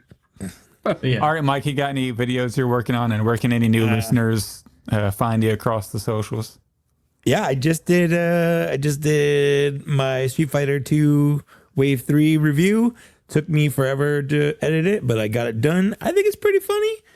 And that's it. I'm probably going to do a review on this 2-pack soon. I'm probably going to do a review on some Mythic Legions. We'll see. We'll see how it goes. I don't know. I'm on YouTube. Yeah, go find Mike Case on YouTube. I forgot to put the Jango Fett belt piece leak on our show notes, but nobody saw that coming. So I mean, anyone that could. This was the first time I heard about it. Yeah, same. That could be anyone's belt, really. Maybe even Jango Fett. Could be. Maybe even Jango Fett. But follow me on Instagram at Black Series Cantina. Follow my TikTok at Star Wars Black Series. I just hit 24,000 followers on there, so that's a cool milestone. Congratulations. Appreciate it. The push for 25 starts now. So if you have a TikTok and you don't follow me, please do so over there. And then if I pop up on your For You page, watch for at least 5 seconds. That really helps me out. Listen to the podcast on any podcast app. Of course, if you're watching the video today, we gave our live access to the Figureball Discord. So if you like joining us live, you can join our Patreon. You can do that every episode. We record every other week. But if you just want to support us by listening to the podcast and leaving an Apple review or Spotify review, everything helps. Or you can support us financially on Patreon, or we have merch. I think we're gonna ditch Teespring soon because I'm really getting tired. We're getting how we're thinking you all are getting that way too. Spot, yeah. Like now they're having an issue with their shipping and processing right now, so I'm kind of fed up with them because it took forever before they were having this big issue. I will say the shirt that I've been wearing this whole time, the Zoo Boy shirt, is from Teespring. It is very comfortable. Like, I mean, yeah, like this one's from Teespring. Like, it's a nice shirt, and I think our hoodie is really nice. But I think there's some other ones. I've been suggested a couple other ones out there that apparently shipping is a lot faster. Mm-hmm. So I'll probably just play with it, and I'll get a sample or something and see how I like it. And you guys are being really harsh on them. They have to sew their shirts. They have to go get the cotton, and they have to like turn it into a shirt, and then they hand paint each one by hand paint. There you go. Yeah. Mike, you should help them with that. They're in the factory next door to the Hasbro factory. That's what it is. Yeah. They miss the note and forget to ship it in time. Yeah. That's what happens. Chris was on vacation, so Chris also runs the Teespring factory. Yeah. Chris follow of Teespring? Yeah, absolutely. Yeah, Chris from Teespring. That's actually where Patrick went to, not Nerf. Yeah. Gosh. Join our Facebook group, Black Series Cantina. We're always having some solid conversations in there, and then keep the email segment alive. We had a nice amount of emails today for only having a week in between episodes, but we expect to have a nice full round of emails in 2 weeks when we record our next podcast, which will be episode 91. That's blackseriescantina@gmail.com. So that's going to do it for episode 90. Zooboy Coffee, thank you so much for joining this episode of Black Series Cantina. I've been wanting to get you on for a while. It's just scheduling is of course limited episodes. Thank you for having us, Zach. Yeah, thank you. And Mike. And can't wait to see you all in person at Tennessee ToyCon. All right. Bye. Hopefully you'll remember it.